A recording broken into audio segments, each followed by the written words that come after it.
student asking me the question that if you feel the pulse, if you put it more superficial, that means more belong to yang. If you press it deeper and the deep pulse is more belong to yin. Yeah, you're right.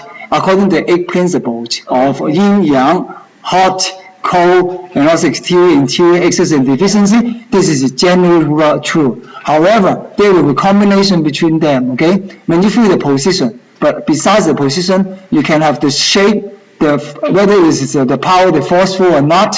Sometimes you will feel whether this is full or empty.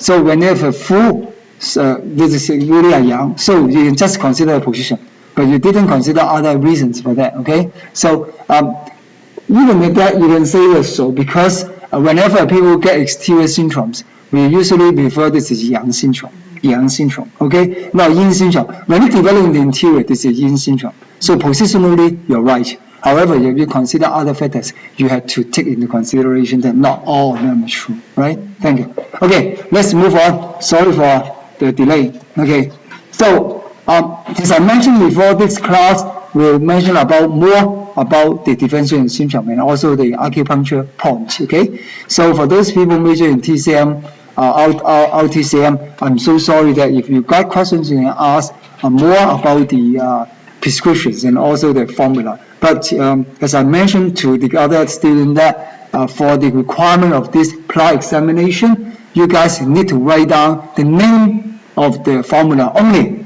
There's no modification needed, no other information needed, okay? So this is easier for you guys and also for me as an OCTCM to work on this thing, okay? So we continue this, we just mentioned about the etiology of the palpitation. First, because the heart gallbladder, and second, because of the heart and spleen deficiency. And then in that case, as you know, the spleen is a place where qi and blood is produced. So if spleen get deficiency, the patient will exhibit some disease just like shortness of breath, just like the lassitude. And also we also mentioned about the stagnation, blood stagnation here, and people suffer from edema also get the palpitation too. Okay. Now down to the treatment. Which form we are going to consider? Of course, when you see palpitation, the first organ you deal with is heart, right? And heart, which 2 channels going to deal with heart? One is the heart channel, right? We got it the hand cell-in heart. The other is this one, pericardium. Anybody knows the relation between pericardium and heart?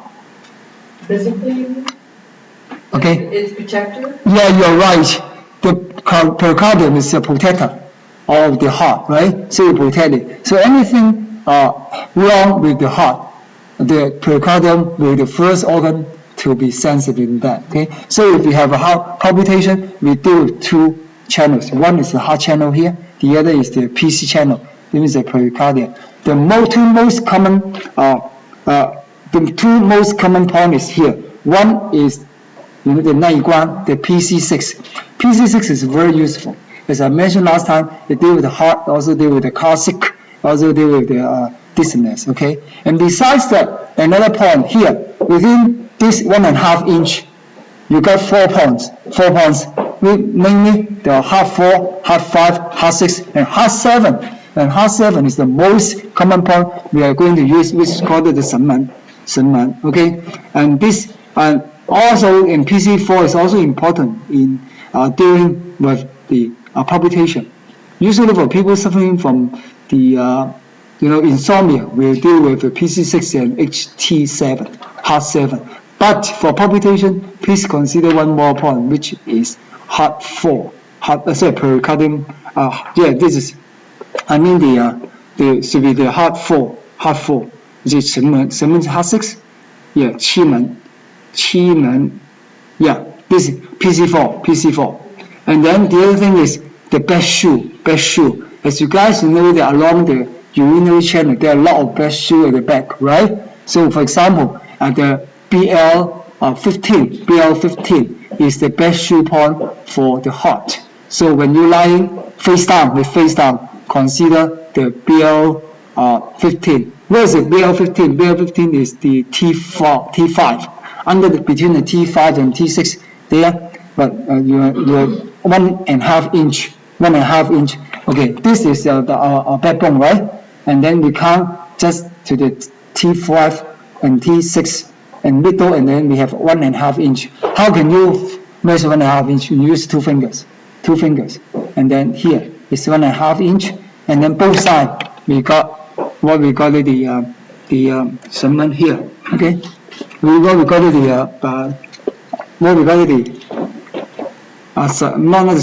this is 新书 this is BL15, and the other point is 拒绝 what we call it is in the run channel. Okay, the run channel, how can you find the 14? Actually, you can find it here, from here, right? This is the run 14 here, about this bone up here, and then this is the front. This is the what can we say? This is the shoe point for the connecting point for the heart in the front. Okay, and besides those 4 points, namely the PC6, PC4, heart 7, BL15, and BL14, some people consider the HT6, which what we call it is the yin shu, and the yin shu there. And for other supplementary points, and we can consider the if in case in heart gallbladder, we consider the best shoe point of the black gallbladder, which is BL19, because of 胆输. And of course, the other is Tony, as I mentioned before, along this 1.5 inch, you got 4 points, 4, 5, 6, 7. If you got a problem with your gallbladder, you consider the point of HT5. Actually, HT5 also control the heart and gallbladder together. Okay, and for those people suffer from the heart and spleen deficiency, of course, heart is the point you consider. When you consider about the spleen, since spleen and stomach, they are brothers to each other. One point you guys have to always consider, which is ST36, because ST36 is a tonification point. Anytime people suffer from Qi deficiency, we will find the ST36. And of course, any time you get the problem in the stomach and also the spleen, you have to consider ST36. Even this is not about spleen, not about the stomach, only on spleen, but you know spleen and stomach, they are brothers to each other. So ST36 is very important. Okay, and for those people who have a blood stagnation, how can we solve the blood stagnation? The solution is moving what? Moving Qi and activating blood. Understand? Okay, I'll say again. Anytime you get blood stagnation, the solution is moving the blood and moving the Qi and activating the blood. Okay, how can you move the Qi? You know this is somewhere, right? Where's the Qi accumulated? All the Qi accumulated in Tanzhong. This is rank 17. So anytime you can get Qi stagnation, you just put a needle on Tanzhong, this position. Never put it perpendicular, okay? Tanzhong, we must put it on the surface here, and then you get, once you pin needle here, your Qi will disperse away. Okay, so anytime you get the Qi stagnation, consider the point rank 17. Okay, and there's a Ge Shu is where is it? And then you consider also another point for Ge Shu and BL17. Okay, and if you get any much more, sometimes when you consider more water, just like phlegm or over sweating or profuse sweating, what are you going to do? If you got more water, just like the phlegm or too much phlegm or too much sweat, what are you going to do? Yeah, your spleen, the first one, but there are two specific ones for getting rid of the water, right? One is the ST40. What's that? we call that the 丰隆. 丰隆is the point where you get rid of too much phlegm. If you get phlegm, if you got too much edema, and then we also consider the Ki7, 腐漏. So the 2 points you guys remember, one is ST40, the other is Ki7, which are used to get rid of excess water inside your body. Of course, you have to consider 2 more points for water. One is the SP6, the other is SP9.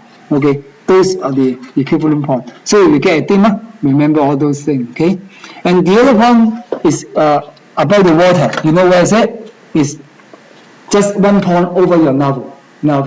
Okay, what the navel is? What point is the navel? Should be ran H. So ran 9 is the point where you got to find if you get too much water.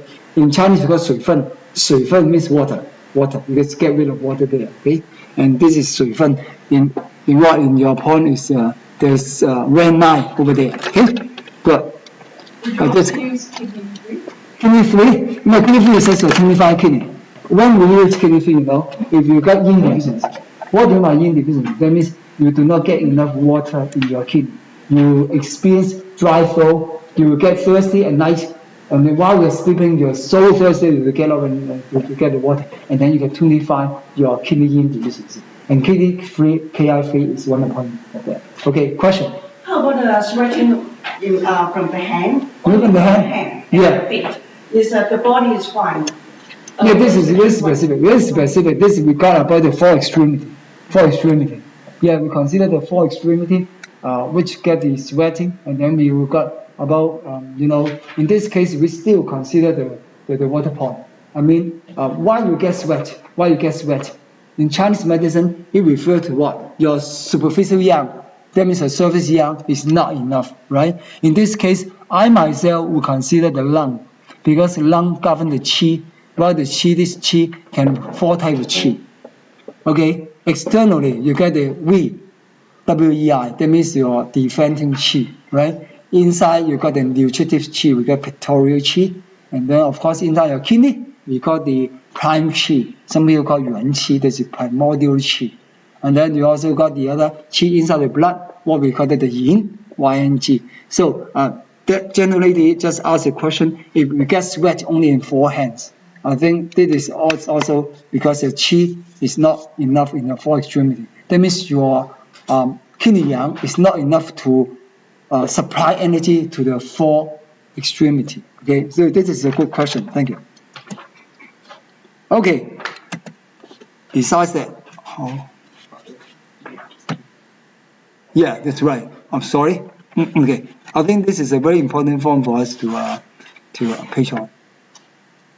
Page up. Yeah, this is an explanation of why we get the PC6, why we get the PC4, because as I mentioned before, PC is the guarding, the gardens of the heart. So we consider these 2 points, and also they also belong to the blue connecting point and C point. Yeah, 1 point about the C point. What do you mean by the C point? Exercise C point. C point means where the qi accumulated at that acupuncture point. Okay, and also we got the blue connecting point. Why we consider Shenmen? That means heart 7. Heart 7 is a yuan source point of the heart. When you consider this is yuan, in the 3 hand yin channels, the yuan point is same as the stream point. You guys have an idea of the 5 Shu point? 5 Shu point consists of 5 things, right? 1, we call it the Jin well, and the second we call spring, and the third we call the Shu point, the stream point, and the 4th one we call it the Jin river, and the 5th we call it the He, right? And what are the use of those 5 points? Of course, when we consider those 5 points, we put those 5 points into 5 elements. That means metal, wood, water, fire, and earth on those things. Okay. What importance we always consider the water and the fire.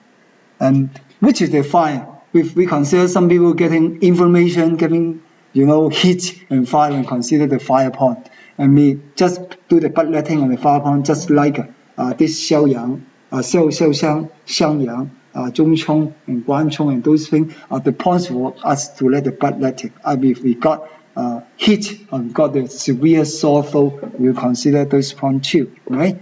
So you also consider the best shoe. You guys remember the best shoe point is always a tonification point. When you get one tonification, using the back. Okay, when you want to get sedation, just using the fingertip and also the toes, the tip of toe to that. So here we also consider the best shoe of the heart, just like the BL15, which is the best shoe point for the heart, right? And also the fun move point for the heart, which is the range 15, sorry, the range 14. Rank 14 is that way. So whenever you consider fun move and also the best shoe point, which is for that. Okay, thank you. And those for the ear point, I think there are auricular acupuncture. You guys should know that you can have some more. I don't think the examination will ask you this, but if you can just add a little bit more, I think there will be more credit for that, right? But for me, I won't do that. Okay, this is the conclusion. And I don't know, in our general member examination, sometimes you will be asked a question about the lifestyle advice. For lifestyle advice, you can just give them I don't think you grandparents and member need to answer those questions. Just like when you have a lifestyle, how can you prevent to have the what are the prevention for the palpitation? I don't think so. Okay, so you just take it as a reference. Good. Okay. Yeah, about the prescription, as I mentioned before, you just remember the formula name. So the most important thing is 安神定剂丸. 安神定剂丸, what does that mean? That means calming your mind. Calming your mind. I also always use this formula in my student clinic for those people who suffer from palpitation. Okay, and this is a very simple composed of just six herbs for that. And of course, you have some modification, just like have a sweating, and then you have not enough blood, heart, and then you can do that. And the second is because of the heart and spleen deficiency. In the topic of the insomnia, you guys know about how to deal with the insomnia caused by the heart and spleen deficiency. We use the very important formula called the 桂皮汤. 桂皮汤. 桂皮汤 is a very important formula for curing people who suffer from insomnia because of heart and spleen deficiency. Okay. However, this one is going to tonify the blood and qi, because it composed usually the blood tonifier and the qi tonifier. Okay. And when you get fire activity due to yin deficiency, okay, yin deficiency can be very serious. Some people overlook the problem with that. You know, for yin deficiency, that means in within your body you get deficiency in 3 aspects. Yin include 3 things. Which 3? Yin include 3 things inside your body. 1 is the blood. 2 is the yin. The body fluid. 3 is your jing. That means essence. Okay, I'll repeat once again. Yin include 3 things inside your body. 1 is the blood. 2 is the body fluid. 3 is the jing. J-I-N-G, jing. But the second is a body fluid. Body fluid. Okay, we call it in Chinese, we call it yin, jin yi, J-I-N-Y-E, jin and yi. And then the third is the jing, J-I-N-G, jing. And actually it means essence. So if you suffer from blood deficiency, it's not serious. But if you suffer from yin deficiency, that means you suffer from blood deficiency in addition to the body fluid deficiency and also the essence deficiency. Okay, so in this case, we are considering a very important formula, which is called the 天王补心丹. 天王补心丹. Some Western students, they do not like to remember Chinese name. They just remember this as a heavenly king. Heavenly king. Because 天王 means the heavenly king in this way. Okay, so you can get some more modification with that. And the fourth one, it's because of the heart yang deficiency. You know, the heart consists of several things. There are heart qi, heart yin, heart yang. Okay, what are the difference between heart qi, heart yin, and heart yang? Heart qi means it's function. Heart yang means it's energy. Heart yin means it's blood. So in this case, deficiency of heart yang that means the energy of the heart is not enough. I get a patient last night in the student clinic. He got the problem of the shivering in the heart. Although it's not cold, but sometimes within a day, 1 or 2 times, heart gets shivering, and then shivering for a few seconds. You know why? Because it's a heart yang deficiency. What is the cause of that? The cause is because he experienced one car accident a few months ago. And from that time on, he always got shivering in the heart. And it's not because of coldness, because it's, in Western medicine, they consider it as PTSD. PTSD. What does that mean? Post-trauma stress disorder. That means everybody experiencing trauma, accident, or any disaster later, you got this kind of acute frightened, okay? Either frightened or even shivering in the heart. But it's not because of coldness. In this case, I try to use this formula to cure him, which was 桂枝甘草龙脑汤. It's composed of at least 桂枝甘草龙骨毛利. And this is a very, very common disease for the woman, especially at the time of menopause. We call it excess fluid attacking the heart. Anybody think of any water attacking the heart? No. If you guys study autonomy, no water can enter the heart, right? You can have edema on your lung, edema on your abdomen, edema on your limbs. Can you have a water flooding in your heart? No way. In that case, you die already. But what does that mean by excess fluid attacking the heart? Actually, I can tell you, this is a rise from the gallbladder. Not the urinary bladder. When a woman sitting there, she feel the gas, some kind of water flowing out from the urinary bladder and going up until it go to the chest. And when this water feeling of water flow upward from the urinary bladder reach the heart, she will get shivering, okay, and then down. This is the same thing as what we call the heart shivering. So excess water attacking the heart. That means there's a feeling of water coming up from the urine bladder, and this water will go up and then shake the heart a few seconds. But actually, when you see in X-ray, when you see in ultrasound or MRI, you can't see any water going up. It's just a kind of feeling. You know what's the problem with that? Etiology? Because of what? Why do you have this kind of feeling? The feeling of some water coming up from the urinary bladder to your heart and shake your heart just as you are sitting on a boat and then shake. What is the reason for that? Nobody knows. According to Chinese medicine, this is because of too much water in your urinary bladder. Okay? But this water actually does not come into your heart. But this is a feeling, because this is a feeling on that. Okay? So what are we going to do with that? Some people call it a bunnier. I heard a Canadian, doctor told me the bunnier. Bunnier is a feeling of the similar feeling. So what we are going to do, we'll use this formula called 苓桂樹甘湯. 苓桂樹甘湯. 苓桂樹甘 including 4 things, just 4 help. 苓 means 茯苓, 桂 means 桂枝, 熟 means 白熟, 桂 甘 means 甘草. All these 4 things can prevent the water coming up from the urinary bladder. So where does the water go? There does the water go. Of course, the water will go through the urinary bladder, down into urethra, and then out of the body, right? Because of excess water. But there's no sign of edema. So in Chinese medicine, this is always so wonderful that even you do not have those little things, but you can feel it, okay? This is a kind of excess water attacking the heart. And here you got the stagnated blood, okay? If you get the stagnated blood, what will you feel?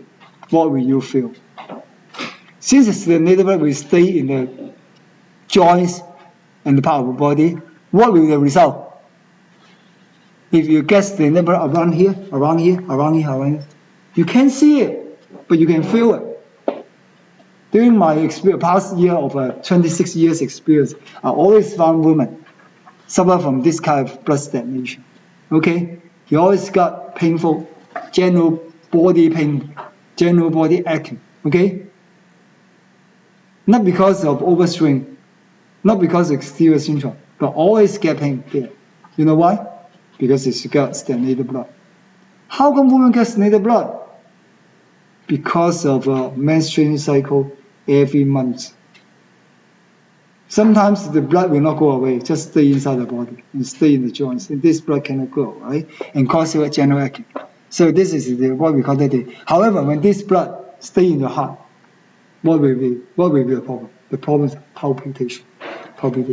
So what we are going to do using the Chinese herb is make use of this famous formula called the 桃红西乌汤. Okay, those are very. We just make use of this soup, 桃仁 and 红花, and also plus the 西乌汤 together. Okay, and sometimes we'll see some patient we get a mental disease. Mental disease means they got crazy. In Chinese medicine, we deal with all mental disease with fire. We attribute all the disease in the mental disease to flame fire. You know what? Because according to Chinese medicine, our heart houses the mind, our lung houses the bo, our liver houses the 魂.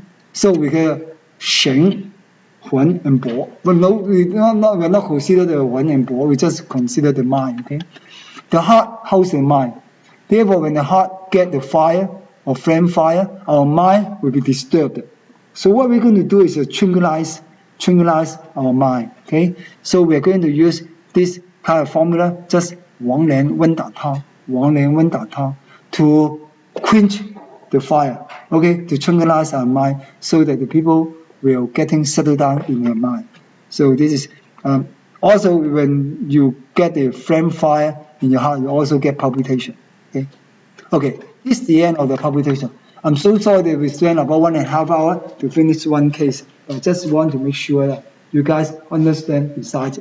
Okay, so any question? No? Good. You just bear anything in mind because I'm pretty sure that you guys have a good time to revise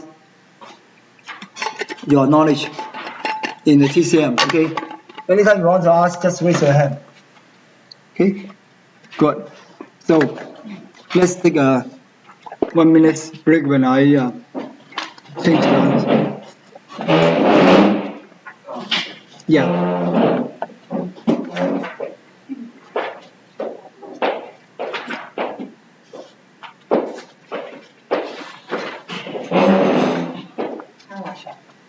No, just take 1 minute break and then you can go to the toilet. Yeah, can I have the files for the second? Because yes, I just need to stop it. Good. Yeah, it's recording. Okay, yeah, thank you.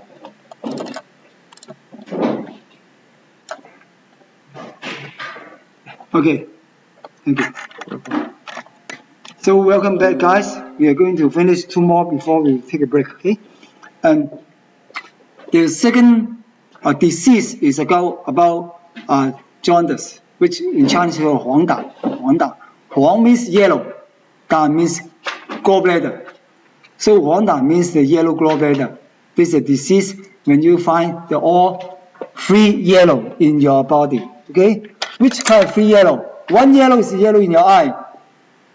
You know, your sclera, your sclera part get yellow. The second is your face get yellow. The skin get yellow. The third one is your urine get yellow, okay? When you see these 3 yellows, then you will surely confirm that you are suffering from the jaundice, okay? This is what we call the yellow. So in the picture, you can see that jaundice is a disease. And then on your eye, body, and urine, this is divided into 2 kinds of jaundice, usually.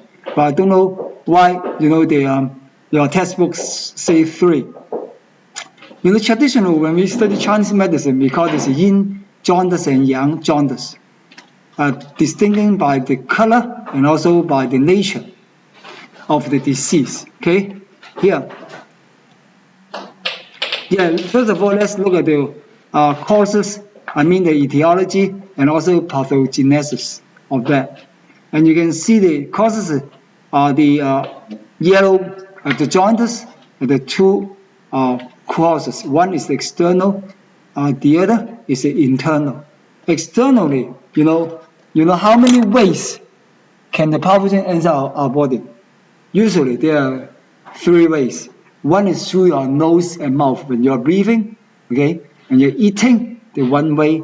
The other way is through your skin, okay, we can penetrate in the skin. The third way is, of course, through your, either through your bloodstream or through the sexually transmitted, in this case, okay. Here, the jaundice had 2 causes. One is external, the other is internal. So externally, it is because of the exterior syndrome. As I mentioned before, okay, sometimes you get the wind cold or wind heat, and then you go into the body. And then secondly, it's because of your eating disorder. You eat something wrong, the improper diet, and also this is internally. You may get the internal injury, just like your spleen and stomach deficiency, or sometimes we get the qi and blood deficiency, and those will affect your body in this case. And usually, when you have the this jaundice in the Chinese medicine, we regard this one as a damp heat. As I mentioned before, heat is common to both Chinese and Western medicine. But when you say damp heat, this is a specific term for the Chinese medicine. Damp is a very difficult term to define. However, as I mentioned before, damp inside your body can be externally or externally. Okay? Externally, you can find that you get a headache, which is felt by wetting a bandage around your head. And also you feel all your joints will get stiffness, just like you get rusting. And then you apply some WD-40 into your joints before you can move. This is a kind of a dampness. Internally, you also got damp. When you get some undigested food inside your body, and then you get damp. And also, when you go to the toilet, you always have the unfinished feeling. What do you mean by unfinished feeling? That means after you poo, your poo-poo is not in form. And then after you finish, get out of the toilet, you always feel that you haven't finished that. Okay, this is what we call the dampness in Chinese people. What does that cause? What is the cause for damp heat? Usually our mom are there told us that if we eat too much the deep fried food, too much greasy food, and then we get the damp inside our body. And the dampness, and then according to Western medicine, it is because of the secretion of the bowel juice. The bowel juice is produced in your gallbladder. Okay, the more greasy food you eat, the more bowel juice will be secreted. However, when up to a point that your bowel juice is not enough to digest your greasy food or digest your deep fried food, it will cause a damp heat inside your body. Okay, so you will find your urine yellow in color, your poo also really yellow in that case. Okay, and then you can see the color of your poo should be colorless. Why is it appear yellow? Because it is mixed up with some bowel juice inside your intestine. Okay, so here we just give the 2 causes of the jaundice. One of the external pathogen, just like an external damp heat, and also damp heat, and also the stagnation, and accumulation of dampness inside your body, especially in the liver and gallbladder. Okay, and this accumulation will cause what? Sometimes it causes the stagnation, and also the you know what is the cause of the gallbladder stone? Actually, gallbladder stone is the crystallization of the bowel juice there. When the bowel juice is in liquid form, it can flow easily in your bowel duct. But when it is in crystal form, it will stay in the bowel duct and block the bowel duct so that no bowel juice can be produced. And then you will get pain. and then your face will become yellow, your eye become yellow, your urine become yellow because of the blockage of the bowel duct there. Okay, and here you can see the yellow body, yellow eye, and yellow urine. The second is invasion of excess dampness. And as I mentioned before, anything can follow the wind inside your body when you are invaded by the exterior syndrome. Okay, so in this case, you can see there's a serious thing when you are affected by those symptoms, and will cause you a jaundice. This jaundice is called acute jaundice. Okay, and second is about the internal problem. Okay, this is because you sometimes eat more, sometimes eat little. This is irregular diet. Or some people, Chinese medicine, according to Chinese medicine theory, we are not, indulging in the alcohol. Okay, alcohol itself is no good to the body. Okay, especially when you add the ice in the alcohol, this is too bad to your dampness. Okay, so here it means that you're eating too much greasy food could damage your spleen and stomach, and this will lead to what the Western medicine call dyspepsia, or what we call it indigestible. Okay, in Chinese medicine we regard it as too much accumulation of too much stagnation, accumulation of too much damp food there. And here we got if you got too much yang qi in the air, we will got the fire. We got fire. First of all, it become the heat, and then it become the fire. So we got the dampness and the damp heat over there. So next time, be careful of your diet.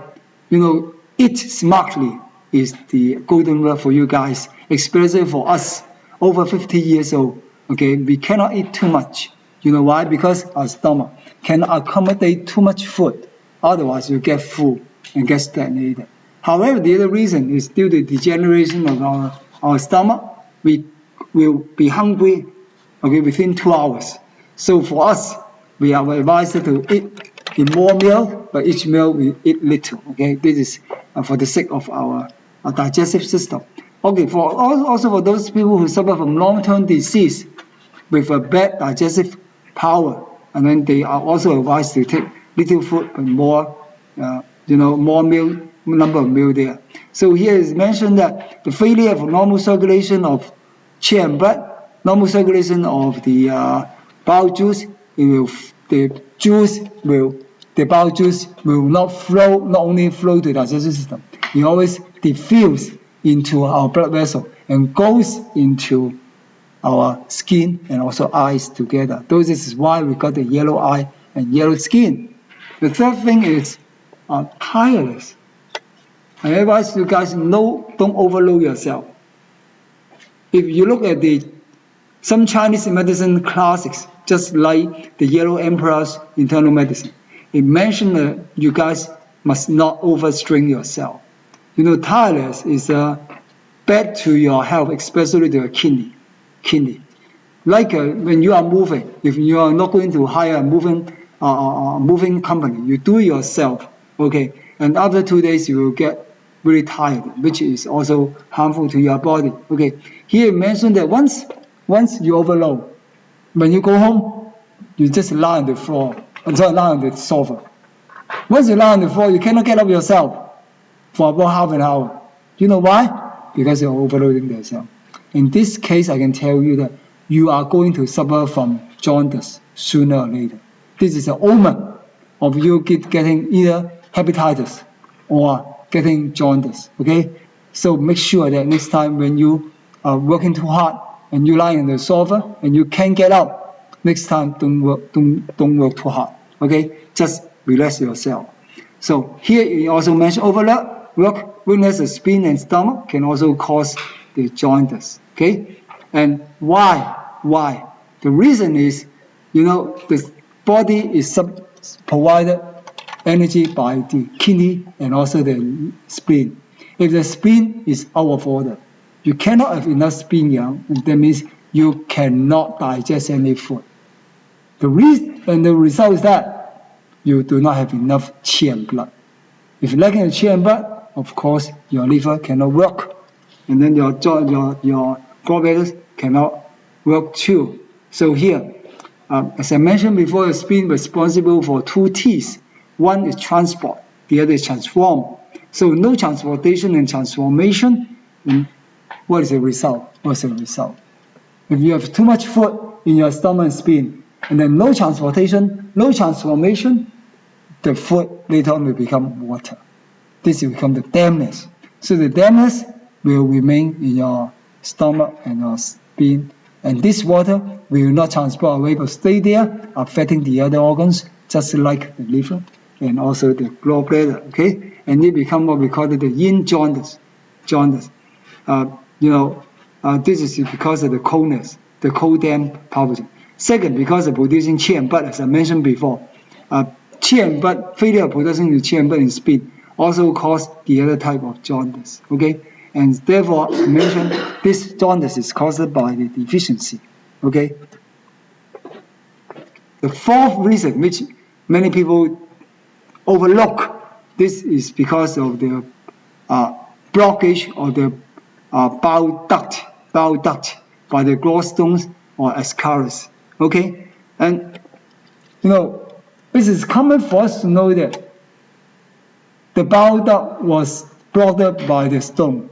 However, there were some cases of there's some parasites, okay? You see, about 50 years ago in China, in some old village, many students, all the kids, most of the kids will suffer from this kind of parasites. They will find the roundworm or the rubworm inside their stomach, okay, or their intestine. Sometimes they find tapeworm, which is a parasite inside their body.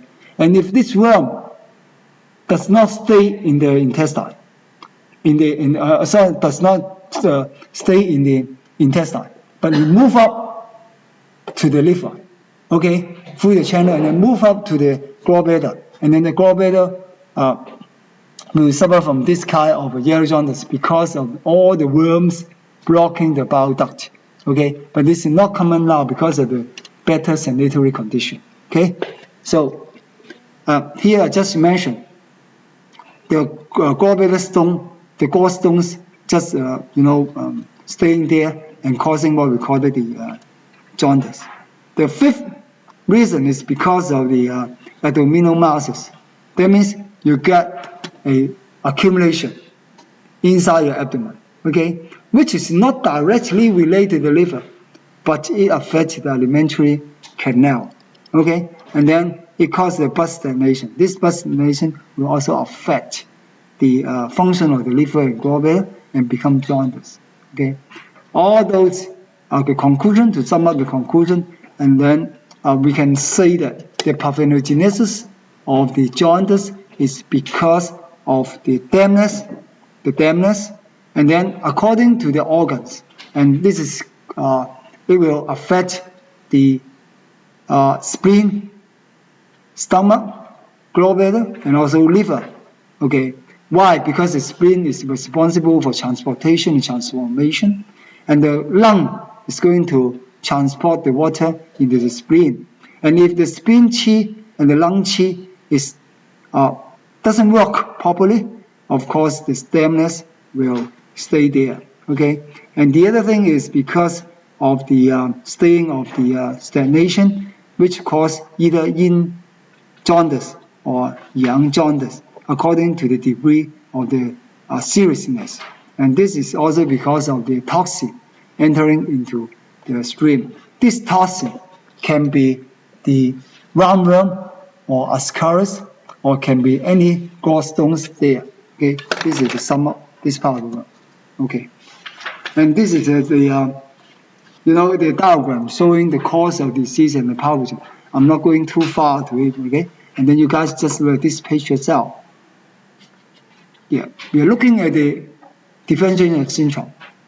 So let's look at each one different sign and symptom one by one, so that you can know what is the cause of that. Okay. Okay. First of all, what are we going to? How can we differentiate whether this is a jaundice or not? First of all, you look at the face, right? See whether they get a yellow conjunctivus. Conjunctiva means the white part of the eye. The white part of the eye should be white. however, it appears yellow. So this is the first evidence. Second, observe the skin, and then third, we observe the urine. Those are very important, way of diagnosis. And whether this is the differentiation, we can also see from the attack of the disease. How long does it attack the body? If it happens suddenly, we call it the yang jaundice. If it happens in a long period of time, it becomes the yin. Usually in Western medicine, also divided into two types. One is acute, the other is chronic. Okay, so it's just equivalent to the yin disease, yin jaundice to the chronic disease, while the yang jaundice to be the acute one here. Okay,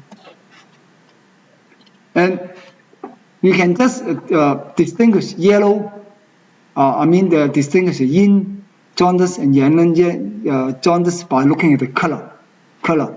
If you see it's a bright yellow, it is usually referred to the yang deficiency. The yang jaundice. If this is a pale yellow, it's yellow just as a dry yellow, not a golden one, then you can see this is the yin jaundice. Whenever we refer to yin jaundice, that means it will happen in a later stage. Okay, and when you carry on the differentiation syndrome according to the seriousness, you can see that the color, while the color is increasing or decreasing. Okay, if the fresh color, that means this is a favorable case. If the dull color, the color without any luster or lubrication, that means the disease will develop to a poor stage, and then the prognosis will be unfavorable in that case. Okay? And those is the table for you to distinguish whether this is a yang jaundice or yin jaundice. I'm not going to spend too much time on that. You people just look at the causes, the specialty of the color, yellow, and the duration of disease, the stage of the illness, and all kinds of question. Yeah, but like a timeline, like so if it's the yang, is it like 2 weeks, 1 week? Not really, but usually we refer to the brightness, the color, and also the sound. And if you ask me to draw a timeline, according to my experience, I can just say with more than 2 weeks. 2 weeks, like the coughing. How can you distinguish whether coughing is new coughing or long-term coughing? You usually use a week's time, maybe more than 7 days. Which really is a long term. Okay, so 2 weeks I think is a timeline for that. Thank you very much for your question. Okay. And also, when we want to distinguish the yellow, the yin jaundice and the yang jaundice, we can just caused by the the etiology and the pathogenesis. Okay, usually the jaundice is caused by the external pathogens. However, there will be sometimes because of the eating disorder and also the impairment of the body, just like the qi and blood getting slow, resulting in the accumulation or stagnation of that. Okay, so this is also a conclusion on what we have last time in this page. And how about the main syndrome? Now you guys move to the silent syndrome. Of course, as I mentioned before, yellow eyes, yellow body skin, yellow urine are all the 3 yellows we are going to distinguish. This is because of the damp heat and stagnation of blood stasis in the interior. Okay, what does yellow mean? Yellow means that the bile juice, the color flowing in the skin. Okay, but there's the yellow, flesh yellow, and dark yellow. Dark yellow just like the orange peel. When you dry it under the sun, when you dry it in the oven, it will become dark yellow. This is what we call it the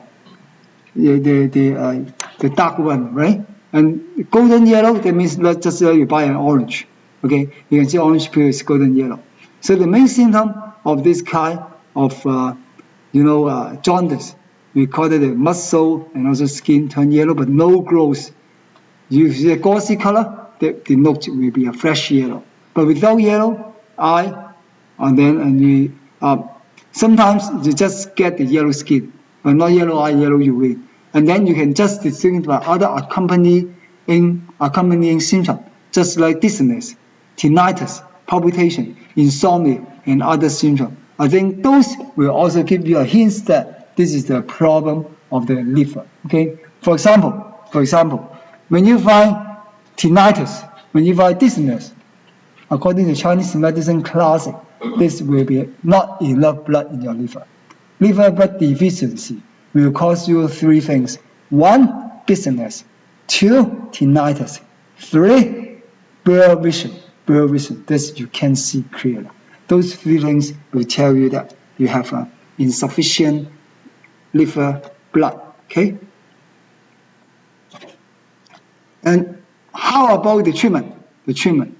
When you go into treatment, you must have a principle. Okay?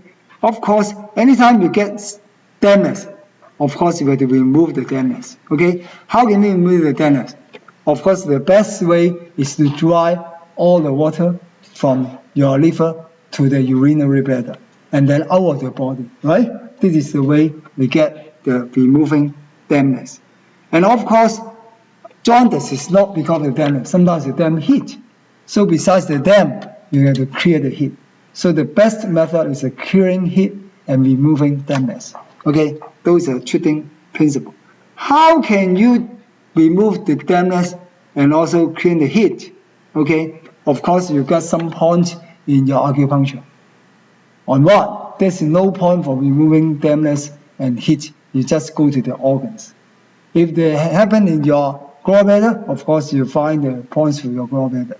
If you happen in your liver, you find the point in your liver. However, in Chinese medicine, we do have some herbs for removing the damage, just like by those aromatic herbs or those frequent herbs there, and then they can just removing damage by their frequency, and also by their aromatic nature. Okay, so this is we had to promoting the urination by getting off the urine. Okay, so the other thing is we had to relieve our liver, because the liver, after getting the damage, it will get stuck. So what we are going to do, we had to promote the floating of the qi and blood inside the liver. Okay, this is and also the last one, if the jaundice happen too serious, we had to what? We had to remove the toxin.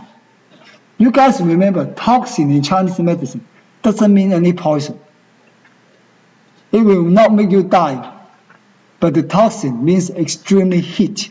Extremely heat. So next time you see the toxic system or the toxin, T-O-X-I-N, that means it's extremely heat, extremely fire.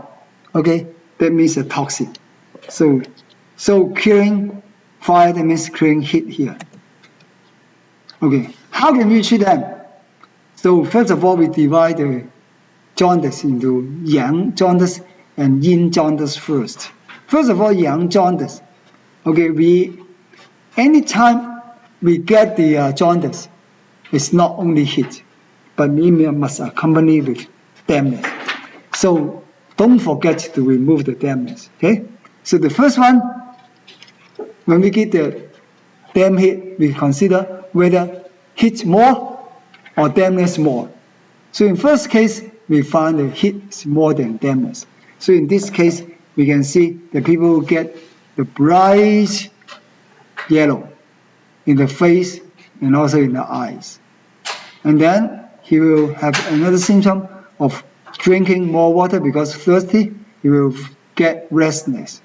And also the fullness in abdomen. Why? Why the fullness in abdomen? Because according to Chinese medicine, liver always interact the spleen because of the element of the wood interacting the earth. Wood means the liver, earth means the spleen.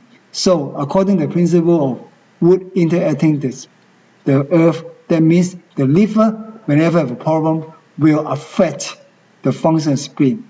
That's why you always get the abdominal pain. Sometimes you get the ascites.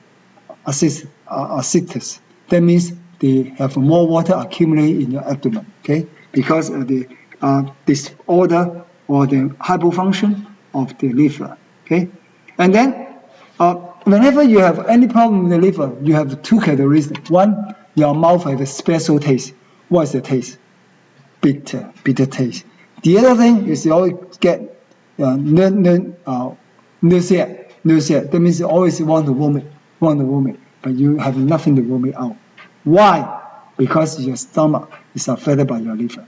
So the two type of feeling. One, nausea. Two, bitter taste in the mouth. Three, you have some problem here.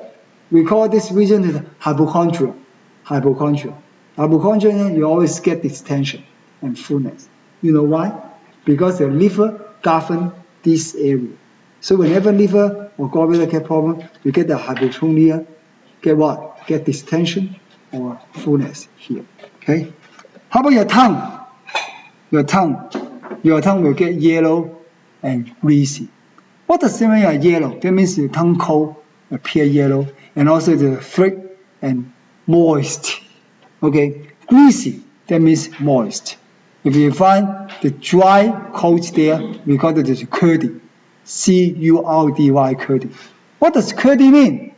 Curdy means a layer of white substance on the top of your tongue. When I say 冰块, nobody knows. When I say 豆腐, everybody nod their head because they know what is 豆腐. Because people, like to eat 豆腐, they don't know 豆腐is made from 冰块. Okay? So this layer of the tongue coat looks like a layer of 豆腐 on the top and dry. This is, however, in the jaundice, the tongue will appear yellow and greasy. That means not dry but moist, green yellow layer on that. Okay, and when we do the analysis, we can see that why we get yellow in our body, because the accumulation of the damp heat, and this heat in the body will consume all the body fluid in your body, so you will feel thirsty. Okay, just like you get a fire placed inside your body, you can just burn off all the fluid, all the water, and then you will feel thirsty. Okay, and also why your urine get little? Because you do not get enough water, right?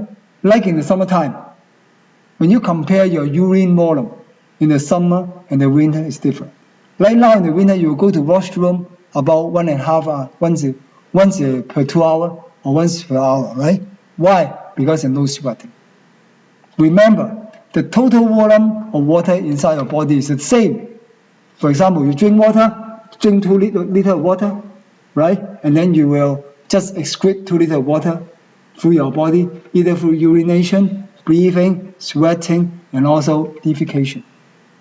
However, in the summertime, when you do exercise, you consume most of the water, so you can see your urine shorter and yellow, right? In the wintertime, what happens? You do not move. You just sit there, and then all your water will go your body through urination.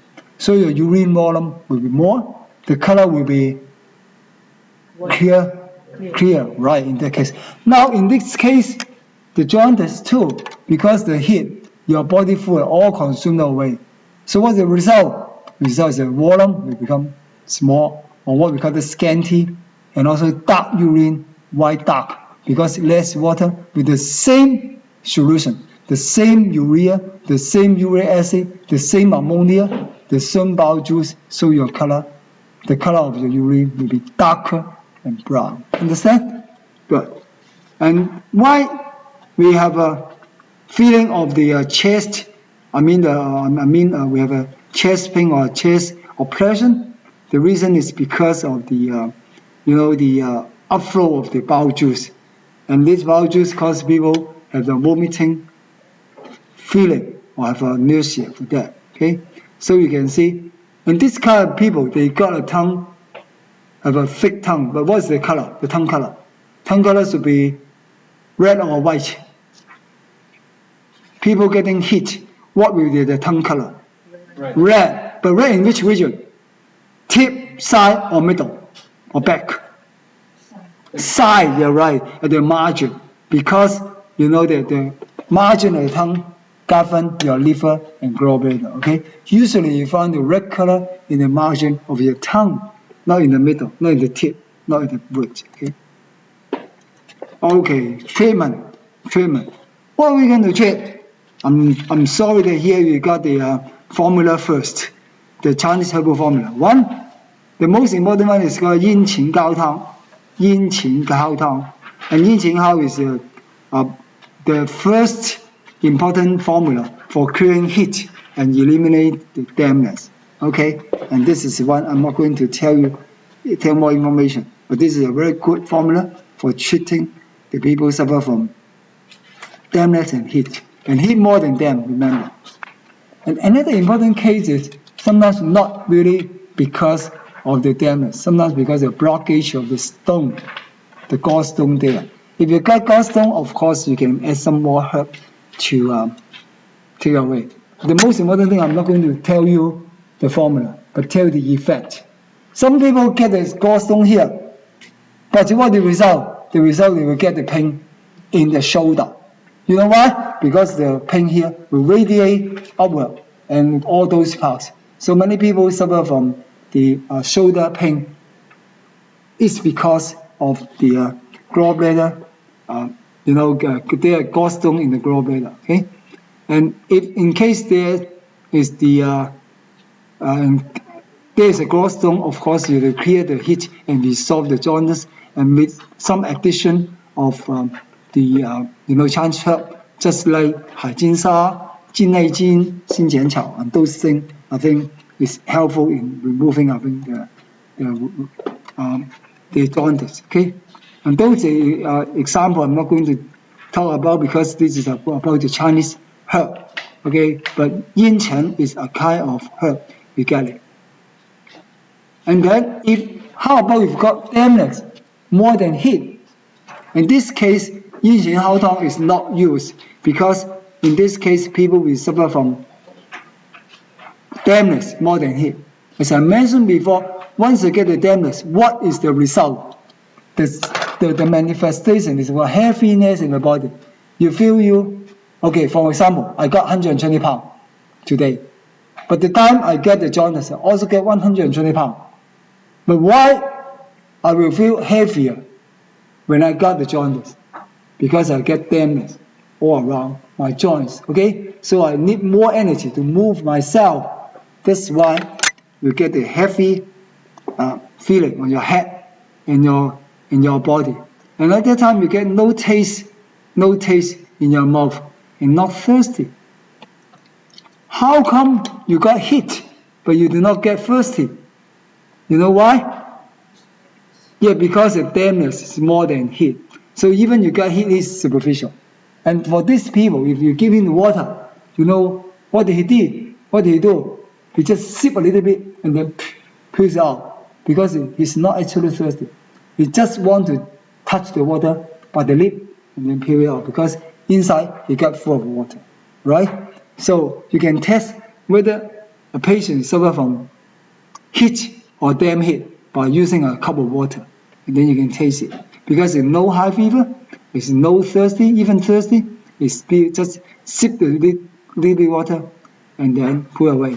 The other thing is you got the chest and the chest and the epigastric region here. You get the distension, and also nausea. However, this time you get one more thing which is different from the symptom before. Is the stool, the loose stool. Anytime you get loose stool, or anytime you get your stool having unfinished feeling, that means you're feeling unfinished. That will be the problem with damp heat. Understand? Damp heat. So you guys make sure this thing, okay? And for analysis, we just say that bowel juice is secreted from the gallbladder, and then to digest the greasy food. However, if those juice cannot secrete out, but in a way they diffuse to the blood vessel and then through the blood vessel to our body, and then we become jaundice. And if you find the dampness more than heat, in this case you'll have other feeling of heavy feeling in the body, headache, and you are not going to eat, and then you get all these symptoms, just I mentioned before. This is because your stemness trapping in your spleen, okay? And then your spleen have the disorder there, okay? Okay, this is another formula for the dampness more than heat. We got the 五苓散. But 五苓散 we get the 阴芹 there. Okay, 五苓散 actually is because of the 5 type of the herb. But this time we add the 阴芹 into it. And the other thing is about the 洋黄. 洋黄 we got many this formula. Here we just use 2 examples. One is 麻黄连球, 70 斗汤, and this is one of the formula. And then you guys just know the name. There's no need to remember all. And the other formula we call it the 积极帕皮汤, 积极帕皮汤. Okay, those are 2 examples for that. And how about the acute jaundice? The acute jaundice, let's look at the diagnosis, okay? What do you mean by acute? Acute, that means the onset is very quick. And then the yellow color just develop in a short time. And the color is also golden bright, okay? The brightness is very clear. So in this case, with the addition of rapid onset, the yellow color development fast, and the color is golden, and then you should have other accompanying symptoms, just like a high fever, just like hypotonic pain, and then sometimes the fever is so high that people get wild talk. In English, we call it delirium. Delirium is very terrible. That means the people lost consciousness, lost his own willing. He just talk just like a crazy man. Okay? In this case, of course, what we are going to do is to release this heat. And this one you can see his tongue get crimson. What do you mean by crimson? Crimson, that means more than red. And then we got the yellow coating, dry coating, and then we got the pulse. The pulse is always wiry, and also slippery. Okay, so I mentioned before, wiry means disease in the liver or gallbladder. However, what do you mean by slippery? You get slippery in your tongue is easy because you got moist. But how about the slippery in the pulse? What does that mean? Yeah. You get the breeze, B-E-A-D, breeze, and then we got the breeze just rolling down your finger. This is what we call the slippery, okay? Just like many speeds rolling just below your finger. This is called slippery. What is the implication of slippery pulse? Slippery pulse means what? Stagnation. What kind of stagnation? You can have stagnation in qi, stagnation in blood, stagnation in digestive food. And one kind of stagnation which is special to other, which is pregnant. So when women get pregnant, they also get the slippery pulse, okay? Which was also regardless the stagnancy, strictly speaking, okay? So here we got, and also sometimes the pulse will be rapid or fine. It depends on whether the pulse is whether the jaundice is caused by the excess or deficiency. Okay, sometimes you got the yin deficiency, we got the fine and rapid pulse. But if you got the wiry and the slippery pulse, is surely because of the heat there. Okay, analysis here. Yeah, question. Would we be treating this one? The successive conscious, the acute jaundice? Will we treat it, or would that be like, would you sound to a medical doctor? Yeah, we are not treat that. We just send it to the family doctor. Because in this case, although you guys are familiar with treatment, but for me, in Canada, I just send it to the family doctor first. Because it is sometimes very fatal. You treat underneath and die on you, and much responsibility. Thank you very much. And then, when we have the damp heat together, of course, we get a lot of disease signs and symptoms.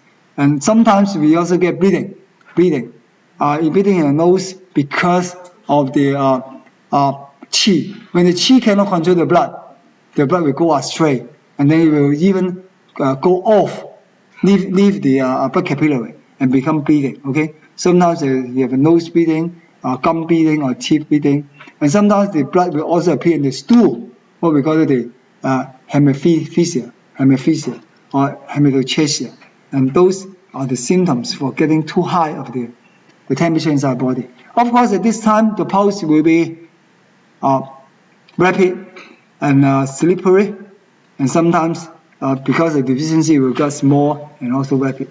Okay, and there's a very important formula called the 细脚帝王汤. 细脚帝王汤 is what? It's the horn of the rhino. Okay, although it's an endangered species, now people change to it the buffalo's horn, the buffalo. Whenever you use the buffalo's horn, you use large amount, about 20 times than the original the rhino. Okay, and the other formula is called the 安根帝王汤 and 硫王. Okay, 安根硫王丸. And some people like to take the Chinese patent medicine, and then which you can buy in some Chinese herbal shop. And this 安根硫王pill is also best for the people getting high fever. Okay, this is also important for those people who suffer from unconscious and also suffer from delirium. And then we can just add the herbs just like 八毛巾 and also 菜前草, those are the special for that. Okay, example of prescription, as I mentioned before, 细脚帝王汤 composed of the rhino's horn. Okay, here. And 阴王, that means the jaundice, because of yin. And this time, this jaundice caused by the cold dam. What is the special of that? Yeah, question. Sorry, just a quick question. If they're in coma, how would you administer? We're not going to ever do this in real life, but out of curiosity, in China, if somebody's in a coma, how would you administer it? You mean a coma? Yeah, how would you administer this if you're in a coma? Yeah, if there's coma, of course we can just use the acupuncture to save him, right? You know, in China we don't have a doctor. Besides, of course, you can use acupuncture on the 水扣, this position. I mean the Ren 20, and also we can just on the 肖像 position. That means the lung 11, and also the dew 26. I think those are the positions we're going to deal with that. And for the yin wang, of course, most of them are caused by the deficiency. So you can see those symptoms, just like tiredness, aversion to cold, arancia, indigestion. All those are caused by the deficiency. Especially you can say loose stool and low thirst, and those are caused by deficiency. And also you can see the pulse condition and tongue condition. You can find that the pulse always get slow and deep.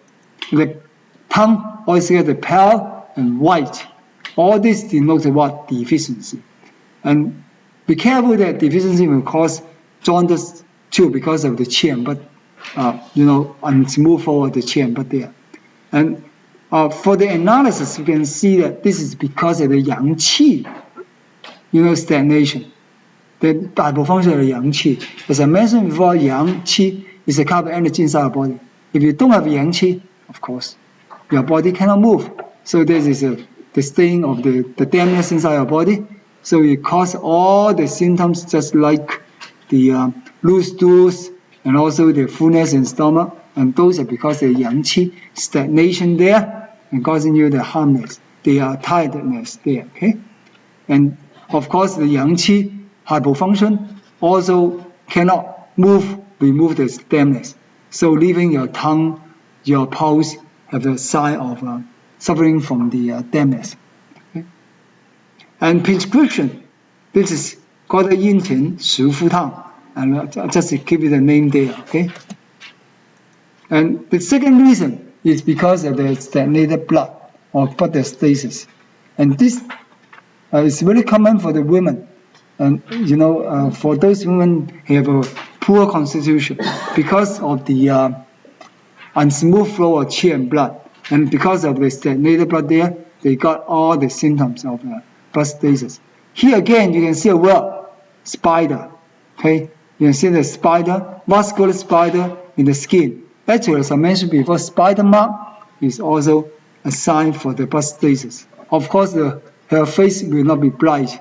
Her darkest complexion, and she herself can find some, masses in her abdomen or hypochondria with fixed pain and also the blood stool.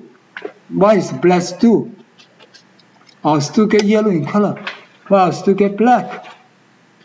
Because of blood.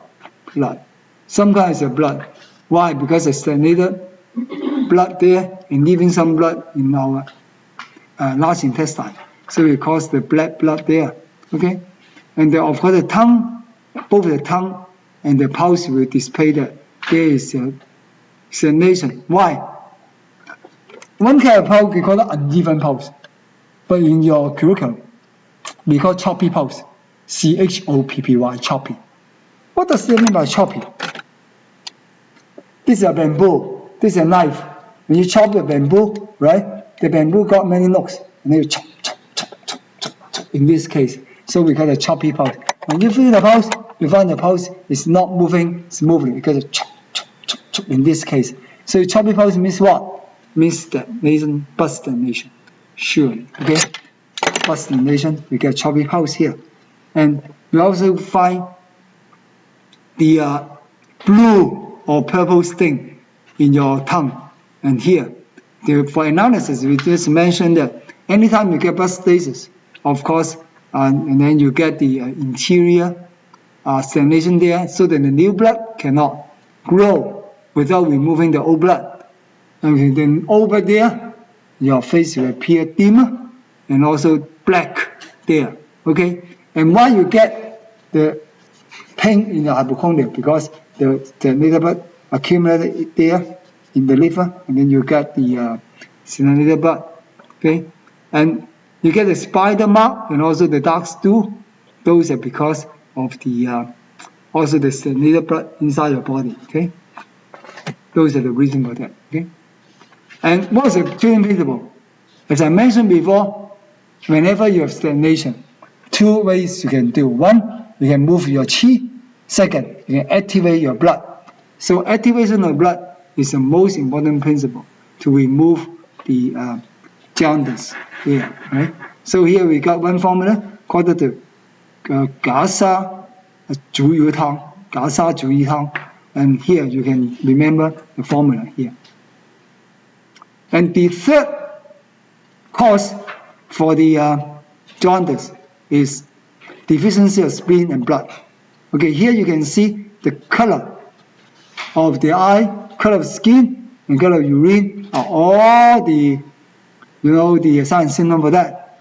In addition to that, the patient will display just like really tired and weakness, and also lassitude in the limbs and the forelimbs. The forelimbs get no energy, and also get a SOB, then shortness of breath, and also sometimes lack of oxygen, lose stool. All those you can see there's a deficiency syndrome. Of course, the pulse condition and the tongue condition display the same thing, just like the pale tongue and also the white coat, and then with the weak pulse in the case. And when we do the analysis, we know that still we stick to the principle that the spleen and stomach are the main site for producing the qi and blood.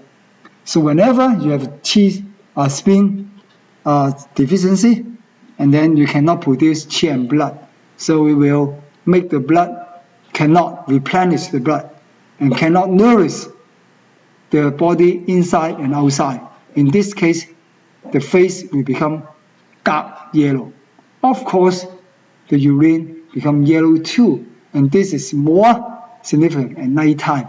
Why? Because at night time we have more yin than yang. The body activity will slow down at night, so the case will be much more severe at night.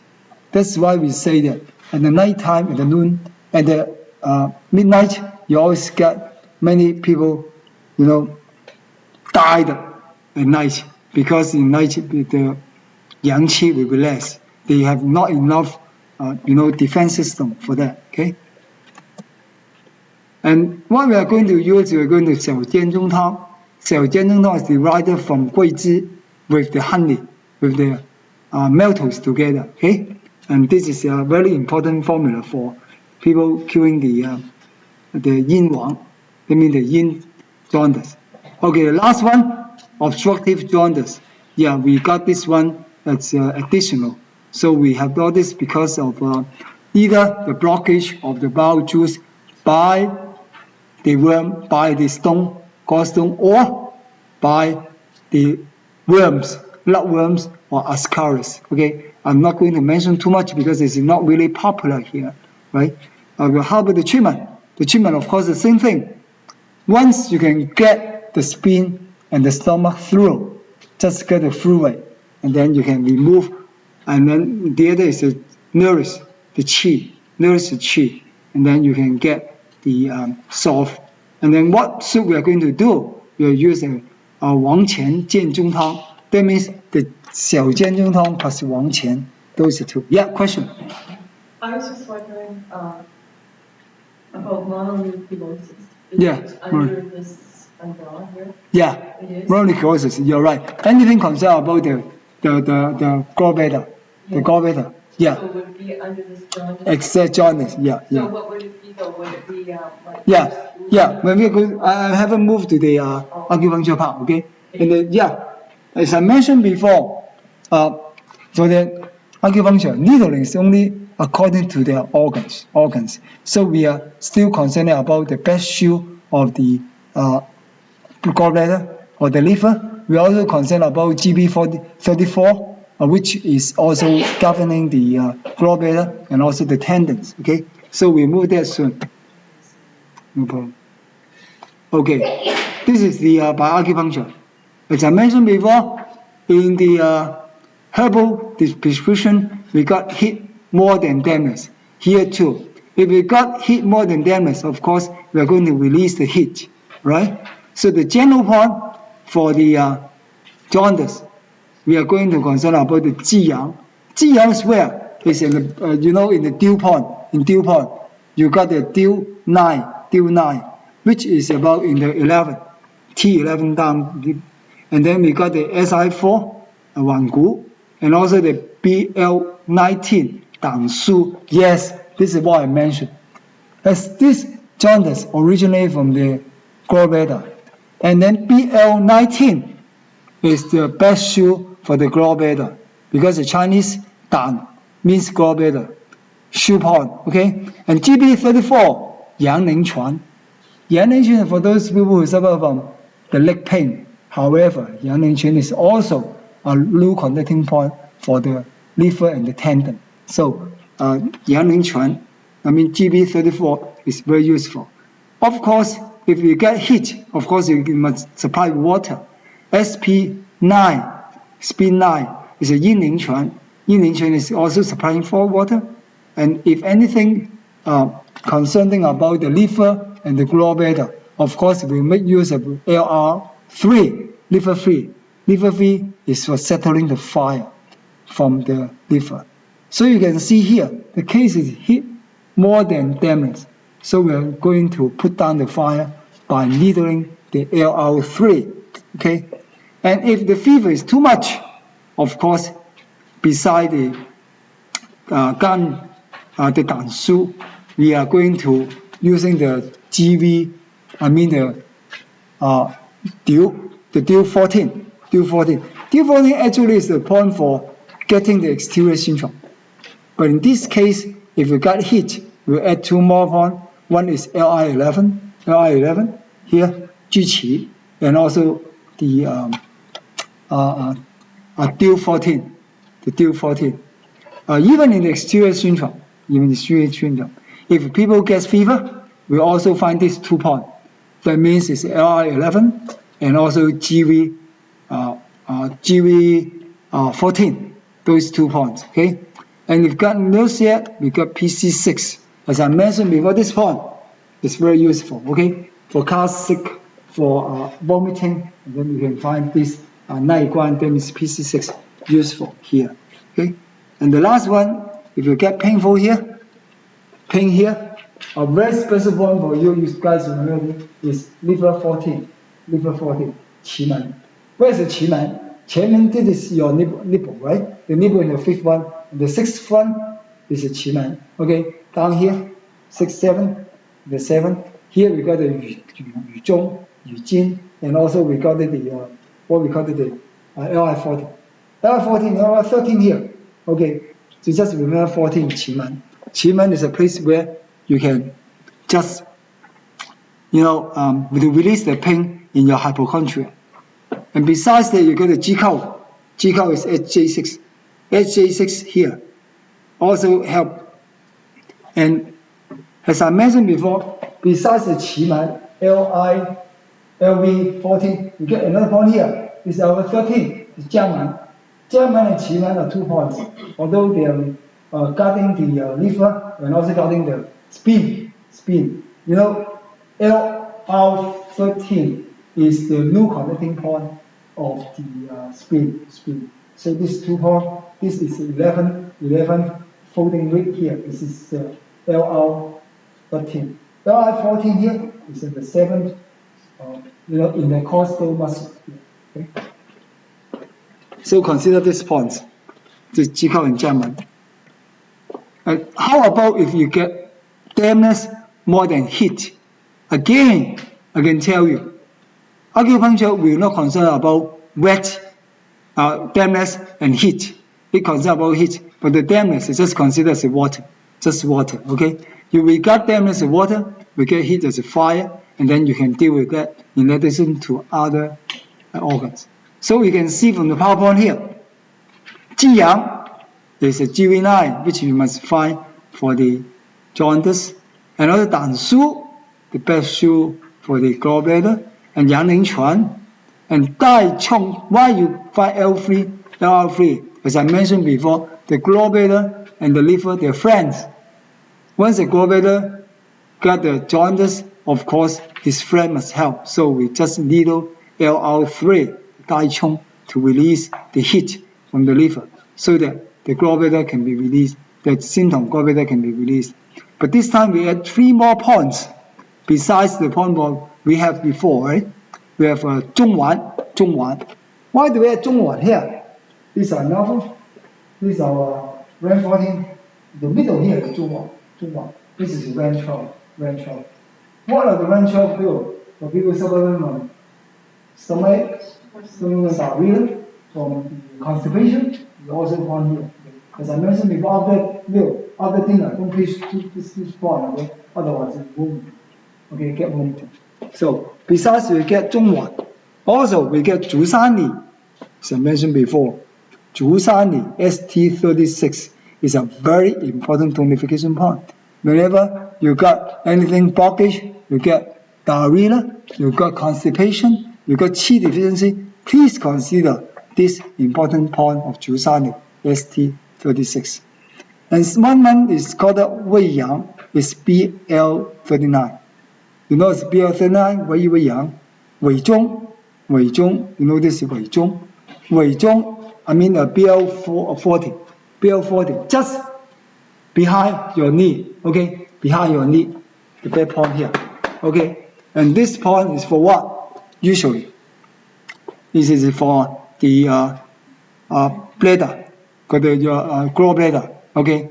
And when you remember those 6 points for the, for the organs, 6 points for the 6 barrels in the lower limb, you remember that there are 6 points. One is in your Wei Zhong, this is authority, which is for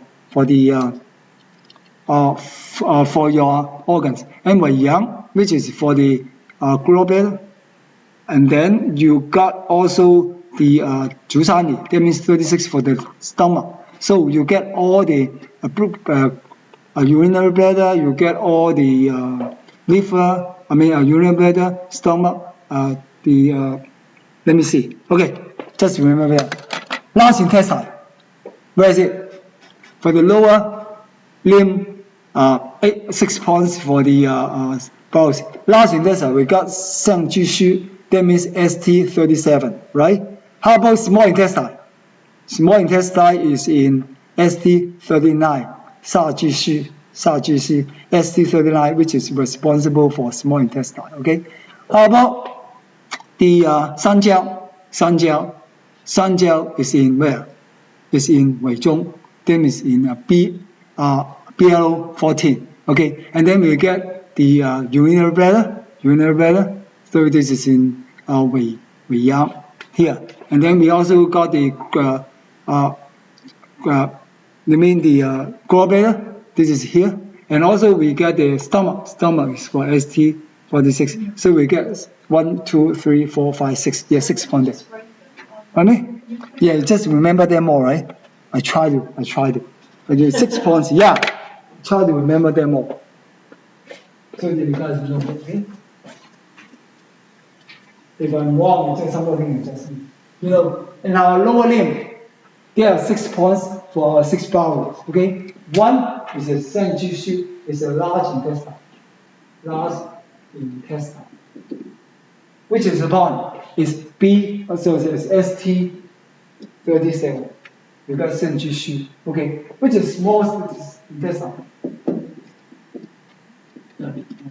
ST39, SARGC. Okay, so what is it for? What is it for Sanjiao? Sanjiao is for the triple one. What's that? It's just in the middle. We call it the BL40. Okay. We moved a little bit. BL39.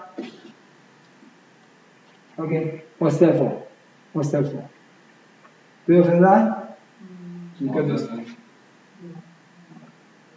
Gallbladder? No intestine. Just remember this one. It seems to me that this is the urinary bladder. Okay. This one. ST39 is for small intestine. No, ST39. Yeah, you're right. ST39. And then you get one more. Stomach. Of course, everybody knows. This is the ST36. Okay. So one more. 6. 1, 2, 3, 4, 5, 6. Is a gallbladder. Is it? You remember with the gallbladder? Gallbladder seems to be GB34. Okay. Those are the 6 points in the lower limb governing the 6 organs in the 6 bowels in your body. Okay. So here we consider. Why do we consider 39 consider the GB40? All for them can work. Okay. And this one also governs the tendon inside our body. Okay. So here, why we have a Weiyang? That means why we have a BL39. This is because we consider urinary bladder here in order to release the heat from the body. So here you also consider about PC6, Naiguan for nausea, and also for the hypochondriac pain you get Qiman. That means LR14, and also Jikao SJ6, and also LR13 the Jiangman. Okay. And the third symptom here is concerning about the damp heat with the exterior symptom. That means this is not internal. It's better by the invasion of the exterior symptom. So in this case, we consider also the Dansu. Dansu, what does that mean?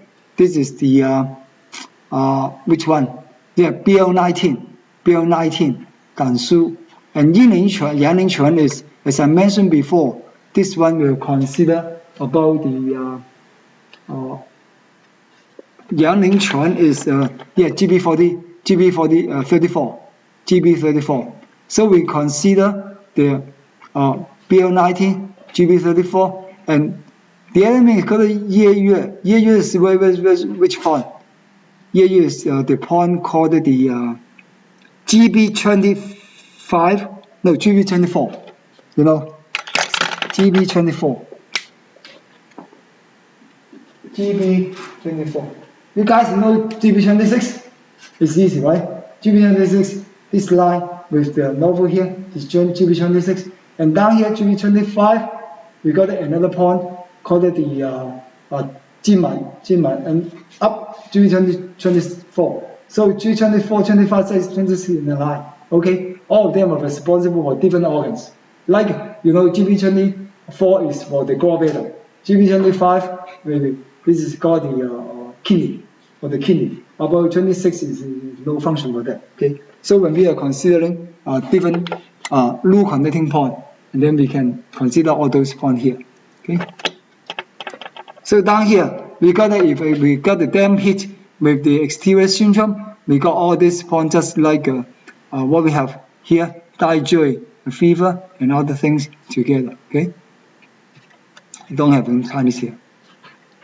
The fourth one is the nature of blood stasis, the heat. And whenever we get blood stasis, as I mentioned before, you guys are going to move the qi and also to activate the blood. Okay. So please make sure that you have also a Dansu Yaning Quan. Yeah, this is same as before. You can see BL19 is the best shoe point for the gallbladder. GB34 here, it's got the gallbladder. GB20 here, you know what's for. Many people can tell me why you needle the DU20. When we use that? Yeah, you are right. Whenever people suffer from Qi deficiency, we consider 3 points.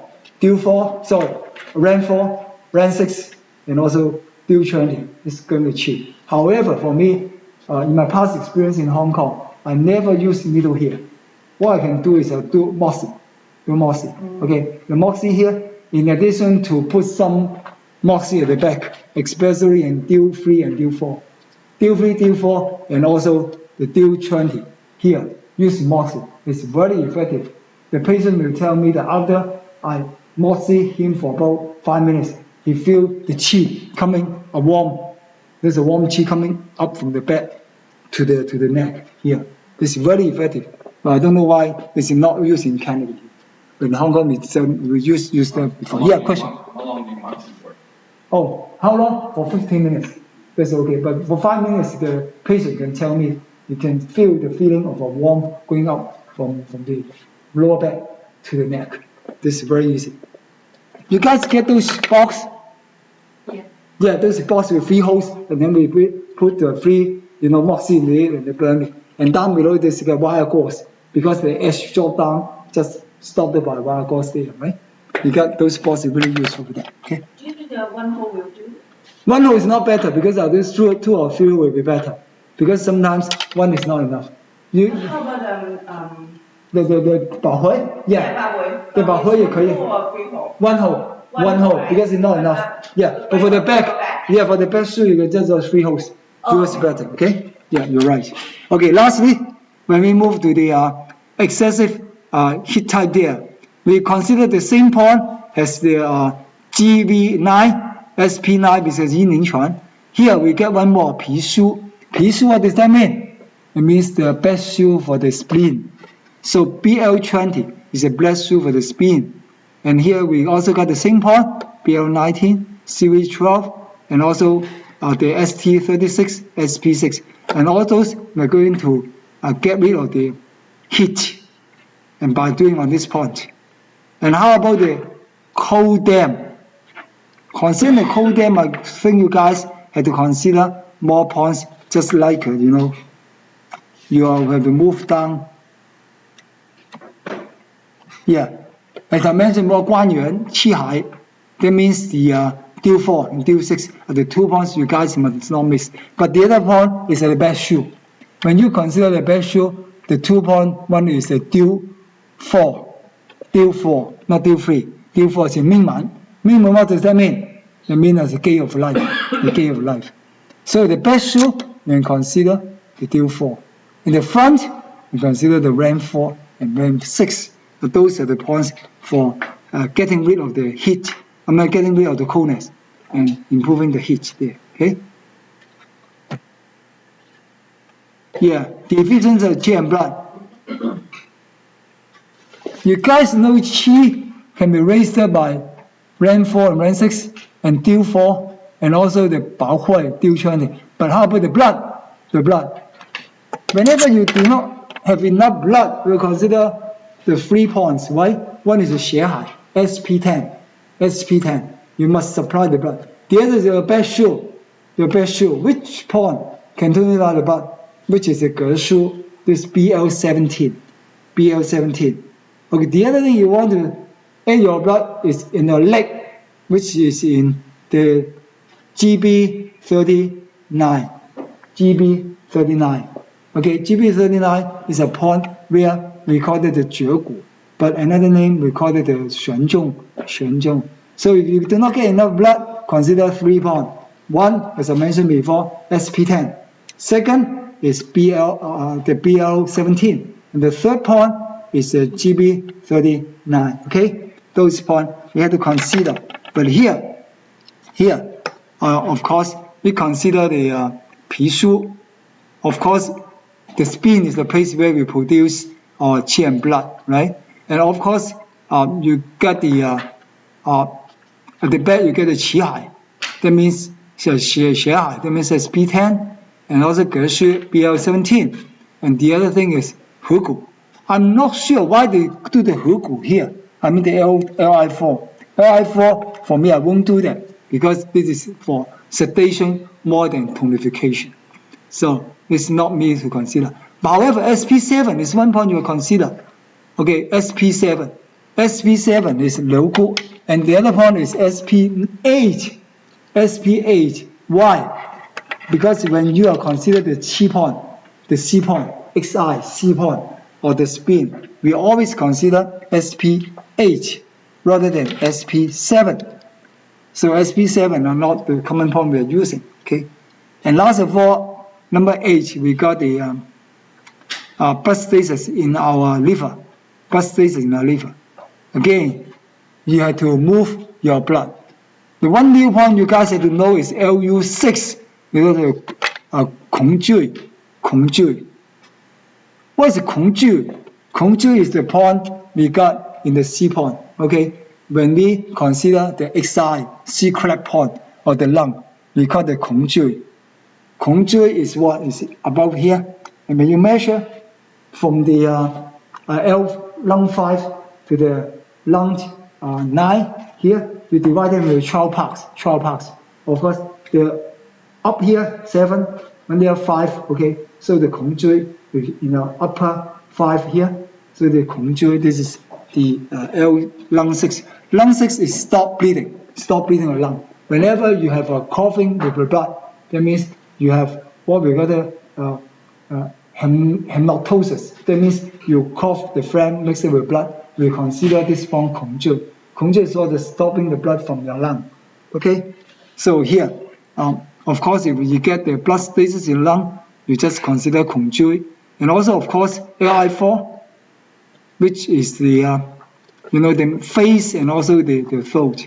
And so CV12, ST34, 36, yeah. About the SJ6, SJ6 is point for what? For constipation and also for your getting the status moving. Okay, so if then there's more, you consider 医临床. That means SP9. Fever, as I mentioned before, 2 points if you remember. Get fever, 带追, that means the DIL14 and also LI11. Okay, diarrhea, please consider the 天虚. What is the 天虚? 天虚is on both sides of the nerve. Okay, 2 inches. 2 inch from your navel, both sides. Actually, we got 3 points here. You know what? Besides the navel, that means the ren 8, we got the kidney 16, and we got the ST25. We also got the SP15. Okay, those 1, 2, 3, 4, all around here. All of them work. Okay, I'll repeat once again. Ren 8, kidney 16, ST25, SP15. All those points are the same line around here. Okay. And when we consider the the ST25, this 天虚 is going to stop the diarrhea. Okay. And also the other point, we got the 止泻. 止泻 is also a special one for stopping the diarrhea. Okay. Okay, summary. I think you got all this formula. I'm not going to repeat because we have to break each other. Okay, and also the summary for the yin jaundice. You can have all the formulas here. Okay, this is the end. I'm so sorry that we have a late break, but we just take a break for 15 minutes. Okay, before we come back. Yes, go ahead. As we come back, we continue the other two topics.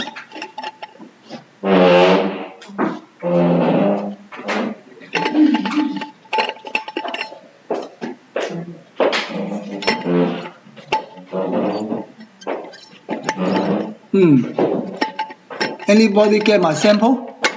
1, 2, the sample question. Yeah, just a moment. One copy there, right? Or with the other copy. I got 2 samples out. Okay. Yeah, I'll ask you this before. Okay, I'll ask you. Yeah. Yeah, one. Yeah, okay, 1, 2. Okay. Yeah, please return me after the lesson. Okay. Thank you. Yeah, the sample we download from the internet. The example of the question the PLAR. Oh, I see. We can download from the computer. It's the same. Yeah, we have a break now. Download from the computer, right? Yeah. Oh, okay. You just download it from the website. Oh, no, you can download the material from the computer. What is it? How long is the break It's like the 2 hours. study. 2 hours for 3 cases. Yeah, right. So it's approved. When you go to the seminar of the CTCM PO, they already give the handout of the sample of the case study. It's the same thing. I can. 唔好意思，因為我要翻工，所以我咧成日都早走。我得冇問題，得，你揸住本書 OK 㗎。咁每次睇有人睇到本書，做翻呢度。但係你覺得好好啊？no thank you。你冇 business card 嘅？我喺呢度做嘢嘅啫嘛。我呢度即係啲 professor。No. So far I haven't any public practice here. Do you think the 頭皮針嘅 scale acupuncture Yeah. will offer here? No, they not offer. Oh, do you have a private class or? No. Oh, so far I'm just practicing Chinese herbal shop and herbs and also the acupuncture, but not even the ear needle. I'm not. Not the ear needle is the 頭皮針。I know there because when I was learning the acupuncture, I learned that, but I'm not practicing. I'm not using that. Some of the students they will use it. Some of the teachers they specialize in that. I have no idea. But some people would like to stick, the 頭3針 here, and then they get the 3 here, and this is also work. Yeah, I think it's like somebody get the stroke, the wind Okay. stroke, right? Yeah. This is good.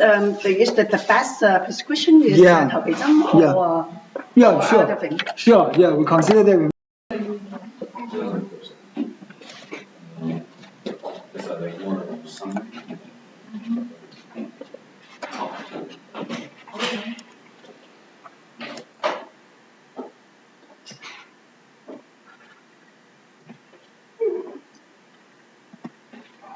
Okay, thank you. So guys, we shall start within 10 seconds. And the third disease we're going to discuss today is urine retention. In Chinese, people say 龙闭. As I mentioned before, you get a formal name. Either we call the dippling block in urine or urine retention, which means that the urine retained in your urinary bladder. Okay. In this case, there are 2 situations. One, completely no urine coming out from your urinary bladder. Second is it drop, difficulty in urination or make such a droplet or that. Okay, so this is a difficulty in urination. And in Chinese people, we got 2 words. One is 冷, this is a B, and both of them means the difficulty. One is completely blocked. The other is a small drops flowing out. So both are 龙 and B refer to the same thing, okay? And means the urinary bladder and also the urethra have a difficulty to get the urea out, okay? And what is the cause? The cause is usually by damp heat, accumulated damp heat in the gallbladder. In the urinary bladder. As I mentioned before, there's no excess disease, no excess symptom in the kidney, because kidney only get deficiency. Whenever it get heat, it will downflow to his partner, urinary bladder. So, as I told you guys, kidney has many functions. One of the functions is to govern the urination and defecation of our body. When they got the urination, whenever people got the difficulty of urination, it's a problem of the kidney. But the kidney just descend the problem down into the urinary bladder, making the urinary bladder have more damn heat, right? And the other reason may be because of deficiency in the spleen. As you know, urination also, when you guys go to pee, you need energy. You know, some old people, elder people, they do not have enough qi, so they will have difficulty in urination. Once you get his tonification of qi, then he will have no problem in urination. Okay, and sometimes because of the kidney problem, the kidney do not have enough heat, and then the urinary bladder have no power to make the urine out. So this is also the cause of the retention of urine. Okay, let's look at the differentiation of symptom. How do you know that the patient get retention of urine? Of course, the patient will tell you that he cannot pee or he have difficulty in, getting the urine out. And in the most difficult time, even the urine came out, and they also the abdomen get fullness and distension. And this is not the only sign and symptom. If the disease is caused by the damp heat, the patient will have bitter taste in the mouth. Because of what? Because of the liver problem. Because sometimes he get thirsty, but it's not really like to drink because of dampness, and also constipation, heat, right? And also the tongue will get red and tongue coat, yellow tongue coat with greasy. What is the pulse? The pulse is heat, sometimes deep or hidden, deep and rapid. Deep means what? As I mentioned before, deep means the vibration is deep inside their body. And rapid means heat. That means the heat is interior heat. Okay? And if you guys know from the relation of the organs and also the bowel, you know that there's a great relation between the lung and the large intestine. Some people get heat in the lung, they even get constipation, right? And some people get heat in the lung, they get the retention of urine. So sometimes people get the pneumonia. They also get a problem in the constipation or in the retention of urine. Therefore, when dealing with the constipation, we, besides using some herbs for promoting the bowel movement, we also like to ventilate our lung, because lung and large intestine, they associate with each other.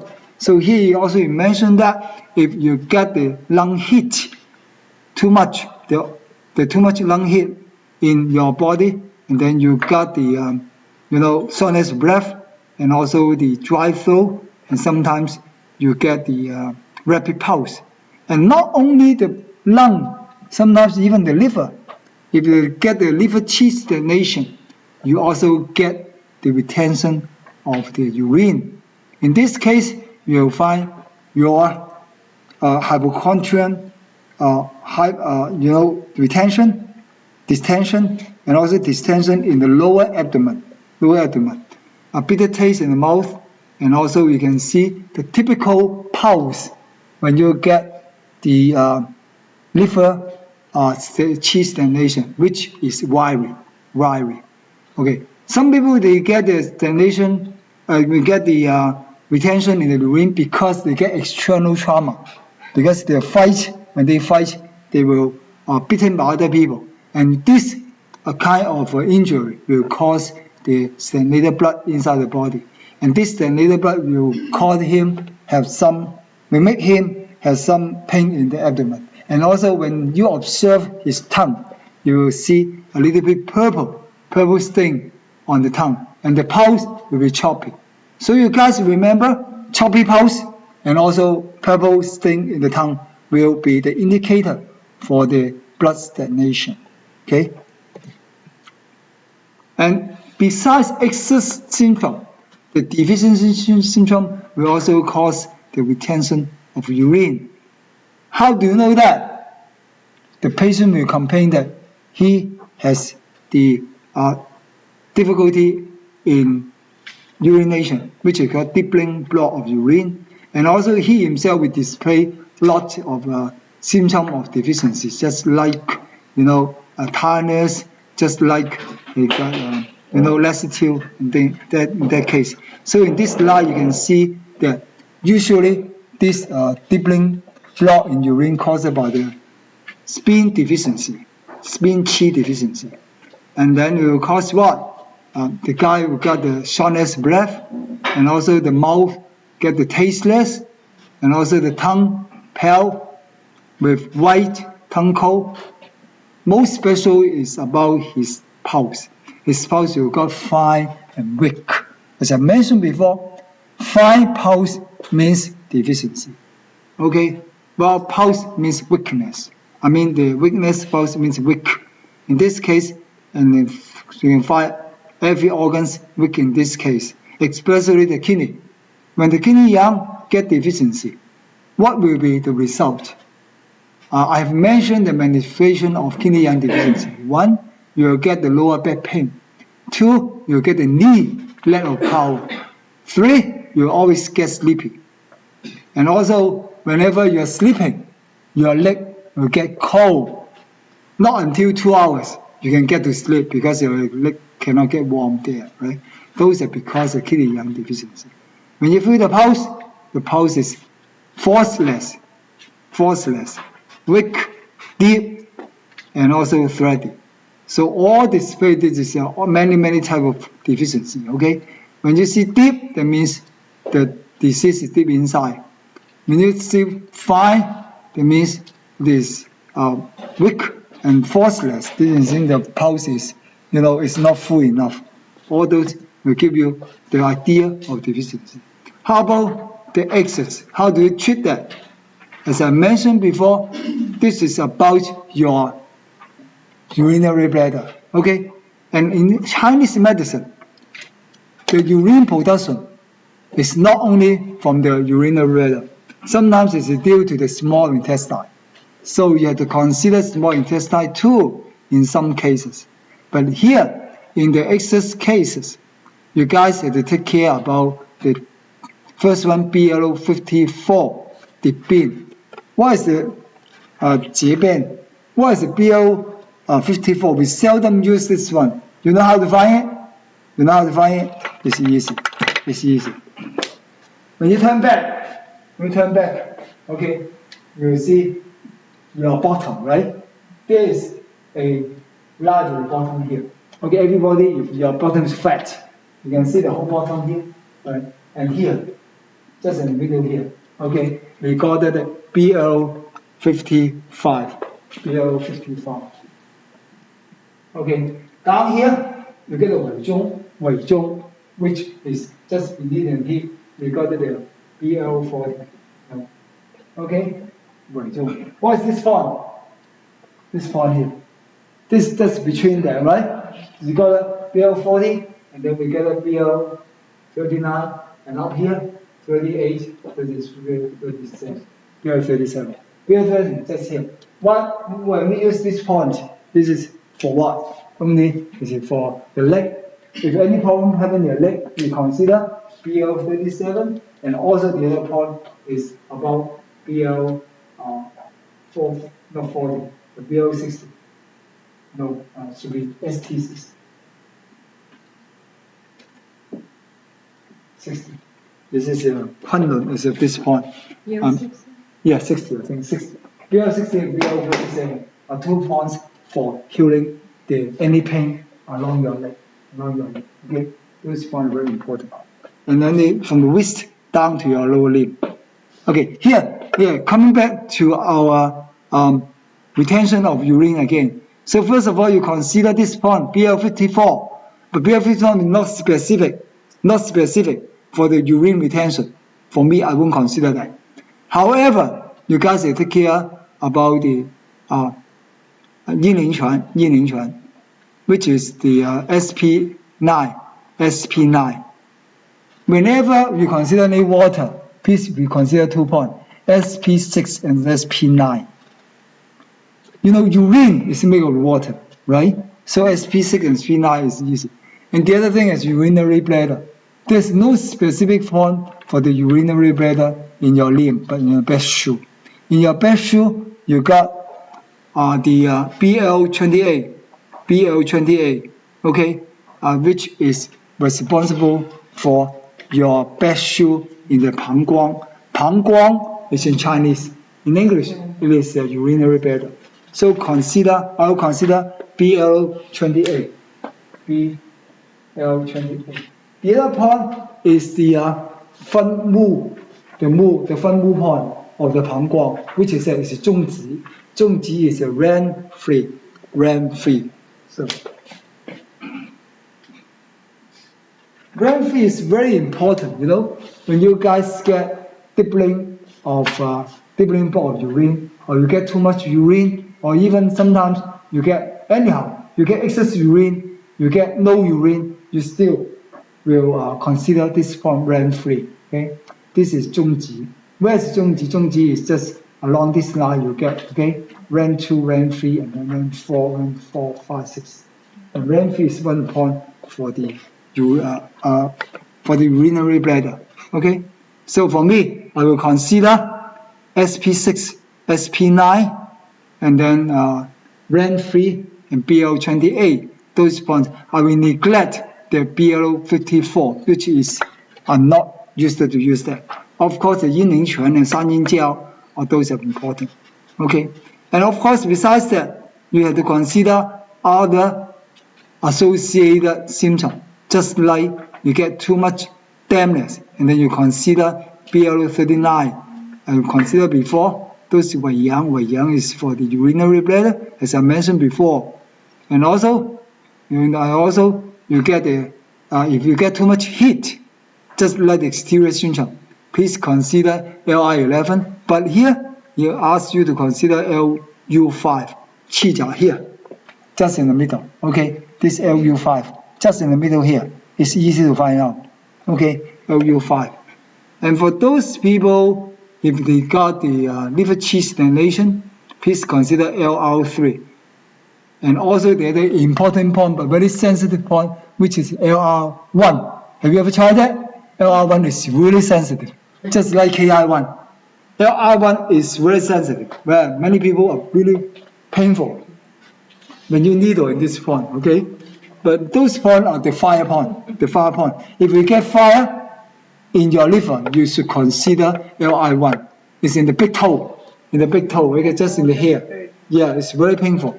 Yeah, the big toe, 大盾, in Chinese for 大盾, actually, this is LI1, liver 1, right? And for the qi stagnation, please consider this point, okay? And also for the stagnated blood, you got the 曲姑, this is the ran 2, and qi miao. You know how to get qi miao? I mean BL32. In the back here, right, the backbone here, you get those points. BL32 actually is the same as the BL28. They're in the same level. BL32 is the same level with BL28. You know, how do you get it? And then you move down from the 小强书, that means from the BL27, and here, this point. And then your finger will press, for example, this BL27, right? And your finger will be moved here, just like, this is your finger. Yeah, this one. Your index finger is touching on the middle here between the bone and the 27. This is the first cell wall. This is 31, BL31, 32, 33, 34 up here. So you get 1, 2, 3, 4, 4 holes here. Okay, this is 31, 32, 33, 34. Those 4 holes, you got it 8 points. So 1, 2, 3, 4, 1, 2, 3, 4. Okay, so what we touch again, those are 4 points. And where is 33? 32 is this one.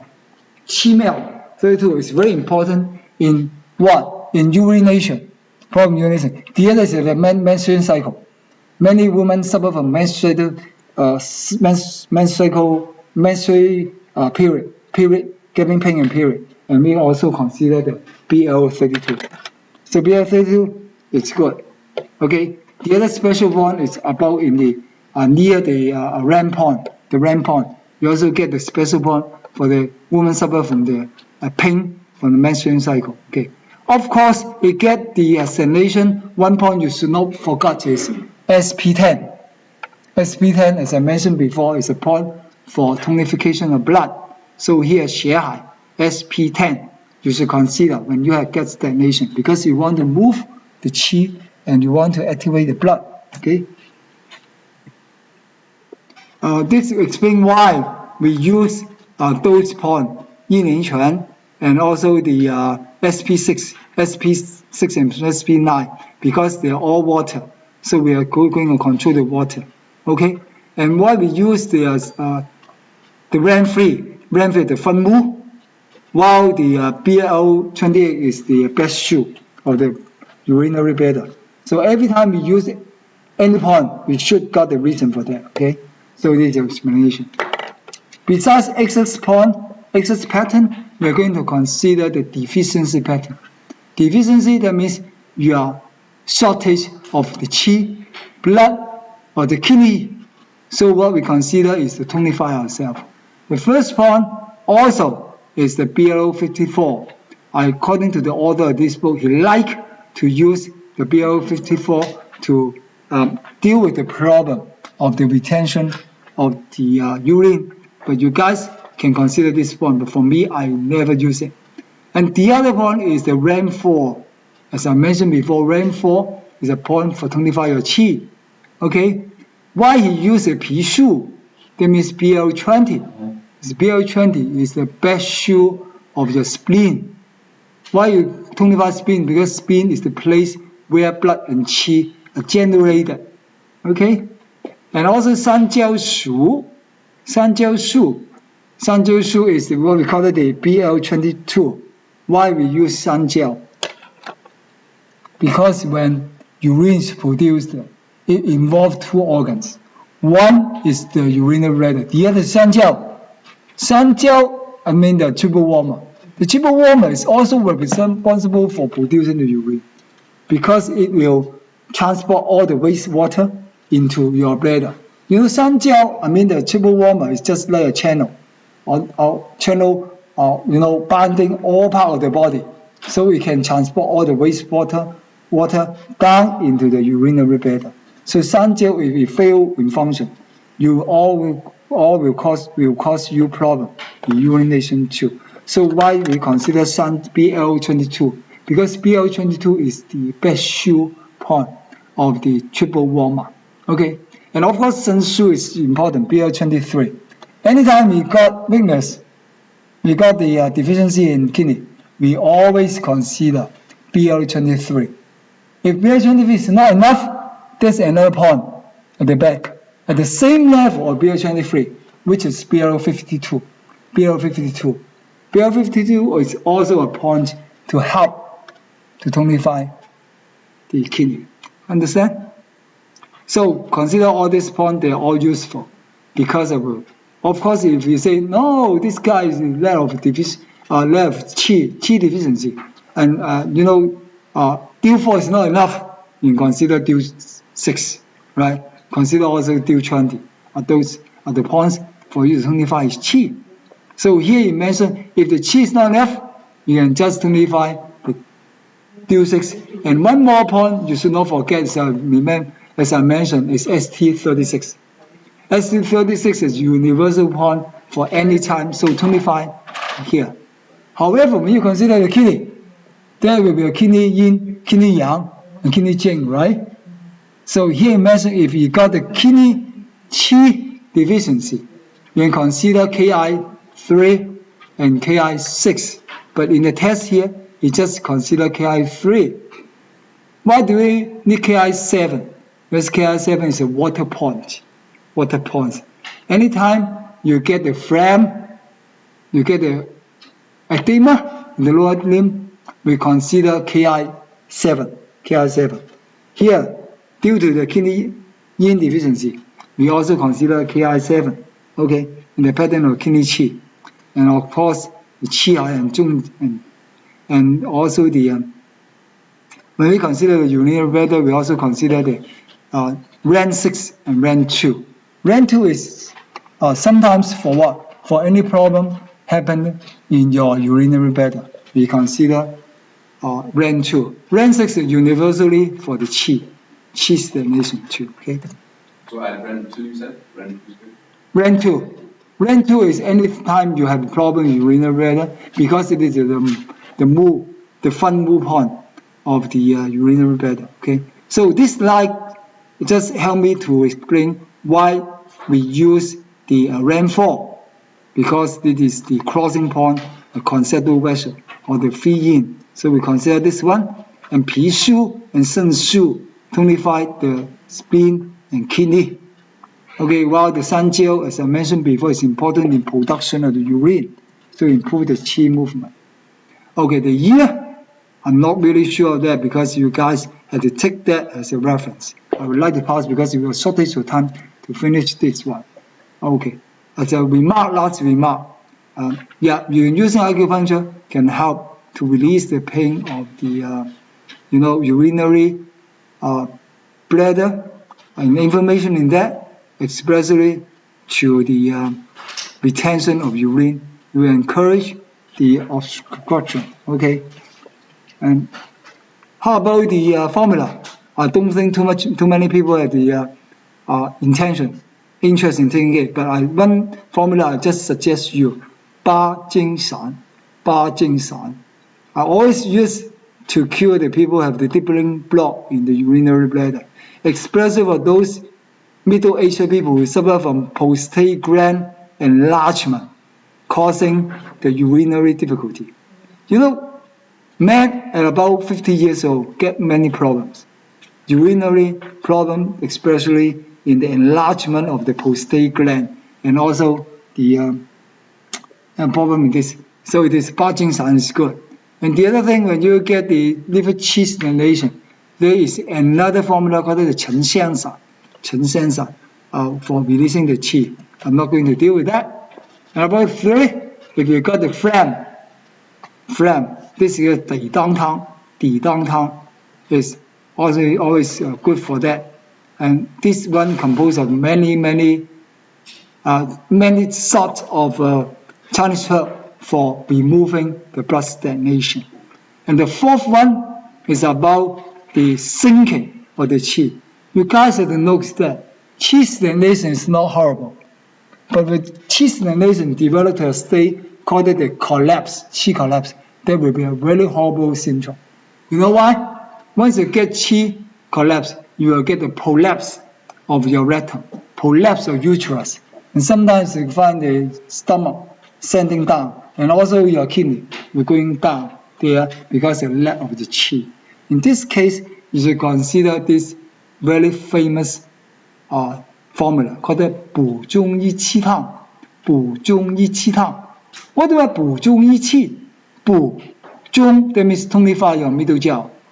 益气, that means invigorating your qi. That means tonify your qi and also tonify your middle jiao and also invigorate your qi. This is so that your organs can be upraised again.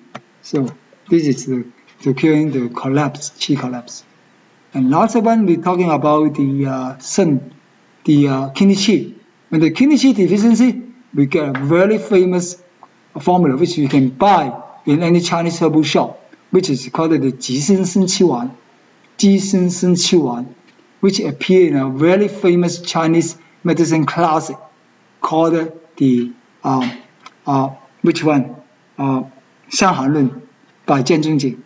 You get this very famous 鸡参参七丸 in order to tonify the kidney, so the kidney qi can be restored. Okay, thank you very much for this part. Any question? Yeah. Once again, going back to the list of TCM diagnoses. Okay. Would you put down like possibly prostate hyperplasia or prostatitis.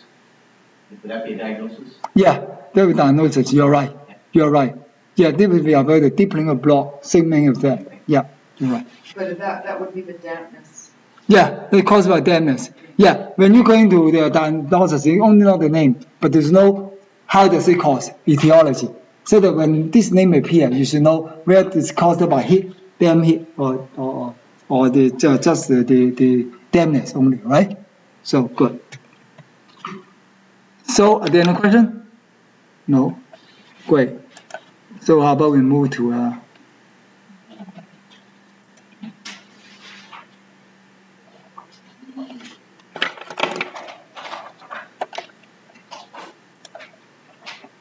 number 4,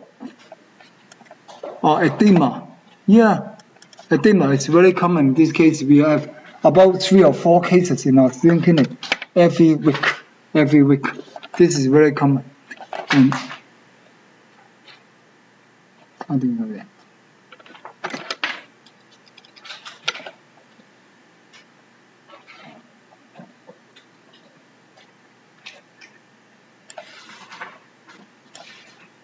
So let's go. Edema, 你看这水肿。So edema, everybody knows it is getting some water, okay, excess water inside our body. As I mentioned before, the normal food inside our body called the jin and ye. Jin and ye. This is what we have. Jin and ye. Jin refers to the liquid which is more viscous, more sticky. Ye refers to the water which is more, more dilute in this case. And those are the normal water inside our body. When this jin and ye accumulate in one region, it becomes abnormal water. Either it becomes phlegm or the edema. So the edema can be happy in the 2 places. One in your head, upper limb. The other is your lower limb. Okay. For those people suffer from exterior syndrome, mostly of them are edema in the upper side of the face and the head. For those people suffer from interior problem, that means deficiency, they always have the edema at the lower limb. Especially for those people suffer from diabetes, they got the edema at the lower limb always. Okay. So here he mentioned about what is the general description. He said that the edema is always caused by external exterior syndrome or eating disorder or overloading, overstrain. Okay, if it happens in the lung cannot ventilate the water away. If it happens in the spleen will lose its power in transportation and transpiration, and transportation and also transformation. Why it happens in the kidney? The kidney will cause the urinary block or the retention of urine. So if no water can be excreted from our urinary system, that means the water will stay inside the body. Where is it? It will stay under the skin, stay in the face, in the eyelid, or also on the abdomen, and also on the chest and the back, right? Well, how can you tell this patient suffers from edema? You just look at from the face. Sometimes you can see his eyelids is bulging. There's no depression here, okay? And the face get fat, and also you can get all this thing because of the edema. Or for the limbs, you can see it cannot bend. It sometimes get thicker, and also get all those pitted edema. That means when you press it down, it will not go up the skin. Okay, the pitted edema. Okay, what are the etiology of the edema? Edema, as I mentioned before, 2 causes. 1 external, 2 internal. External one is easy to solve because once the exterior wind and water have gone away, and then your edema will disappear. But if it is caused internally, you got to, take a long time to get rid of that. And also you have to cure or treat about the problem of the eating disorder, the long time of disease, and also sometimes because of overindulging in sexual activity or the eating disorder. Those are the cause of the edema. Okay. according to the organs, as I mentioned before, the water transportation are the responsibility of the 3 organs. Which 3? Spleen, lung, kidney. Okay, so whenever you have edema, please take care of these 3 organs: lung, spleen, and kidney. Okay, and then you can just, and the other reason may be due to the stagnated blood, and also the problem in the triple warmer. So next time, you can just consider the 3 organs and also the 1 bowel, which is the triple warmer. Okay, and and in Western medicine, the edema will consider about include all the disease, just like the chronic glomerulonephritis and also the nephrotic syndrome. And sometimes the edema will happen in the lung. In this case, we call it the congestive heart failure because of the edema in the lung and causing the lung causing the heart problem. So you can see that the edema will be serious if it concerns about the heart, and sometimes it will deal with the problem with the endocrine system, okay, and also the digestive problem. All those will cause the edema. As you know, the water comes from where? Come from the spleen. If there's no spleen, if there's no urine, or the water cannot flow, it will become the edema at that time. Okay? Yeah, this is what we have here. Okay, how we can make diagnosis? As I mentioned before, you can just look at the patient's eye, see the eyelids, okay, and also see his crack here, whether he have any crack here, or you can see it. This is more because of being obesity, being fat, and then after looking at his face and look at his limbs, see whether the limb get any, what we call it this swelling, okay, the swelling of this body, and whether you get any enlargement of them, and this is by observation. But patient will complain to you that he get a very fat leg, and the whole body, get distension. Sometimes you get a very bulging out. It's lower abdomen get bulging out, full of water, and even the time when he cannot get a good sleep, because when he get water in his lung or get in his chest, he cannot sleep well because he breathes hardly at that time. And the serious case, you can see with the symptom of the edema, the patient can experience the blockage of the urine and also nausea, and sometimes you get the bleeding from the nose and also the teeth.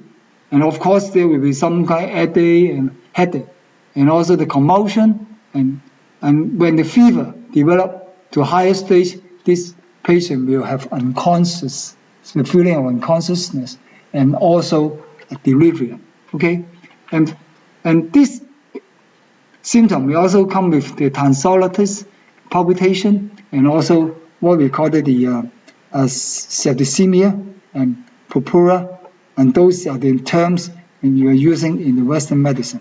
But those will be included in what we call it the edema. Okay. And when looking at edema, you guys will know that this is concerned about the urine, right? So we have a check on the urine and all sort of tests, just like the urinary protein, the urinary routine check, and also there will be plasma album and creatinine and urine nitrogen. All those things will be in the Western medicine, but it help in our diagnosis, see whether you get the impulse, the retention for that. Okay. How about the differentiation syndrome? As I mentioned before, there are 2 types of edema. One is yin edema, the other is yang edema. Okay, and the yang edema will be more vigorous, and the situation will be more worse because, however, in this case, the yang edema will be released easily because it comes with the wind. You can see the yang edema always happening in the head and the face. when this people suffer from yang edema, his face will be really shiny, and smooth, because it's like a ball, like a balloon, okay, bulging out. You can see smooth and shiny, and also and when you press it, and then it will come up again. So this is what we call it the yang edema. However, for those people suffer from yin edema, the period will be longer. It will be a lingering disease, and the distension position. I mean the distension position will happen in the lower limb, and the color will not be bright. This is dull yellow, and then you can see a greenish screen. And this time, when you press on the skin will not come out. So we call this to be pitted edema. Pitted. It means this edema, when you press the skin down, the skin will not come out. Why? Because this is the problem in the spleen and also the kidney. Okay, we take a lot of time to get away those water. Now, how to treat it? For the exterior syndrome for the edema caused by exterior syndrome, we just use one method, diaphoresis. If you don't know the word diaphoresis, I just use the word inducing sweat. According to the Yellow Emperor's Internal Medicine, this book of Chinese classics, medicine classics, it mentioned that anytime you get edema in the head and face, you use induced sweating. While the edema lower in the lower limb, using it through what? Through promoting urination. So, water in the lower limb, you can solve it by promoting urination. Water in the upper limb, we can solve them by inducing sweating. Understand? This is the usual case for that. So if we get any stagnation, of course, we still make use of the principle of, moving qi and also, activating the blood. So that increase the blood circulation, the water will go away. Okay. So let's consider the first type, yang edema. Yang edema is caused by the wind cold. That means the people suffer from exterior syndrome. And this time, the wind will bring with the water into the body and causing edema in the face. And with accompanying with all this edema, the patient will suffer from fever and chills. As I mentioned before, chill and fever are the common symptoms for people suffering from exterior syndrome. However, besides of fever and chills, this guy also suffers from scanty urine, no sweating, muscle etching, and also tight pulse. Okay. Now what we are going to use? We use Ma Wang Tang, Ma Wang Jia Shu Tang. Ma Wang is a good herb to induce urine, induce a sweat. So deal with acupuncture, what can we do? Now, as exterior syndrome, everybody knows. Exterior syndrome, we are going to deal with the lung. So lung 7, and also large intestine, LI4, are the 2 points we are going to consider. Lung 7, consider the coughing and exterior syndrome. And Hegu, LI4, also consider that. And there's one point we call the pain lead, lung 6. Lung 6 usually deal with coughing. Okay, in this case, because of the water, we're going to get rid of water, so we consider the lung 6 too. As I mentioned before, anytime you deal with water, please consider SP6, SP9, 阴陵泉. Why to have BL13, BL22, and BL39? As I mentioned before, BL13 is for the lung, okay, the best shoe of lung, and BL22 is the best shoe for sanjiao, that means the triple warmer, while BL39 is the loop connecting, the lower limb connecting point for the urinary bladder. You want to get rid of the water through the urinary water, okay? and release the edema. And of course, the other point you consider the 水分. As I mentioned before, this is 1 inch above your level. That means this is also dealing with water. According to Chinese name, is promoting the urination and qi transformation. And anytime you have the water, you consider the the REM free, okay? But I have a curious doubt why we use the DIL 26, this 水沟 or 人中. The 人中 is here. Why we put here? Here this point for emergency, okay? We put this point because we want to release the water from the face. But this point is for helping people, they get unconscious, they get the epilepsy, we call it. And also this point for what? For the face deviation.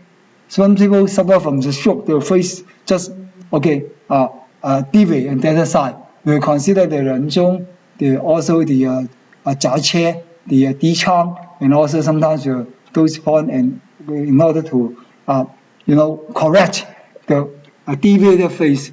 And so 人中 we never use it for this purpose. But for the edema, you can just consider it if it is for the edema in the face. Okay? And if it is coughing, we add one more 太院. This is 太院. But when you press on 太院, be careful of the radial artery. Okay? You must pull away the radial artery and put the needle here. This is the LU9. Okay?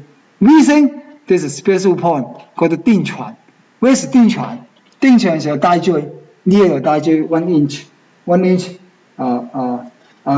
inch at the lateral side of your DIL 14. That means you first locate DIL 14 and then take away the lateral side for 1 inch. This is the 定喘. 定喘in Chinese means settling down your coughing, settling down your wheezing. This is 定喘. So the name is MBW1. Okay. And 丰隆 is another point for the phlegm. If you get too much phlegm, please consider the point ST40, which is 丰隆. Okay. So about wind cold, you guys know that. And the wind heat, of course, we can use the formula of the 越皮加熟汤. 越皮加熟汤. You don't have anything here? Okay. And for the acupuncture point, as usual, this is about exterior. Please consider LI4, okay, and also LU7 point. But here, because of heat, I will consider LI11. But here, the order doesn't give you anything. I mention again, if any time you get heat, please consider LI11. Okay, it doesn't mention about here. And of course, usually when you get exterior syndrome, we also got LI4, and also to get the LU7, and then the DIL 14, that means the 大椎, all these 3 points. Of course, you get the heat, you can consider LI11 or SJ5. This is Y guan. Okay, and at the best shoe, please consider the face shoe, that means the BL13. This is the best shoe point for the lung. And BL22, this is 山椒. As I mentioned before, 山椒 is responsible for transporting the water away. So BL22 got to be the best shoe point of the triple warmer. So the triple warmer is help to release the water away. So down below you get the BL34, 39. As I mentioned before, BL39 is the connecting point for the urinary bladder.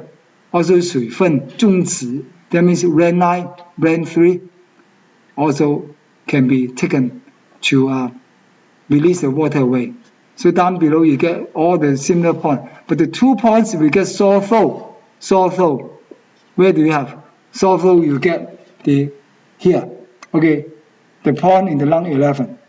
And then we get the severe sore throat, we always get the bloodletting in this point in order to release the sore throat. Okay, and SI17 we got the 10 room. Okay, the 10 room point is just near the ear here. Okay, and then we get the soil flow. But I seldom consider those points at the head here. I usually consider the point at the and the limbs is easy. Okay, lastly we got the toxic heat type. Okay, if it is heat, too much heat, we will consider the 麻黄连球70度痛 or 五味消毒饮. Those are the point for getting away the extremely heat. And the IQ point, yeah, I found LI11 here. I always emphasize on the LI11 in settling down the heat inside our body. So here, besides LI4, we get LI11, right? LI11 is getting the point. Here we got one more LI10. Sorry, we get DU10. You know, DU10 is a point we got that 零态. These are for clear heat. Some people would like to use a DU, but the DU point, I myself just use a DU14 and then DU4, DU6. Other than that, you get DU9, DU10, DU11. It's no use for me. Okay, I will seldom use that. And down below, you get SP9, 阴凝泉, because of the edema, the water, you must get it away. Okay, get the water away, you must consider the SP9 and BL22, which is the best shoe point for the triple warm. And as I mentioned before, this one is special, BL40. BL40 is for what? BL40 is for the urinary bladder, okay? And then you can get it. And also BL39 is for the sun gel, while BL40 is for urinary bladder. And RAM-free too, okay? Here. So the fourth type is because of your spleen. If the spleen gets dampness, it will also cause the edema in the body. Okay, in this case, you can see the symptom will be the onset of the non-pitting edema. There is edema. When you press it down, it will go up again. And then this time, you can find in your body. And the people like to sleep. And also, if you lost appetite, when you observe his tongue coat is white, it's a soggy. Soggy means dampness, okay? S-O-G-G-Y, soggy. Moderate pulse also cause dampness. So moderate and soggy also refer to the dampness. So the formula, we got the 五皮饮, 五皮散, and also the 味淋汤. Those are representation. And then during the acupuncture, of course, LI11, you got to release the dam. And also at J6, G cow here in this point. And also the river point of the triple warmer, it can get rid of the dam heat here. Sanjiao Shu, BL22, yeah, deal with the triple warmer. Panggang Shu is 28, this one. Help the water withdrawing from the body through the triple warmer to the urinary bladder. This is good. So RAM-free, RAM-4. RAM-free is for any disease, any problem in the urinary bladder, while RAM-4, as I mentioned before, because the spleen deficiency, we are trying to needle RAM-4 in order to increase the qi. Okay, 阴凝泉, of course, is a point for water. Here's one point you guys in the note, this is the Ki7, 氟六. Ki7, they're getting rid of any excess water from the body, so we can release edema. And if any time you get any problem, just like the hypochondrial pain, you can just consider the liver 14, 奇门, and also PC6 with any nausea feeling. Okay. Okay, the dam heat. Anytime we count the dam heat, you can see the skin will be very, smooth and very shiny and very distension, right? And of course, if the dam heat accompanying with the lower heat in the afternoon, and then this water the water of the urine will be turbid, and this guy like to sleep, and then we call it this is damn hip tight. And what are we going to give him? We got this the formula. We got it the 舒脚引挤, 舒脚引挤. Just remember this representation, okay? Also, the argumental point I think is not far away from the BL22, or for queuing with the triple warmer. Red 9, red 6, those are for getting rid of water, and also the pushing our qi. This time we have 中脘, because this is a spin deficiency, okay? Of one point you guys must not forget is ST36. Whenever you see a triangle there, it means it needs more substitution. So more substitution on the qi height, that means rank 6. More substitution in pi shu, that means PL20, and then you get it. And about the spin age, we got those DG. Okay, we also consider about the year point, but it's not the most important thing for us to consider. Okay, about qi stagnation. It says qi constraint, but I just consider the qi stagnation. Okay, the qi stagnation, please consider the 阴陵泉, SP9, and the 三阴交. Those 2 points are going to the yin position and taking away the water. Okay, and then sometimes when you consider the qi stagnation, please take care about the liver, especially liver free dai chong, and then which is a source point and also a smooth point, stream point for the liver. Okay, you drag the liver and you can regulate the qi. And as I mentioned before, GB34, anytime concerned about the gallbladder, please remember GB34. Okay, and ST28, okay, this is a 水道. As I mentioned before, down below your tin sheet, I mean the ST25, and then down below, about 3 inches, you got the 水道. And the 4 inches, this is another point, you got the dai jui, you know the dai jui, dai lai, I forgot. So down below 3 points, you got the 水道, and then you got the 归来. Those 2 points are very important, okay? And then you got the dai han. And then the best shoe, you consider BL18 and BL22. Those are important for the best shoe for the gallbladder and also for the triple warmer. Okay, and the new point you guys consider, we call the SP4.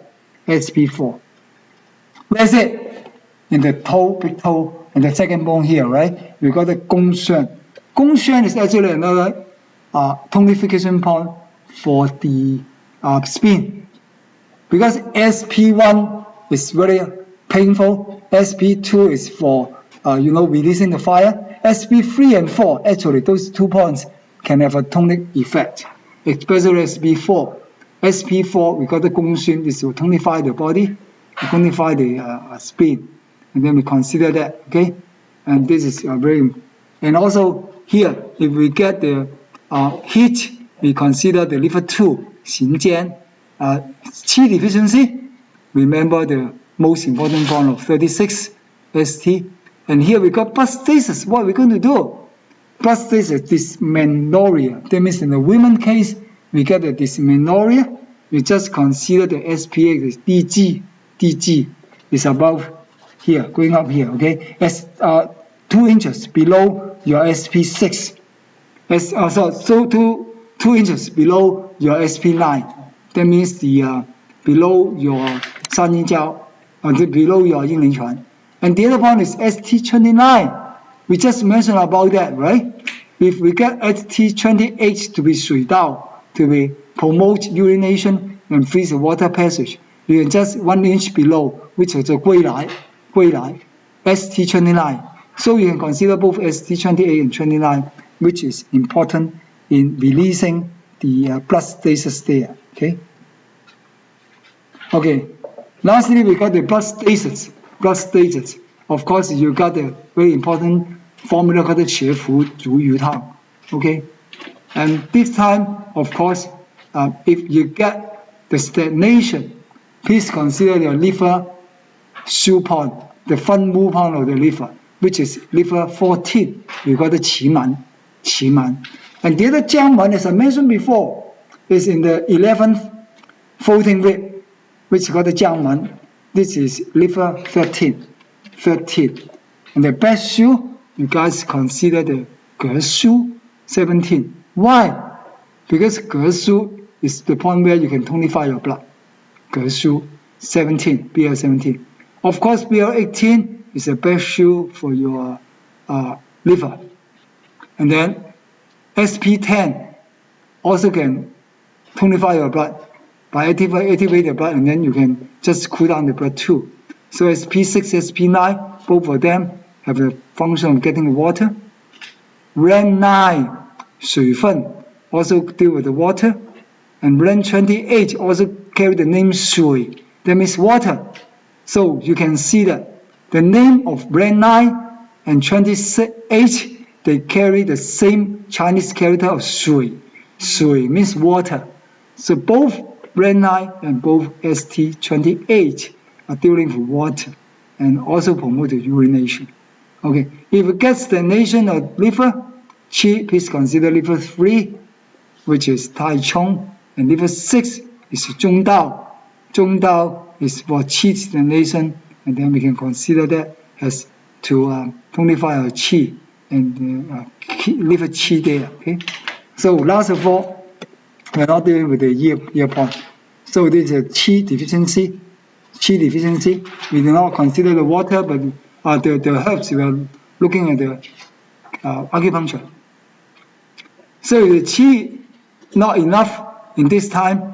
Okay, we consider the SP9, SP6, and the LU7, the Li Qi in this position. Okay, we deal with the lung. The lung Qi is not enough. You can consider this point, and also the kidney 7, Fu Liu, is also considered about water.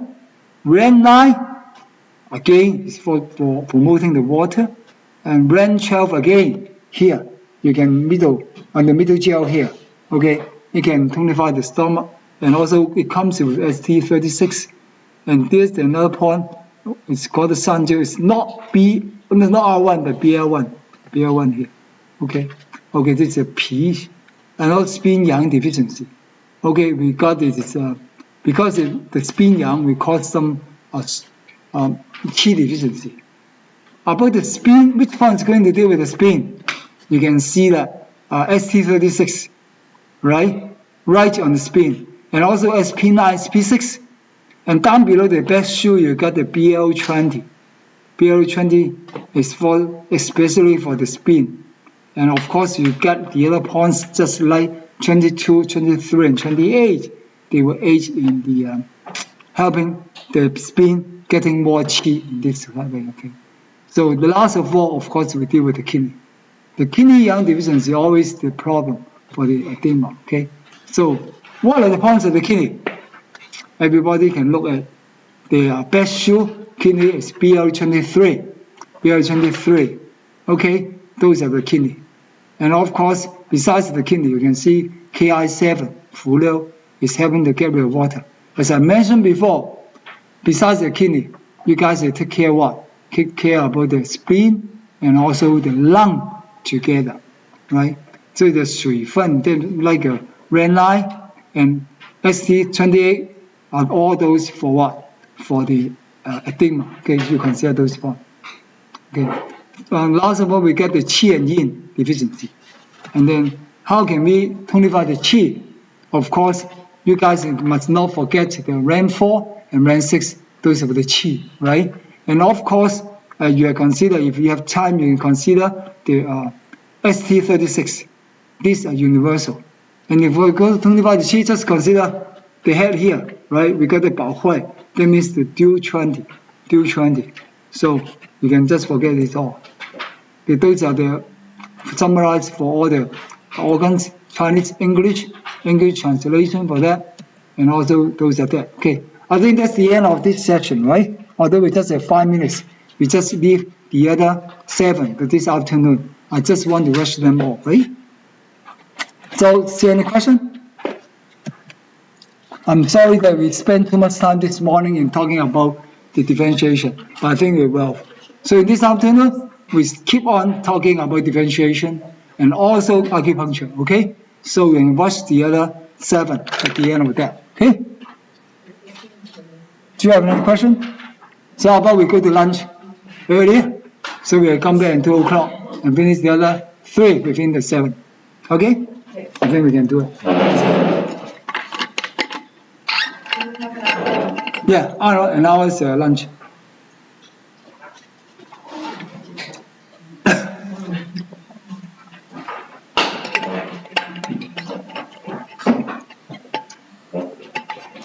So we have an hour's lunch time. Come back at 2 o'clock, please.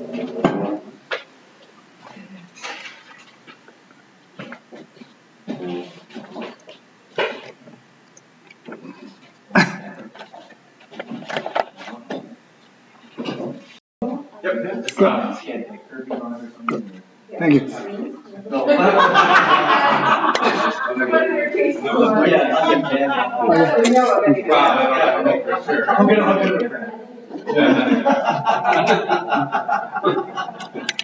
We didn't do so well. That wasn't the reason you failed.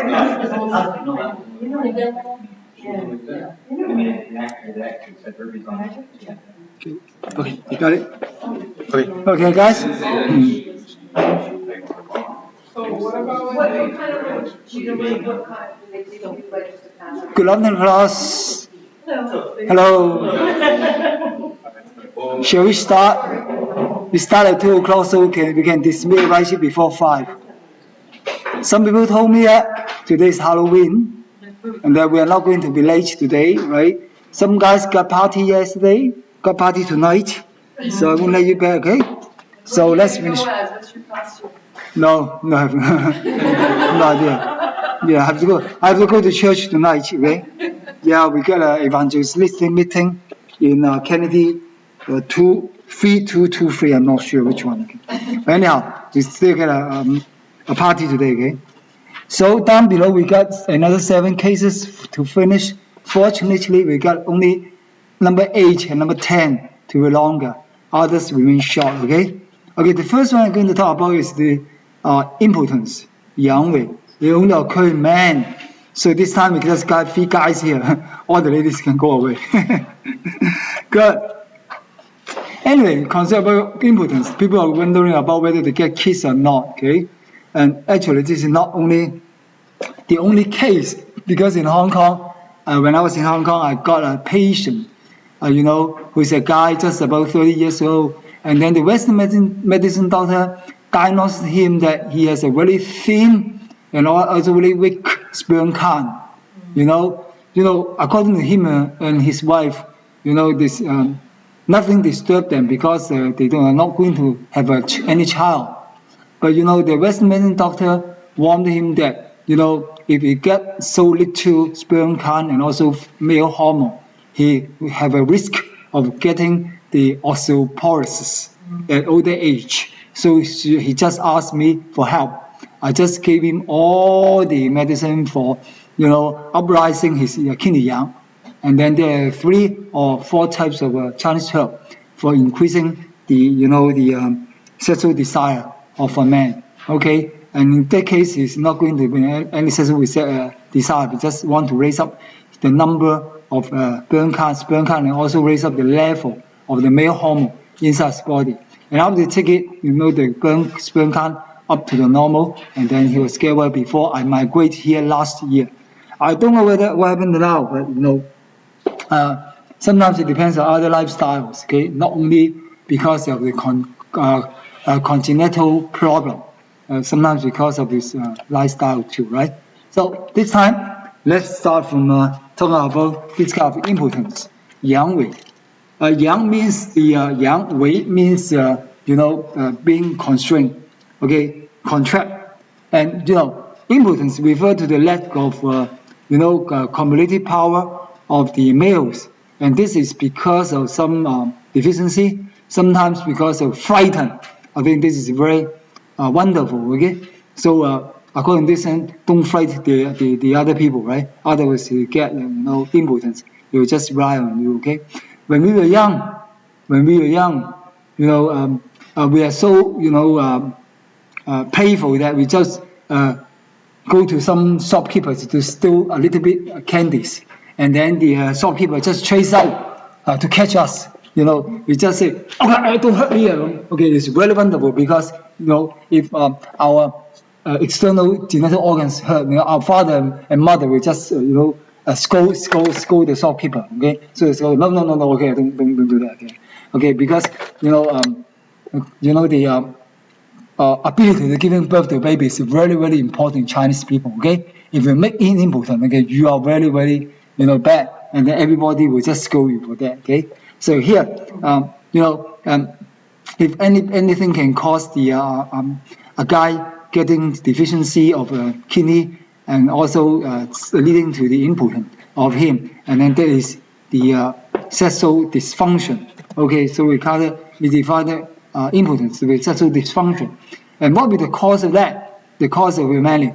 Most of them, Chinese medicine consider the etiology with three types, right? One is external, exterior syndrome. Second is interior problem, just like emotional disturbance or internal injury. The third one, we call it either external or internal.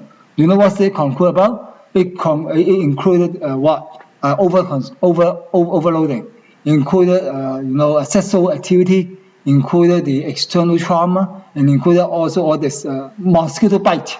All those things can be put under the category of neither external nor internal. Okay, so sexual activity overindulgence in that is also belongs to the non-internal and non-external. Okay, so in this case, if some people involving in masturbation, including boy and girl, or just by deficiency of qi and blood, and leading to the injury of the heart and also the spine, and this also will be one of the reasons for leading to this kind of impotence. Okay, and what can you identify?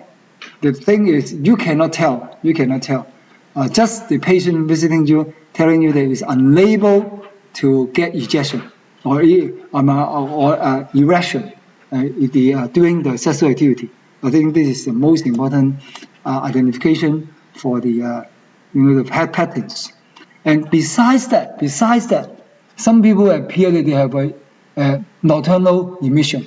That means a seminal emission at night.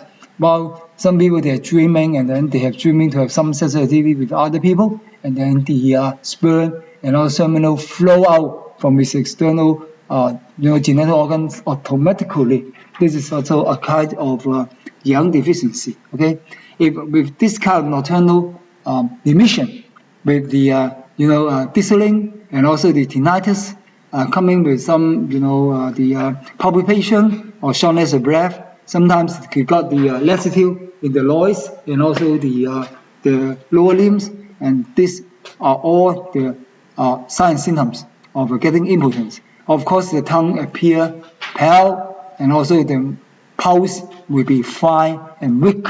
All these symptoms just indicate that this guy get the kidney yang deficiency. Okay, and sometimes some people will get some what we call some information in his scrotal sac, and and also this is because of some kind of sore there. And you know why? Because when they are playing football and playing exercise, and after that they are not going to wipe the sweat out, and then those sweats will accumulate outside the external reproductive organ. In this time, some the mosses and some things will burn there. They grow in there, and this will, because of some kind of dampness, accumulate there. When the temperature is changing, and they get itching all the time, and this is especially serious when there's high humidity. These people will get a little bit itching and also some kind of inflammation there. So this is also will cause the this kind of impotence later. when this develop into the internal organ. Okay, and this will be caused by excess disease or the deficient disease. Okay, and excess disease always caused by fire, while deficiency disease will also caused by the lacking of some qi blood or the kidney. Okay, how about the treatment? The treatment, of course, as I mentioned before, this all belongs of the deficiency. Okay, so we can take the guanyuan, that means the rainfall in order to raise the qi, and sanyin SP6. Why we use sanyin? Because this is the crossroad of the 3 yin channel. Also, of course, the 3 yin channel included what? Included the spleen, the liver, and the kidney. Those are very important for the supplying the essence to the body.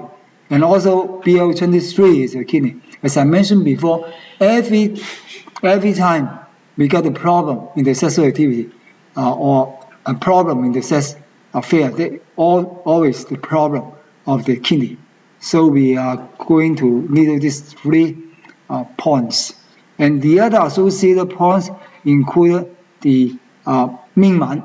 Mingman is the GV4. This is the DIL4, and also you have to tonify the kidney, just like Ki3, Ki6, and then Ki7 in order to get more and more fluid. Of course, as I mentioned before, many times the qi deficiency, you just go to visit the spleen and also the stomach. And spleen and stomach, of course, with the BL20 and also the ST36, those are important. And one more point, you got to add if due to fright and fear, according to Chinese medicine, if you're frightened, your kidney will be hurt. So this is our custom, not to frighten the kids in the daytime. Otherwise, they will get crying at night, otherwise you get even what we call the infertile convulsion at night. Okay, so in case that we will just see one more point. This is a Huiyin. This is a CV1. That means a RAN 1. But we seldom use a RAN 1, except this is concerning about the frightened cases. But these frightened cases always sometimes we find in the human being. With the adult. Okay, and also the Yinling Chuan SP9. And down below you got the if you got the stagnation of blood, of course we are going to activate the blood by needling the Xia Hai, that means SP10. Geshu, that means BL17. As I mentioned, these 2 points are important. Of course, insomnia, the 2 points you got to remember. One is PC6, the other is HT7, and those are important for the point. But one more thing, you can tonify the best of the heart, that is the BL15. Because if you find some people, as I mentioned before, some people visiting our steering clinic, all because of the back pain. In case of back pain, we are looking at the 3 points. One is still 4, the other is still 3, and then we got another is BL23. So here, again, at the end of this passage, it mentioned about if you got lower back pain, please add the Mingman, that means DIL4, and Yangling Chuan, that is GB34. Okay, and this is the one to, and this is explanation why we chose the RAN4 and also SP6 and then PL23. Okay, those are the point for tonify your kidney qi. And others, sorry, I'm not so keen in dealing with the auricular acupuncture. So this point you just take as your reference. Okay, and the conclusion here, just mention that you can just have your lifestyle and also your psychological treatment and accompany with your acupuncture. And about herbal prescription, as I mentioned before, herbal prescription, most herbs are dealing with the life of gave. That means your left kidney is responsible for water, while your right kidney is responsible for your fire. So the right kidney are called the life of gave. So here you can see that we are using a formula called 降乳丹 which consists some herbs which are important in raising the male hormone of the body, just like the second and the third. One is called the 仙毛, the other is called the 阴阳符, and those are very important in raising the male hormone of the kidney of the patient. Okay, and of course, if you get the lower back pain, 杜仲 and 刘希 is also important. Okay, the other thing is some people get impotent because of the gut what? Heart and spleen deficiency. And you just check this one anytime you have heart and spleen deficiency causing you, making you insomnia or making you impotent. We are using the same formula, which is 桂皮汤. 桂皮汤 is this one. And 桂皮汤 is both used in insomnia and also impotent. Okay? And if you got palpitation, you get 2 more addition for that. And as I mentioned before, some people got the impotent because of fright, sudden fright, acute fright.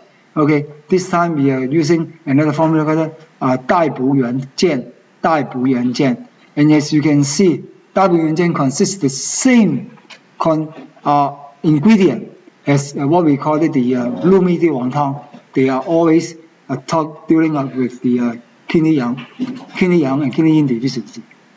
Okay, and the fourth reason why we got the impotent, sometimes because of the stagnation, liver stagnation. Okay, in case of liver sheath stagnation, a very important formula which can be applied to both men and women, which is called the 逍遥散. Although 逍遥散 is always prescribed for the women who got the irregularity in the menstruation, or they got what we call the dysmenorrhea, and this formula can also prescribed for the men who got the impotent because of the liver sheath stagnation. Again, I can tell you, each time we can just give you the formula, but we are not talking about the modification because of the requirement of the examination. Okay, it doesn't need any modification. And the last one is about the damn heat. As I mentioned before, this kind of impotent can be 2 causes. One is deficiency, the other is excess. For the excess type of impotent, this is caused by the downflow of the damn heat. In this case, people will get the situation just like you get some inflammation, some dampness in the scrotal sac or in the external reproductive organ. In this case, either the dampness in male or in male, I will use the same formula, which is called 龙胆泻肝汤. As I told you before, women get the leukorrhea.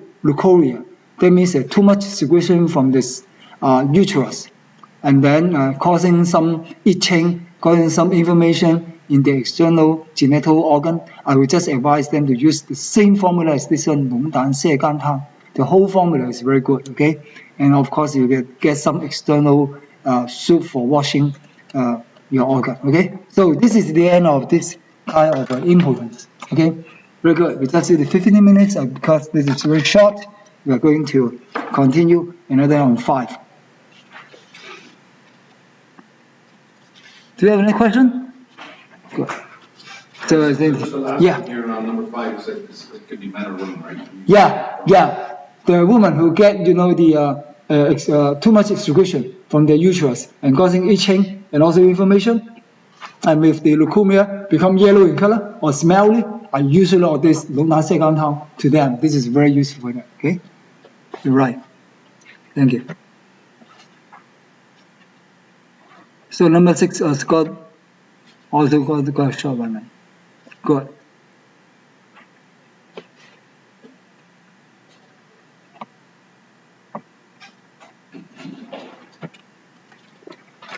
So number 6, we deal with what we call the dizziness. You guys know the dizziness does not just have one single cause, because generally dizziness is caused by deficiency. However, when some people suffer from high blood tension, hypertension, they always got their dizziness too. So dizziness can be of excess type or deficiency type here. Okay. What do you mean by dizziness? Dizziness, when you see something, you feel either you feel a rotation, movement of the object around you, or you get something blurred eyesight, and then this will be called the dizziness. And some people, when they lie down, I got a patient in Hong Kong, a woman about 45 years old, when she got the menopause, she got this kind of disease. Whenever she lie down on the bed, she got just the subject movement. And whenever in the morning, when she got up, we also get the dizziness, okay? And he just advised herself, now I'm going to get up, okay? I'm going to skate, and then he tell herself, before you get up, and then slowly get up, and then you can just take away the symptom. But anyhow, she's also suffer from the blood deficiency because of the menopause, okay? So in this case, see the menopause is temporary or for the long term. Some people will just, crawl down and stand up, they just get dizziness, right? But this is a very usual case where we will do. But if it happens always in this case, then we'll just take it to morbid stage, and then she or he had to consult the doctor to see why. So the reason can be caused by hypertension or anemia, or sometimes it's called neurosis, or sometimes it's radical, and also what we call it the dizziness in this case. So what are the causes of dizziness? And sometimes some people getting angry. After getting angry, they will become dizziness. Some people because they eat too much. Some people they work too much. And all those things I can just group them to the reason of emotional disturbance. One is an emotional disturbance. And then when they get angry, the chi will go up. And this chi becomes the fire. Okay? And the fire and then lead to the wind. Anytime we get some people trembling, either you're shaking your head, or your tongue, or you're shaking your face just of a ticking. In this way, we attribute all those diseases, all those signs and symptoms to be the liver wind. So in this case, if anybody to get the liver wind because of the heat, because of yin deficiency, because of emotion, those will be the cause of this dizziness. Okay, and this time will lead to what we call the hyperactivity of the liver yang. And the liver yang, if going out, floating up, it will disturb our sun, and so we can have some dizziness appear there. And sometimes this liver yang is caused by the phlegm, and this phlegm turbid will also disturb our sun, and then we become blurred eyesight, and also we get dizziness. And last of all, of course, it's because of the weak constitution. Some people after long-term disease causing both blood and qi deficiency. In this case, since the blood cannot go up to the head, cannot go up to the brain, and then dizziness will come, okay, in this case. And last of all, of course, you can attribute to the kidney. When the kidney jing deficiency, kidney jing, not the kidney yin, not the kidney yang, but the kidney essence.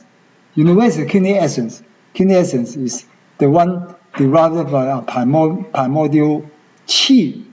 Means when you were giving birth, your mother gave you some reserve in your kidney, which is your yuan qi. The yuan qi is stored in your body for protecting yourself.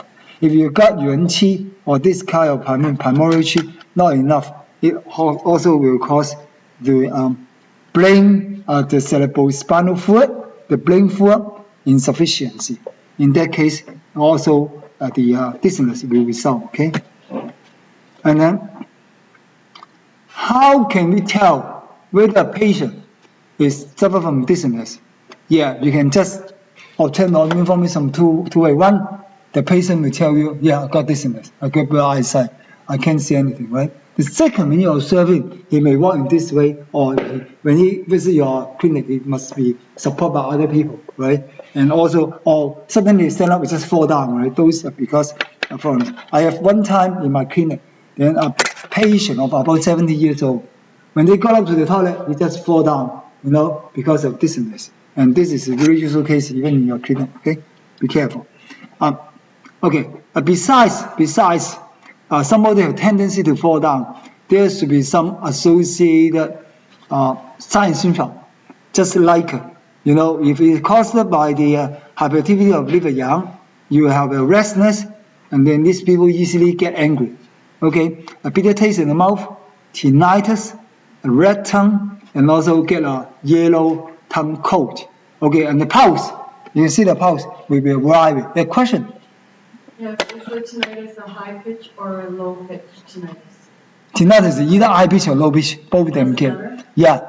When I mention about tinnitus, I can tell you there are two possibilities. Yeah. One is just a barrier between you and the speaker. You can't hear clearly what he's talking. This is tinnitus. Second, your ear have a high pitch sound or low pitch sound. Either of them is we can call tinnitus. So anything disturbing you to hear, this is tinnitus. Okay? But I thought different organs have different amplitudes. No. Liver had a high one. No, we can't say that because no, we can't conclude. Okay. But anytime you get a tinnitus, we just attribute the problem to both liver and kidney. Yeah, liver kidney deficiency. Okay, so this is always true. We cannot just say liver. We cannot just say kidney because sometimes after a short period of time, and then the organs will affect each other, and then they will cause each other deficiency. Right? Thank you. Thank you. You're welcome. And then. This is one of the causes called hyperactivity of the liver yang. The other, if you got the phlegm dampness. What you got if you get the phlegm here, you will get the choking feeling in your chest, or what we call it is a kind of oppression, a chest oppression in your heart. You will not release yourself. You can just breathe yourself in order to get more comfort in your chest. This is because what? Because the phlegm accumulate in your chest, making you uneasy to breathe, right? Sometimes you will get a nausea feeling, and then you can just tell by looking at his or her tongue, because in this case, her tongue will be slippery, full of water. Just like you drop the tongue in the water, pick it up, it's still full of water, and some saliva tend to fall off. And this is what we call the slippery teeth. And also, his pulse will tell you the same thing. You know why? His pulse gets slippery. A sleepy pulse and also get soggy pulse. That means those because of the phlegm dam, okay? And the third reason is because of kidney zinc deficiency. And also, of course, I can tell you, whenever somebody suffers from kidney zinc, you can tell whether it's heat or cold. But the one thing you can distinguish is the lower back. The lower back gets soreness. Not necessarily pain, but soreness. Always soreness at the back. The lower back. This is called the kidney zinc deficiency. Zinc here I mean the essence. J-I-N-G, zinc. Okay, and this kidney zinc is governing our lower back and also the sperm in the male. While the female hormone, just like progesterone or estrogen in the female, okay? So if lack of the kidney zinc, the secretion of those female hormone will be decreased in the woman. Okay, in this case, you can't see anything wrong with his tongue, only pale tongue. However, the pulse, you can feel is a deep and also fine in her kidney pulse. That means in qi pulse, CXI qi, in the qi pulse. Okay. The last reason because of the lack of blood and qi. If in this case, those people suffer from long-term illness, we have this kind of the manifestation. Of course, the first thing you see is very, very tired. It's listlessness, and the pale complexion, pale and complexion. And also the tongue is pale, and also the pulse will be small, and also fine in that case. Okay, so I just explained these four different types in the diagnosis. And how about the treatment? As I told you before, anything wrong with this dizziness, you can just attribute to the liver and also to the kidney. Okay, usually when people feel dizziness, for me, I will just treat first of all is lack of qi and blood. So here, I don't know how the author will say this one. He said primary treatment is taking the 凤岐保惠, that means the GB20, the DU20, the PC6, PLAR3, and the kidney 3. And okay, just by looking at these 5 points, I just suspect that this is the idea that the author want to get rid of the wind, right, the 风气, and also raise the qi, and also tonify the kidney. Is that right? Tonify kidney. So I don't know what is the combination of these 5, because it composed of raising the qi, getting rid of the liver fire, and also tonify the kidney, and also prevention of the dizziness in this case. So this is really, really complicated for me. I have no idea on this one, right? But you guys, when you're looking at this one, please look at it with a critical eye to see how or why the author will use this way. Because in our examination of in the general membership, I mean the general registration membership, we do need to explain the prescription in the examination. So for me, I will just explain them one by one, okay? And also the supplementary points, you can see the Xinjian, that means the liver 2, and also the Tai Chi, KI3. And here is because of the hyperactivity of the liver yang. And then, if you get phlegm, of course, don't forget the ST40, okay? And also, why do we need the 中脘? That means the RAN 12, because the phlegm in the middle will cause you something like the chest oppression. If you get chest oppression, of course, the only thing is you just put a needle in the 中脘 and also the 糖重 to be, I mean, this is the RAN 20, so RAN 17 for that. So for me, I would like to add one more point, just like 糖重 to release the chest oppression there.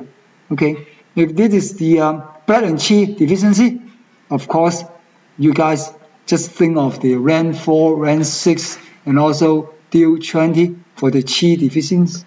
And also for the blood deficiency, you guys to remember, it's the SP10 and the BL17 and also the GB39 are those points of tonifying the blood. Question? Sorry, you said when you were looking at the principal point, right? You said you would use those. What would you use? You mean the principal point? Yeah, no, the principal point, and as I told you before, I don't know what is the cause for that. If you look at the principal point, you just compose about any combination, just like you get rid of the wind by pointing at GB20, right?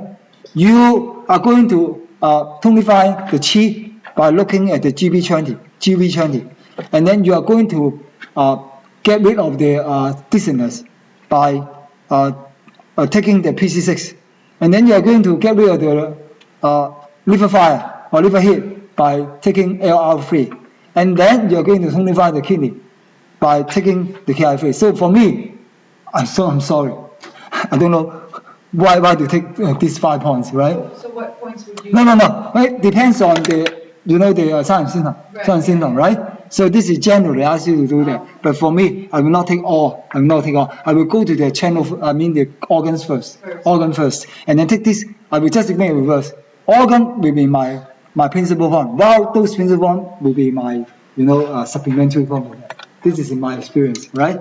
So this, as I told you before, for there are about 10 doctors here. If we are going to prescribe a prescription, there will be 10 formula for that, and 10 formula all works, but depend on how much extent of that, right? So you can choose your own point, choose my point, but how effective is that depends on your experience and your knowledge, right?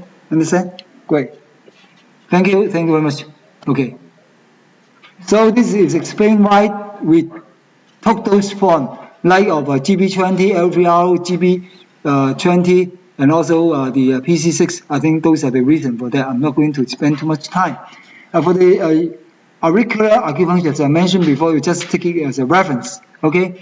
And just before the lunchtime, a lady sitting in the back just advised me that do you have any experience in the scalp acupuncture? I say, yes, I do. But in this examination, we are not going to emphasize on this scalp acupuncture, okay? Although you can add it, but you will not get any credit more than that, okay? So principally, you can just rely on the acupuncture, and this is what I suggest you to do, okay? So I'm not going to spend more time in this auricular acupuncture and also scalp acupuncture, right?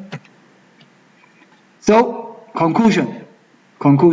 The conclusion also I mentioned, besides using the acupuncture, and then you guys, when you are practicing, you ask the patient to do some action in coordinate to come with your treatment. Just like when he get the dizziness, he can just close his eye and also lie flat. And all those are the measures for the vertigo. And also ask him to take some, so eat smartly, and don't take any spicy food or any deep fried food, and abstain from the alcohol and the tobacco. Otherwise, the friend damage will generate again. All those are the lifestyle advice we can give to the patient. Okay. So about the formula, so I will just give you the representative formula only. For example, when we have the upward disturbance of wind, that means the liver wind going up and disturb our brain, causing us some dizziness. What we are going to do is a 天马扣藤饮. This is a very good formula for people getting, the hyperactivity in the liver yang, because of those people getting dizziness or tending to fall. Okay, I also prescribe this formula to them. This is good for people who get the liver yang upper disturbance. And of course, I'm not going to mention any modification. Okay, and the other thing besides the liver yang, when the liver yang become liver fire, and then it will cause what? Cause the people, bitter taste in the mouth, and sometimes insomnia, and sometimes this thing will cause him has nose bleeding or gum bleeding. And then what we're going to do is a very important formula, which the gentleman asked me to. We can apply this龍膽瀉肝湯, okay, usually on the impotent, also on the woman who get excess, the secretion of the leukorrhea, right? So 龍膽瀉肝湯 is a representative formula for that. For people who suffer from tuberous phlegm, and this turbulent burn up, and also making the patient dizziness, and then we can use this formula called the 笨沙保暑天麻湯. 笨沙 is a very important herb which can prevent the upflow of rebellious qi. So 笨沙 is function can two way. One, preventing vomiting. Two, preventing coughing. So it is very useful in that way. Okay. So if the phlegm is going up, we can just use 笨沙 to prevent the phlegm going up. Okay. And 天麻 is also important in preventing people from getting the dizziness.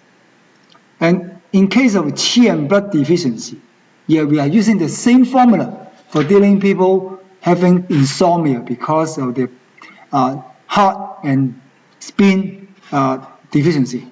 And this time, as I mentioned before, 桂皮湯, besides killing people having deficiency, having insomnia because of deficiency, 桂皮湯itself can also tonify the blood. Okay, so it's a blood tonifier. So 桂皮湯, remember, this is very good for both blood tonification and also insomnia because of the blood and qi deficiency. And then, as I mentioned, there's a liver and also kidney yin deficiency. Kidney yin deficiency is easy to deal with, because in Chinese medicine we got two types of formula. One is called 左归丸, the other called 右归丸. 左 means left, 右 means right. So here 左归丸, that means we tonify the left kidney. So another partner called 右归丸 is tonify the right kidney. So here, if you get yin deficiency, of course we consider 那个左归元. If we got the liver yang deficiency, we go consider another formula which is called 右归元. 右归元 is spelled in this way: YAOGUIWAN, which is 右归元. But here we are using the 左归元, so the spelling is ZUO and then GUI. This is 右归, okay? Okay? This is the representation formula.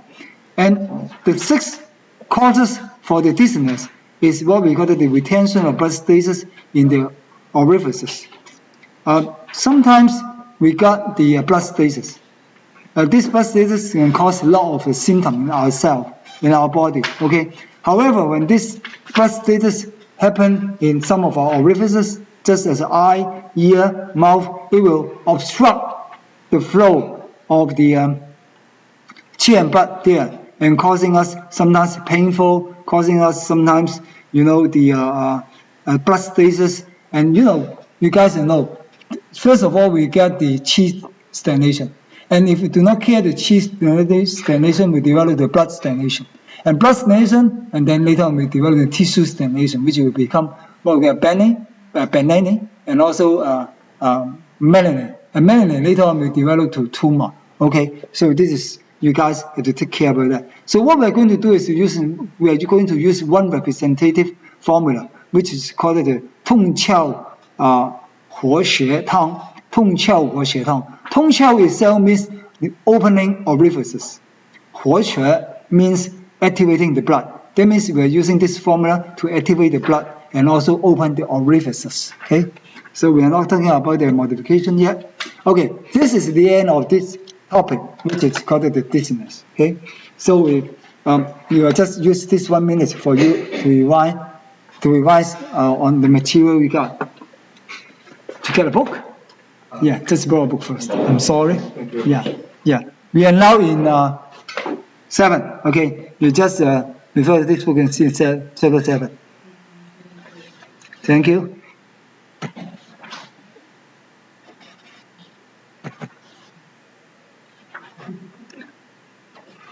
Here the Chinese name for 7 seems much similar to the dizziness. However, this kind of symptom, dizziness, is called by syncope. Okay, and this syncope is very, very, very strange, because when you refer to the Chinese medicine classics in Wang Di Nai Jing, just as the Yellow Emperor's internal medicine, we call this Jie. Yeah, 2 times Jie. Jie means what? Jie means extreme. So in Yellow Emperor's internal medicine, actually we got 2 main Jie. One is called heat Jie. The other means the cold Jie. That means extremely heat and extremely cold. Extremely heat, everybody knows, right?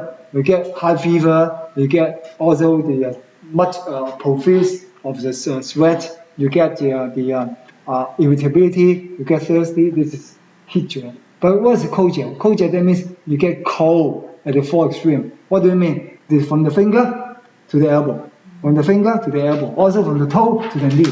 This is the cold Jie. Okay? And if you try to translate the Jie, and then the best translation is just like a syncope. That means a kind of shock. Some people get shock, and this is called the Jie. Okay? And this Jie means what?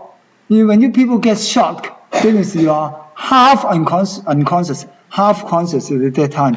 And then people getting at this time, we have Chinese medicine called depiction of yin or depiction of yang. That means the people will get just half unconscious time in that moment. Okay, so we try to look at what do you mean by this syncope. Okay, syncope. You can see this player. Okay, this football player, he get what we call the syncope in this case. A syncope is depicted by sudden loss of consciousness, but it's not coma. Okay, it's not lost consciousness. He can still walk. His face is just has a expression of going hurry, but it's still conscious. So when you touch him, it still have a feeling, right? So what we call this is a kind of a syncope. And this syncope is a short time of loss of conscious, but you remain, we recover very soon.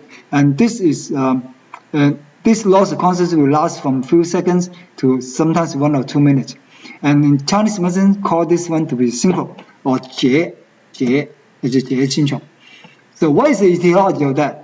The causes of this syndrome mostly, not 100%, but 90% of them is caused by deficiency. What kind of deficiency?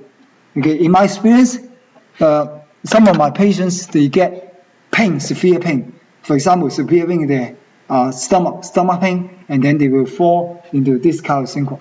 Some people, they fall into syncope because of great loss of blood, great loss of or profuse sweating, or sometimes diarrhea, or some over vomiting. All of them. Okay, you lost the fluid, either through profuse sweating, diarrhea, or vomiting. Sometimes even pain. Sometimes if somebody tell you a bad news, and then you get shocked, and then you also fall into this kind of syncope. So syncope is an easy thing to easy happen. Okay, and some people even get too tired. Maybe you tomorrow is your examination. Today you just work overnight, and then tomorrow suddenly you become this stage syncope. Okay, and this is why. Because the blood and qi cannot go into your head suddenly, and then since the lack of blood, and then you will, and also this. First of all, the blood cannot go to the head. Second, all the qi and blood cannot go to the four extremity. So people suffering from syncope should have a manifestation that the four extremity, they mean the two hands and the two feet get really cold. But there are two possibilities in the chest. One type of patient will get cold chest too. The other type of patient will get warm chest. However, the treatment of these two types of patients should be completely different. Don't mix them up, otherwise you can cure it. Okay, you can save it. I repeat once again. When people fall into syncope, they get all the two hands and two feet get cold, but one type of them get warm chest, the other type of them get cold chest. And the treatment of these two types of people should be completely different. Don't use the same formula for that. Okay, this is very important. Okay, but you know the acupuncture, they will be the same. Okay, and one is because the blood cannot go to the head. Second is because the yang qi cannot reach the four extremity. Okay, sometimes because of the emotional disturbance, sometimes because of the external trauma, just like the football player will just pump into the other, or they knock in the head, and then they will feel a sudden loss of consciousness. This is a kind of syncope. Okay, how can you tell? How can you tell this guy is now under the syncope state, under shock? Okay, usually the patient will suffer from a sudden loss, a sudden dizziness, and then fall into unconscious for a few seconds. Okay, and in accompany with this sign and symptom, you also got nausea and vomiting. Okay, and this is the symptom for that. So the patient cannot tell because it's already falling into unconscious. But you people, you are the observer, you're the friend, you can see all these things. Okay, and this kind of syncope, as I mentioned before, 90% because of the deficiency, and 10% because of the excess. Now we mentioned the excess type first, and this guy is always very strong, just like the football player, always run, always do. However, when he is playing the football, he just get the head knocked into the other people, or was bumped by other people, and then he get the sudden trauma. So he felt unconscious. But while he's feeling unconscious, he finds breathing. The breathing rate is very rapid, and he locked the jaw. In that case, okay, breathing rate increases with a locked jaw, and he also have a feeling of nausea and also the vomiting. And then this is the identification of that. Okay, so you can see. And how can we deal with this guy? If we got this guy getting in the syncope, okay, and the only thing is we use a needle to put in the 人中, that means the RAN 26. This is a very important point for saving people from,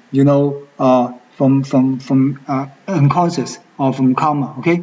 And besides that, you can just use other point just as the PC6, the 那一关, the 中冲, this is 中冲 in the middle finger here, okay? And then we 涌泉. 涌泉 is under your soul. This is really painful if you are conscious. But if you are unconscious, of course, just put a needle in and then you'll get out, right? The other is 足三里 is T36. And of course, for me, emergency, I would consider the first form point. 人中, that means the D26, okay? And also there are other points you can just consider, but depending on whether it's excess or deficiency. Excess, you consider LI4 and also LR3, those are for open the 4 gauge. Open the 4 gauge, right? Remember, LI4 and LR3, they are called the points for open 4 gauge. What does that mean? Because you want to ventilate, you want to open the channel of your chi. And this is the 2 points we usually use in the student clinic for people who have a chi stagnation. We consider LI4 and LR3, okay? And for those people with deficiency constitution, please consider RAN4 and RAN6, and also DU20. Those 4 points I have been emphasized many times in this morning, okay? This page just explain you why we use those points. We use the 人中 because this is a dual with the dual channel. 那一关 here, I mean the PC6 because it is a PC. It can just wake up the people, wake up the mind of the people. Okay, and then we always use this point. And 涌泉 means KI1. KI1 we seldom use when people is conscious, but when it's unconscious, we can just sleep by stimulation. They can get up. Okay, and we are using 足三里. That means the ST36 for tonification. As I told you in this morning, this point is universal for tonification. Okay, this is good. However, if you guys don't have anything in your hand, you don't have a needle, what are you doing when you see somebody people? Okay, the only thing is for the girls, they get a very long nail, and you just press it on your, just press it harder and sudden. Okay, and then he will just wake up. Okay, this is one of them. If this is not enough, then consider another point, which is in your 肖像, and also use your nail to press it down. Okay, press it down, you just, and then the patient will wake up suddenly in this case. So we consider using your nails. Okay, and here 人中 or we call it 水沟, and also these 2 points. Okay, around here, this is also important. Good. So I'm not going to talk about the auricular acupuncture, but bloodletting is also another method for not for vacant people. I advise you that you use a bloodletting method only for releasing the heat, such as severe sore throat or high fever, high blood. So for example, some patients suffer from hypertension. He's going to have a blood pressure of 200 or 220. He's going to have, the face is full of red color. What are you going to do? Just use the finger, and then you get bloodletting, and then his blood pressure will lower down. Okay, this is what I have experienced before. Okay, and this is also for the sedation. Okay, so in conclusion, I'm just telling you that this kind of symptom can easily deal with if you have a thing. That means while you are taking care of this kid, this patient, while you are doing the acupuncture or pinching on his in his 水沟, and you please make sure that he get enough cover. Okay, cover it, and also releasing the button here, and also keeping warm there. Okay, so down below I don't have anything because those are the summary table for that. I'm not going to deal with that.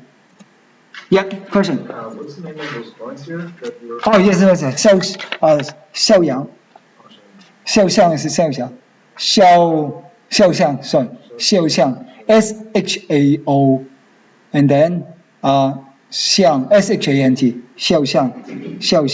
This is LU11, lung 11. Okay, and Chinese people call it 肖像. And this one is usually for what? For releasing the heat. okay, and also for stimulating people to get up, okay. Yeah, we finished 7. So just give you 1 minute to think what question you're going to have.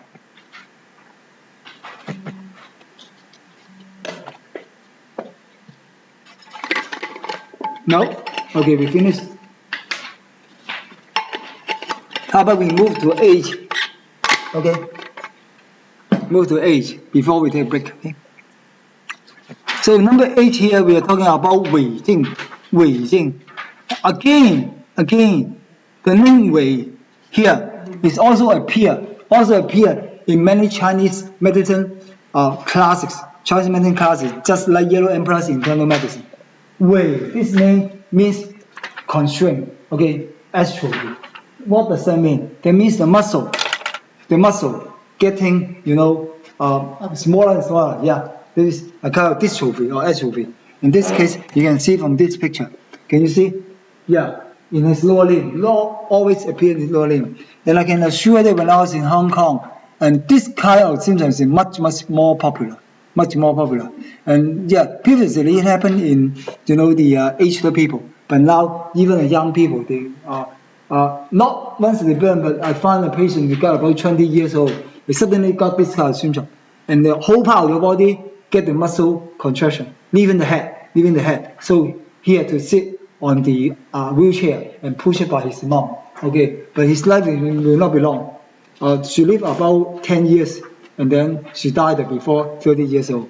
You know why? Because when the muscle contract, not only the muscle, but also the organ contract, the lung decrease, and also the lung, and also the other organs, so he will not live for too long, okay? After all, when all the muscle contract together, and then his organs cannot work. So this is got to be a very, very dangerous case, but will not die immediately, but we die about within 5 or 10 years, okay? This is a danger case. And this 违禁 atrophy syndrome is because of some kind of wind, some kinds because of internal injury in that case. So what is the introduction? Is that clinically, it always happen in the lower limb. However, it can happen in the whole body, okay, because this is a kind of what we call it the myelitis. Sometimes it is because of neural problem, the neural problem having there. And we get another name called the myoatrophy, and also the nerve impairment, traumatic nerve impairment. And according to Chinese medicine, what is the cause of that? Because of the qi deficiency. I remember one patient visiting me about 3 years ago. She was about 60 years old. 60 years old. She visited my clinic, accompanied with her son, and her son told me that the resident doctor, just diagnosed that this woman getting a kind of atrophy beginning from his throat, okay? So now she cannot swallow anything. She cannot, swallow the big thing because of the degeneration of the throat muscle here. So what I'm going to do is I just take this rationale, this principle as my principle. I just think that this is because of the qi, the jing qi. That means the vital qi not enough. I just tonify her qi, and then later on, after 3 months' time, she can just swallow the food. Fortunately, the atrophy syndrome just happened in her throat and not other part of the body, right? Otherwise, she will suffer from big loss and death. And this is so. The first one reminded. This is because of the jing qi, that means the vital qi insufficiency. And sometimes people are getting this kind of a disease because of damp heat and also the toxin substance inside their body. Okay, and I think the cause will not be far away from dampness, heat, and sometimes this heat will affect the lung. The excess heat remaining in the lung, and also this heat will go into the channel system. Okay, the channel cannot distribute the fluid. That means the body fluid inside the body, so making the tissue contract together. And sometimes some people like to sit in the wet floor, And then, as I shared my story with you last time, many people like to sit or lie on the wet floor. And then, according to Chinese medicine, everywhere here got dampness. If you lie on this floor for one night, and then the dampness will enter into your body. Okay, and the people, they live in those wet areas, just like the limestone, or just like the course along the river, and then they got all dampness. And this dampness will invade into their meridian system. Okay, this will cause the dampness inside your body. And sometimes people got this disease because of eating disorder, diet disorder. And this diet disorder will injure their spine and also stomach. And this will generate the dampness inside. That's why I told you this morning, dampness can be two types. One is external, because you get the water from outside. You get the rain, you get the moisture, you get the dampness. Two is inside, because you ate too much. And this food will become the dampness inside your body. And this dampness accumulate inside your body and making the tendon, the muscle, cannot relax, always contract, and then this contract. Why do we get convulsion? Why do we get spasm? It's because the muscle contract without relaxation, right? But if this contraction of muscle is everlasting, that means you get the atrophy. Okay? So the only way is to what? When you guys get spasm, you just stretch the muscle, right? Now we are using the herbs or using the acupuncture to help you to stretch the muscle so you can be getting the normal, right? This is very important. The last reason, because of the liver and kidney deficiency. Okay, this is also the cause for this kind of atrophy. Okay, how can we tell whether a patient getting the atrophy or not? Just by looking at the patient, if you see he get this kind of deformed lower limbs, you surely can tell 100% that this guy is getting muscular flaccidity. Okay, and he getting atrophy there, and this is the differentiation syndrome. Okay, and he will tell you that he get what? He get the lacking of energy in this limb and cannot walk. And according to the different types of syndrome, just like whether it belongs to excess or deficiency, and then we get different manifestation. Just like when it is caused by the lung heat, and then you can see fever, you can see perspiration, you can see irritability, yellow urine, and red tongue, and also the yellow coat, right? If it is caused by the deficiency, of course, you always see people getting the powerless, also soreness and weakness, and sometimes it's getting skin, the emaciation. Emaciation, that means it's getting very skinny, okay? And of course, you're getting the soreness in the lower back, and dizziness, tinnitus, the red, not even red, the crimson tongue with very little coat. And the most significant thing is his pulse. The pulse will be fine and rapid. Once again, I remind you guys that if you get fine and rapid pulse, that means it's yin deficiency. Okay? And this is very important. And so in the conclusion, I can say, in order to identify this pattern, you can just conclude with three reasons. One is the liver, the lung heat. Second is because the dampness accumulating in the body. Third, because the liver and also the kidney deficiency inside the body. Okay. Although we got all three causes, although we can identify them, but what is the treatment? Yeah, the treatment is easy.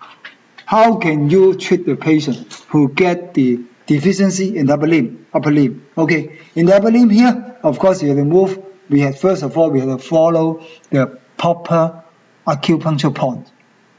The whole arm here is governed by the shoulder. Okay, so most important point should be LI 15. This is a 肩盂. This point. And of course, the other thing, when you want to move here, the most important part of here, right, is 居臍. G this is LI11, LI11. Okay, so when you move this point and this point, how about this one? How about this one? Of course, everybody know that this is the L4, LI4, LI4. This is we call it the 回骨. Okay, and how about the back? The back. In the back we have a series of point called 华佗结拜. Series point down here, all down here, 1 inch just from the spinal cord. And then we call this 华佗结拜. This is a special point. We call that EXB2. Okay, in the neck and the chest. And those are the upper limb. How about the lower limb? Lower limb, of course, you should know that the most important one, of course, is about the back here, where one tail is a GB30, okay? And then you must consider GB30. And the other is this joint. You got the Yang Ling Chuan, this is GB34, okay? You must consider this point. And down below the joint, of course, you can consider the other one. And one is 比关 is this side, okay? You can see ST31, SU32, ST33, ST34. All those points are very useful, because it governs what? Govern the stomach. How can you measure the ST34? You can just use your hand. 1, 2, okay, here. This is our ST34. And just one hand, you can see 32. So 31, ST31, ST32, and the ST33 must move to the right side here, okay? Those 33 and 34 here. So in order to take 31, I mean you must get the 比关 31. About the 风喜 should be 30 GB31. Yeah. What is the 风喜, When you hang your hand here, just touch here. If just the end, when you stand here, you touch here, this is a very important GB31. GB31 is also a very important point for you because this belongs to gallbladder. The gallbladder channel is very important for us to deal with if you get the deficiency, right? And also you get some tonification point just like the GB34, and also the 三阴交, the inside here. Inside here you get 2 in point. One is SP8, one SP9, the other is SP6. Okay, those 2 ones you guys have to take care about that. Okay, and also 夹背, the water 夹背 too. It forgot 2 important points. If you get any painful from your wrist and your leg, there are 2 points to consider. One is the back here. I mean this is the ST40, SP37, ST37. No ST, sorry, BL37. Just in the middle here. Okay, BL37. The other is the what is that? The Kunlun is what? Let me check. Kunlun. I just forget the word Kunlun is here. Let me check. Kunlun is BL60, I think. 40? Yeah, thank you. Exactly. Yeah. No, Waizhong. I mean the Kunlun 60.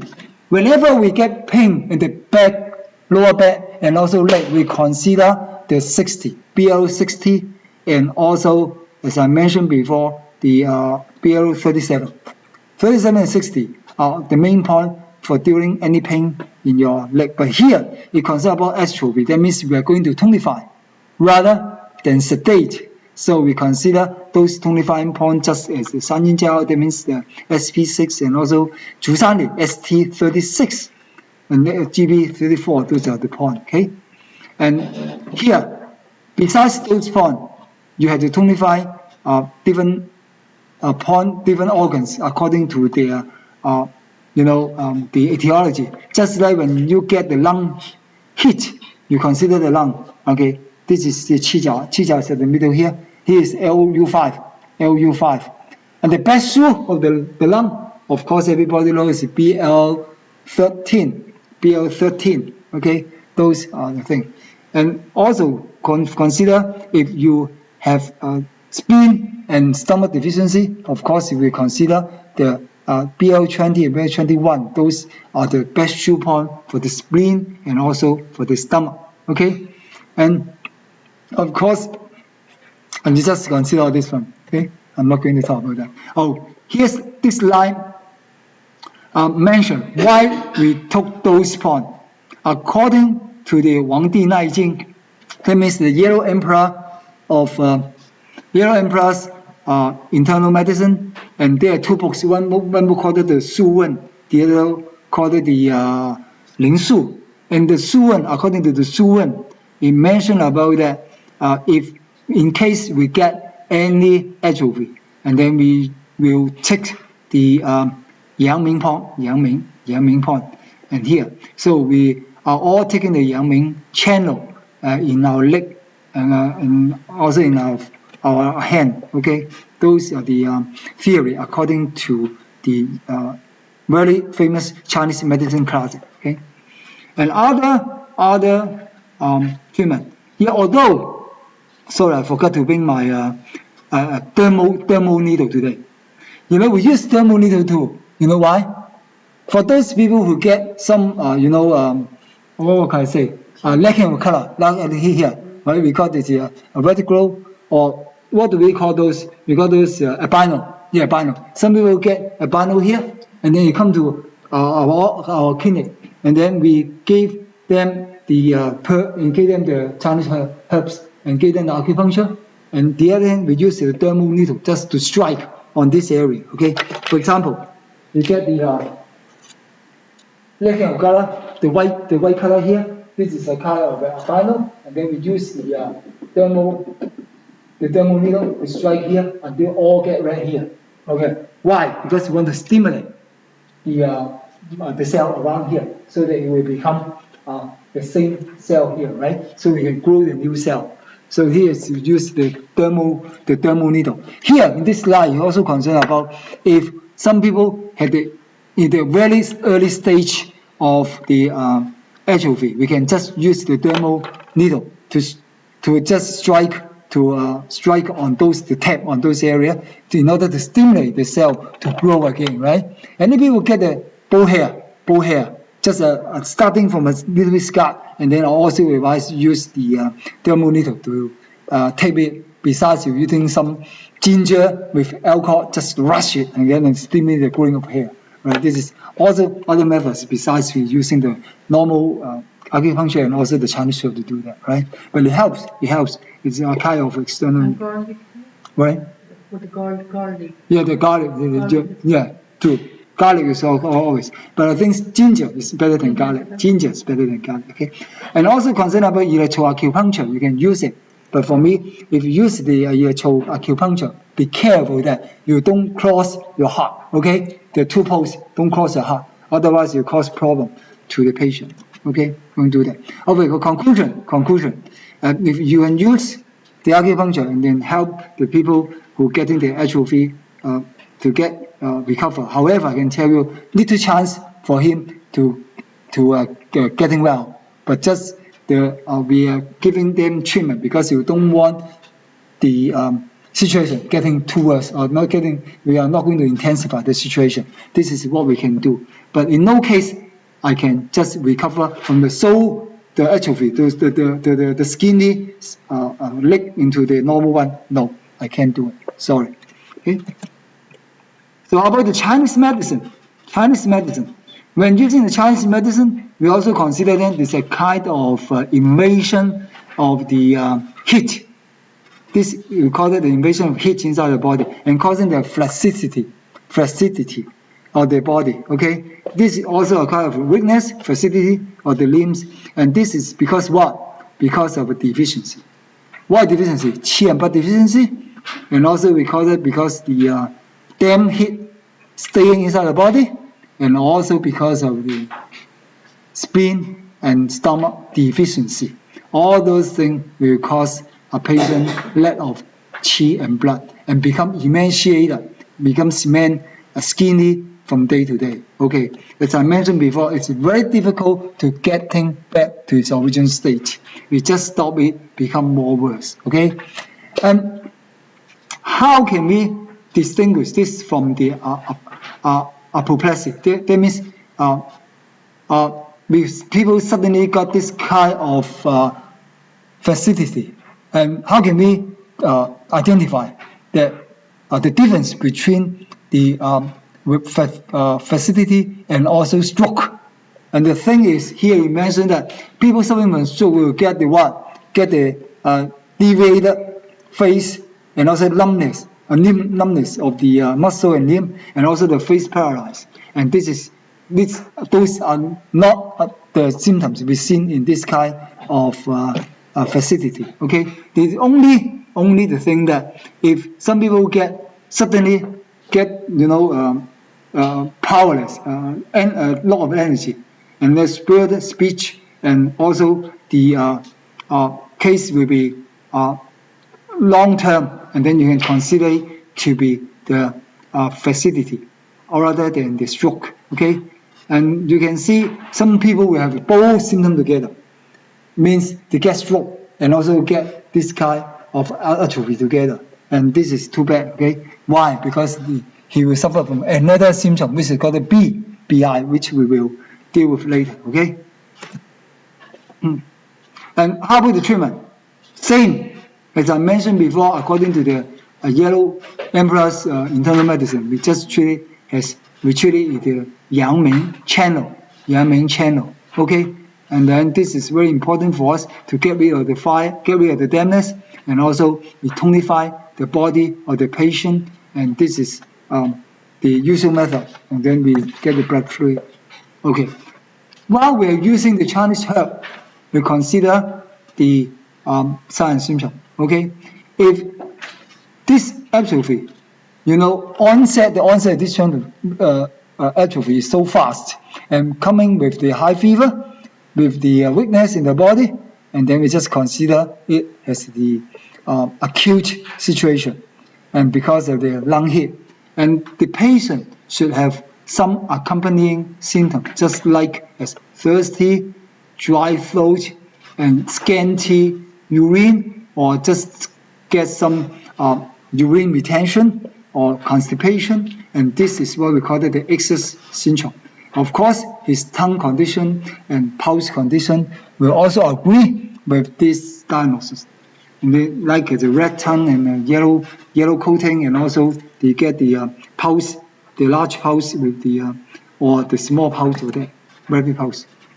And here you explain why we use this method, because you guys will know there's an association between the skin and also the lung.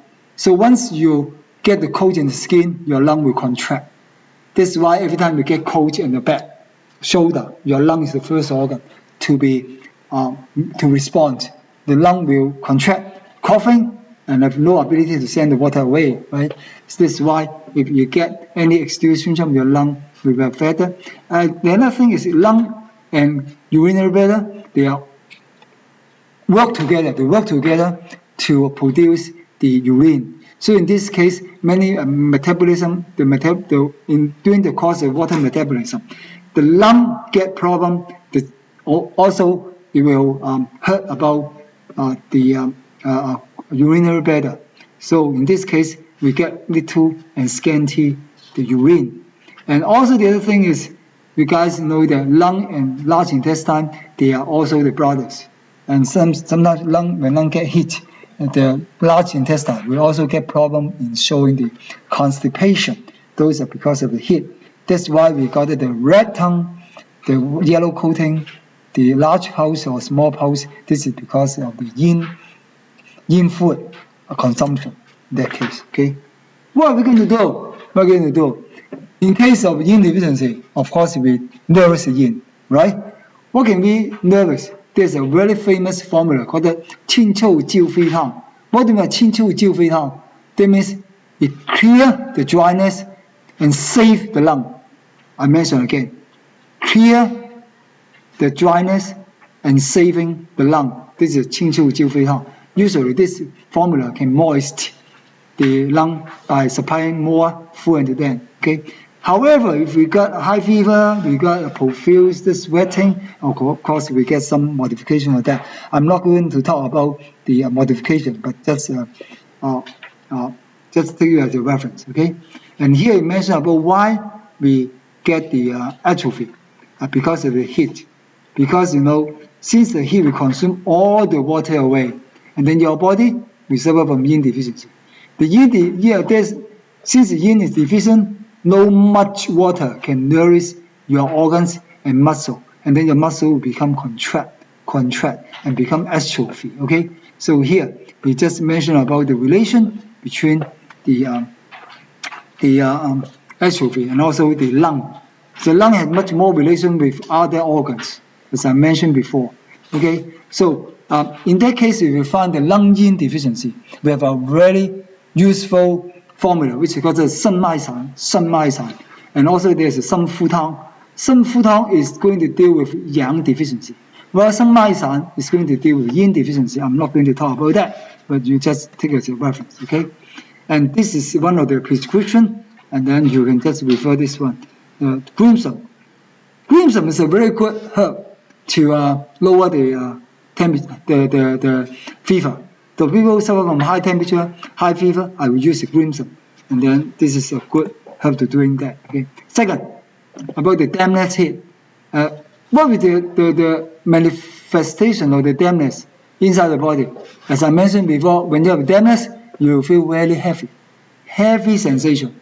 Okay, sometimes you even get what? Get distension in your hand. Okay, get swelling, and then even the last step, you will find limb numbness in your limb because they are full of water. The water will also hinder or stop or block all the flow of the qi and blood, making your two limbs and two legs, two hands and two legs feeling numbness. Okay, and in accompany that, you can also find, since get more water in the body, the patient will suffer a problem of SOB, means a shortness of breath, and also his urine will become yellow and also short. Okay, and although he get more sweat, okay, but his defecation and also urination will become very little. And lastly, when he gets sore throat, he will experience one problem, which is eating difficulty. He can't swallow the thing through his throat because it's too dry. Okay, so in this case, we got to solve the problem by what? By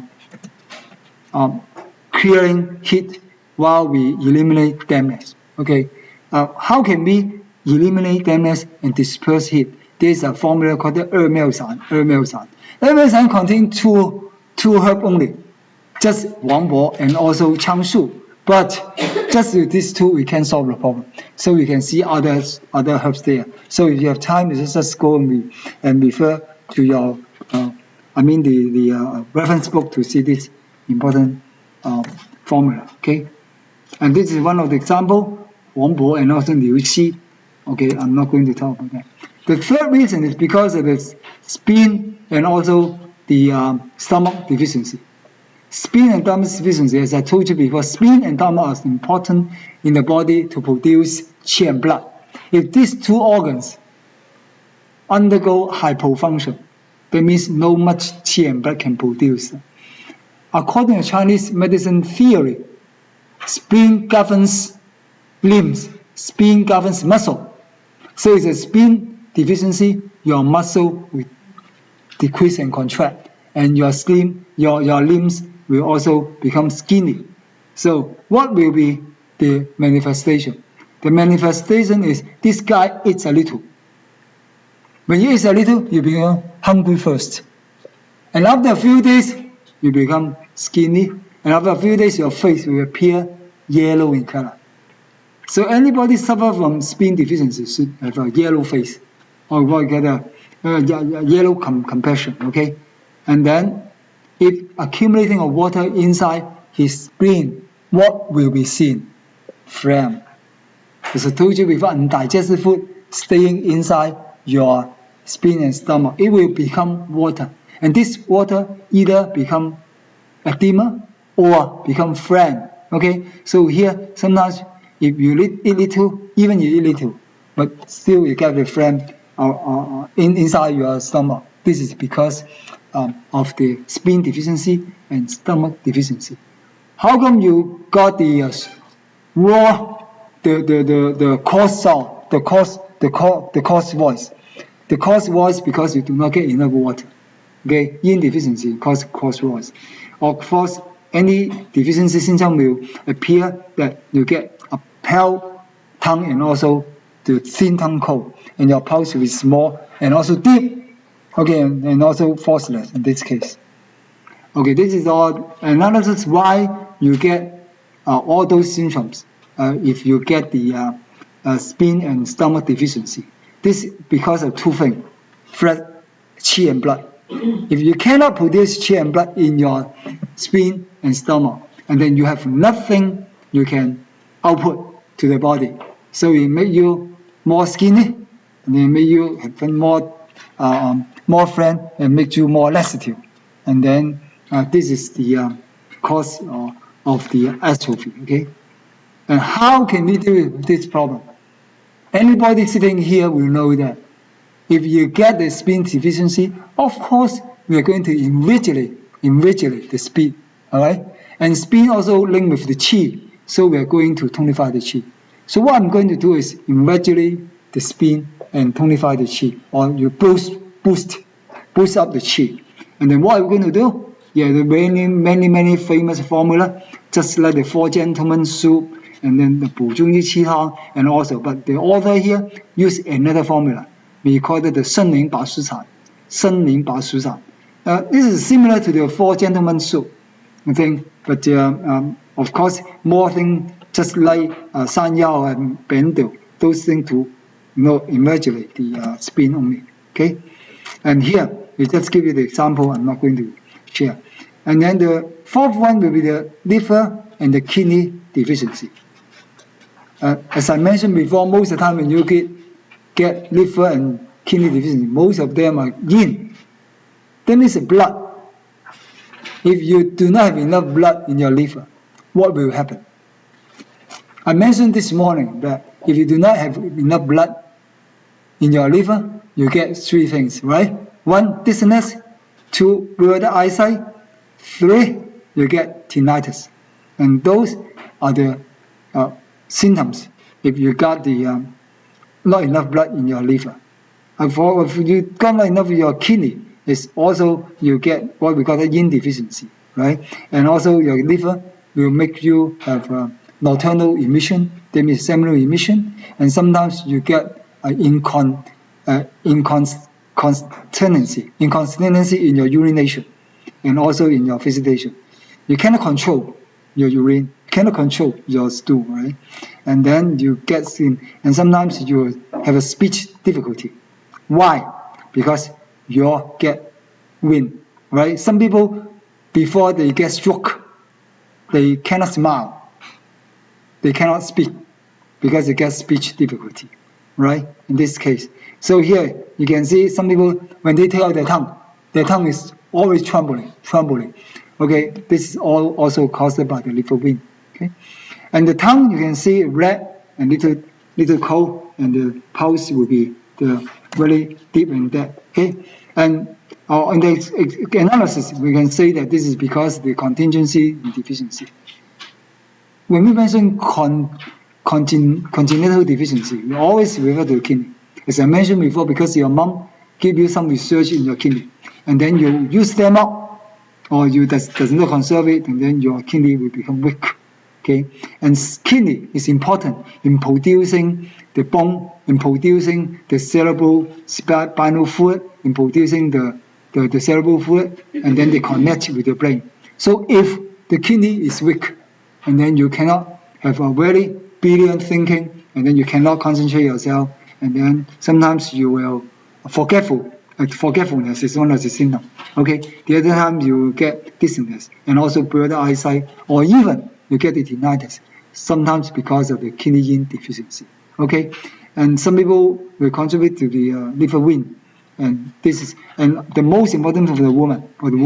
If you got the kidney yin deficiency, you will got dysmenorrhea. Okay, that means irregularity in the period, and this is also so. Kidney yin deficiency will cause so much problem. How can you deal with that? And the solution to dealing the kidney yin is to tonify the kidney, right? It is not only the kidney, but also the liver. So why don't we tonify both organs together? So this time we both tonify the liver and the kidney in together. However, one thing we have to do, because these symptoms caused by heat, so we have to replenish the yin, and on the other hand, we have to disperse the heat. Okay, there is another formula called the 虎钳眼. It's a tiger. I think this something taken from the bone of the tiger. So the principal herb of this 虎钳眼 is the tiger bone, the tiger's bone. I don't know where do they get the tiger's bone. Okay, well, you know, in Canada it's a kind of endangered species here. Okay, last of all, I think. Yeah, this example. Okay, how to prevent them? Be careful. 1, have a regular light living style. 2, don't sit on the wet floor too long. 3, the eating properly. That means eat properly. Okay, and then 4, we keep the good sanitary system. And then when you eat, don't overeat, don't overloading. And when you think, just you put yourself, calm down yourself. Don't be angry, or don't be easy get angry. Okay, otherwise you hurt your liver. Okay, and this is more our lifestyle for preventing of this kind of atrophy. Okay, and the other thing is for the follow-up work. Even you get the atrophy and then you recover from that, and then please maintain yourself by doing regular exercise, and then you get some anmo, that means twinner, get some twinner, and then you get some prevention from your sitting on the wet floor. And whenever you have a willing to pee, please don't keep your urine inside your urinary bladder. Okay, otherwise you get more damn heat in the body. And be careful not to hurt yourself by the external drama. I think this is the end of this slide. Okay, so thank you much. We have about 15 minutes break, okay, before we come back. Thank you.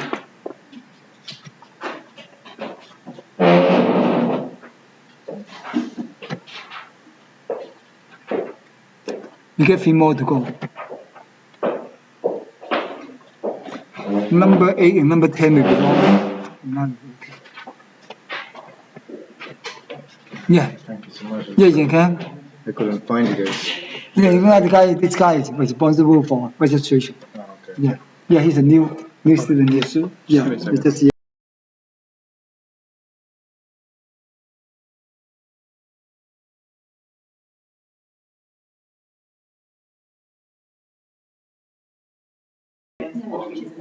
No, we don't say.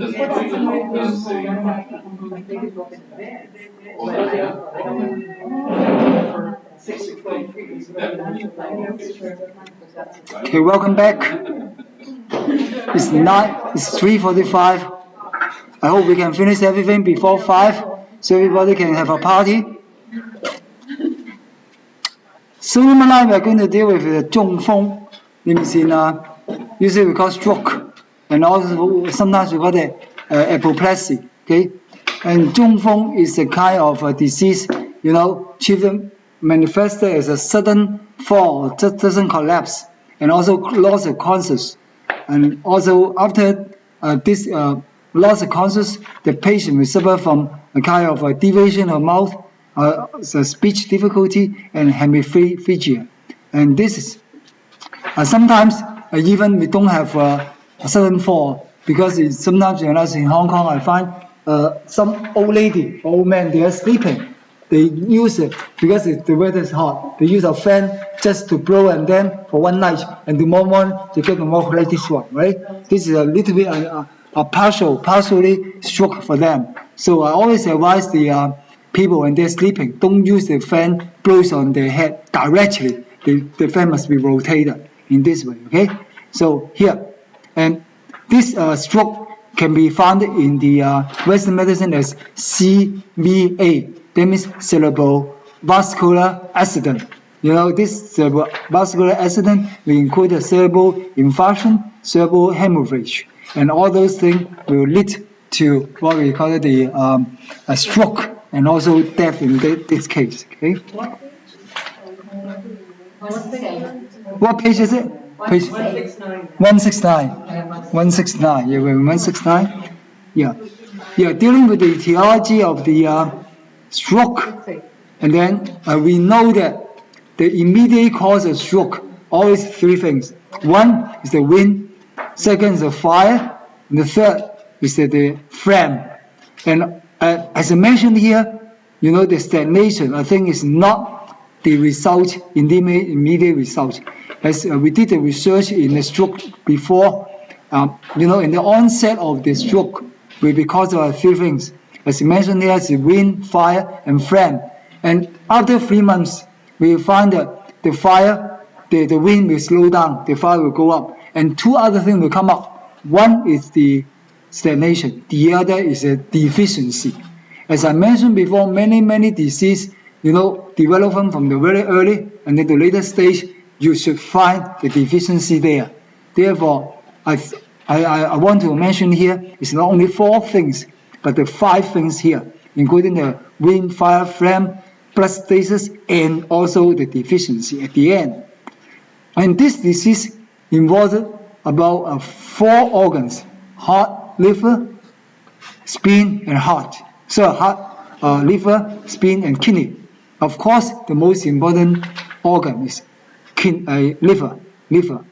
And the cause of this, you know, the stroke, usually because of the emotional disturbance. And secondly, maybe because of overstrain, and sometimes if we're overindulging in the sexual activity.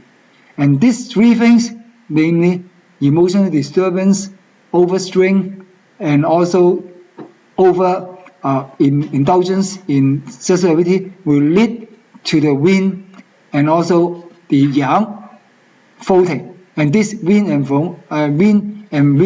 and fire floating together, and will hinder the floating of the qi and blood. And this is one cause. The second cause is because of the eating order. As I mentioned before, now in these large cities like Hong Kong, Toronto, Beijing, and there are many diseases which we call it the lifestyle disease. It means because they're so rich, they eat too much, and then they sleep too less, and then the case and many lifestyle disease happened. Okay, just like this kind of disease, as a CVA, that means cerebrovascular accidents will happen. And if they eat too much, the phlegm will accumulate inside their body. And this phlegm will accumulate with the dampness, and they become fire. And this fire will stir the wind. The wind will go up with the phlegm together and stir your mind, and leading to the organs disorder. And this yin and yang, they cannot. This disharmony of yin and yang will become what we call it the closed syndrome.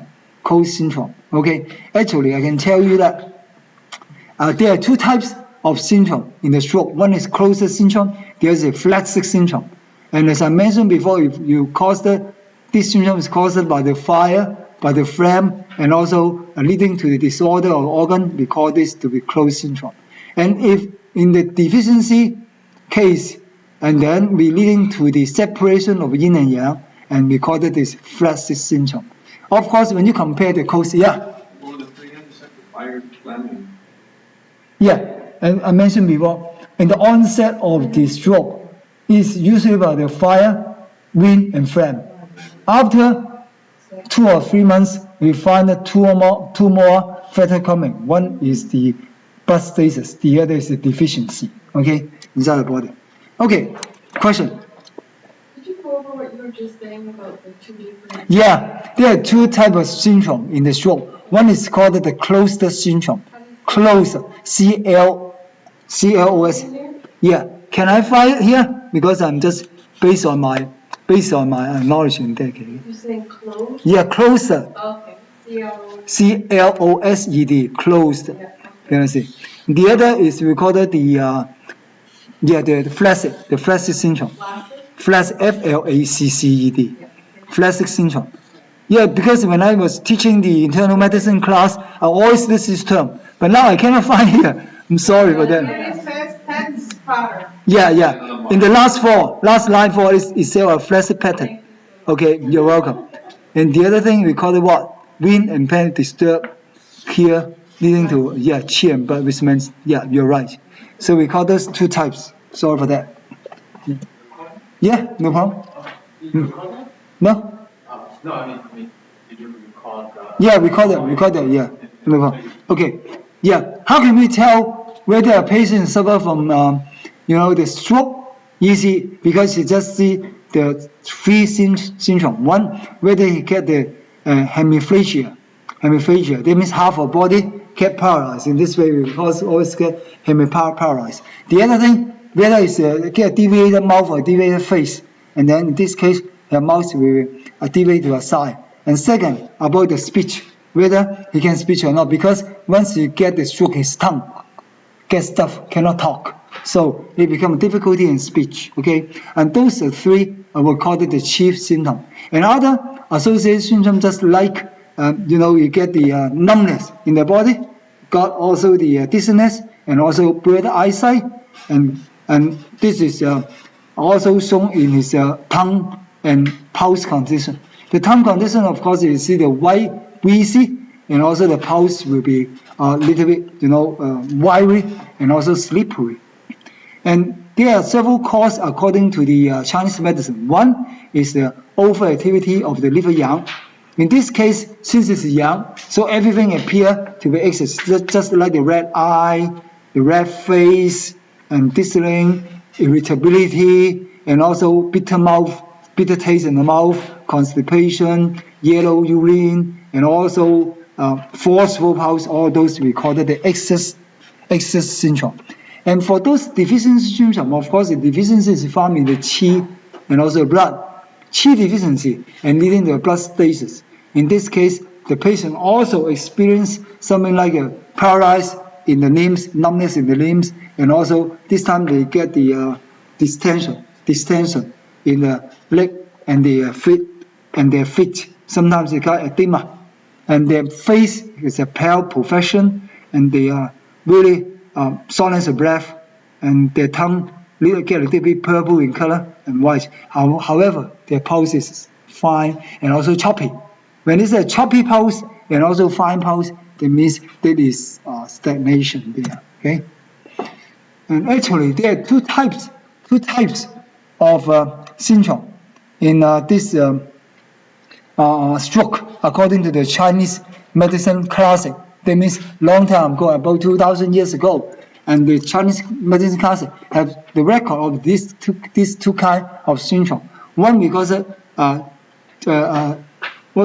the organ stroke.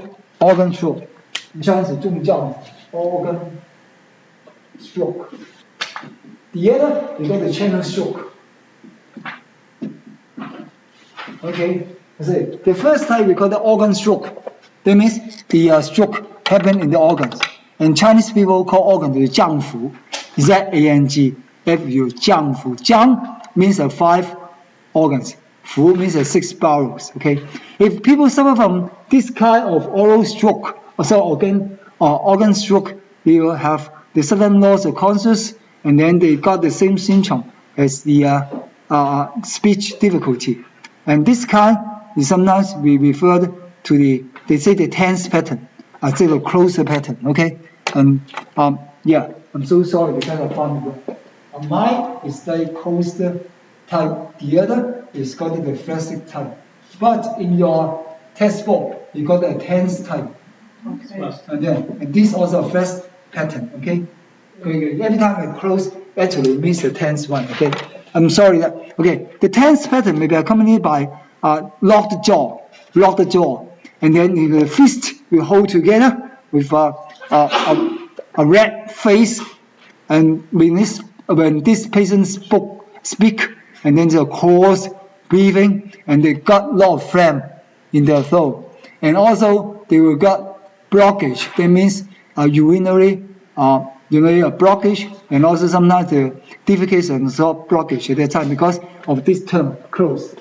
That means everything's closed in his body. So this is all we call it is the attacking the 脏腑 organs in this case. And in addition to that, this is what we call it the closed or what we call the tense type. And within attacking jiangfu organs. There is another type because of the flaccid. For the flaccid type, the people, it is close the eye, but open the mouth, and also he get all the urine, and also, he cannot control his pee and poo. And this is very, very weak for him. And this one is very weak in the breathing. And the breathing is fainting breathing, and he got all cold, all 4 limbs cold. His pulse is very faint and also minute, and also he also got the sweating. Remember, the sweat is not in liquid form.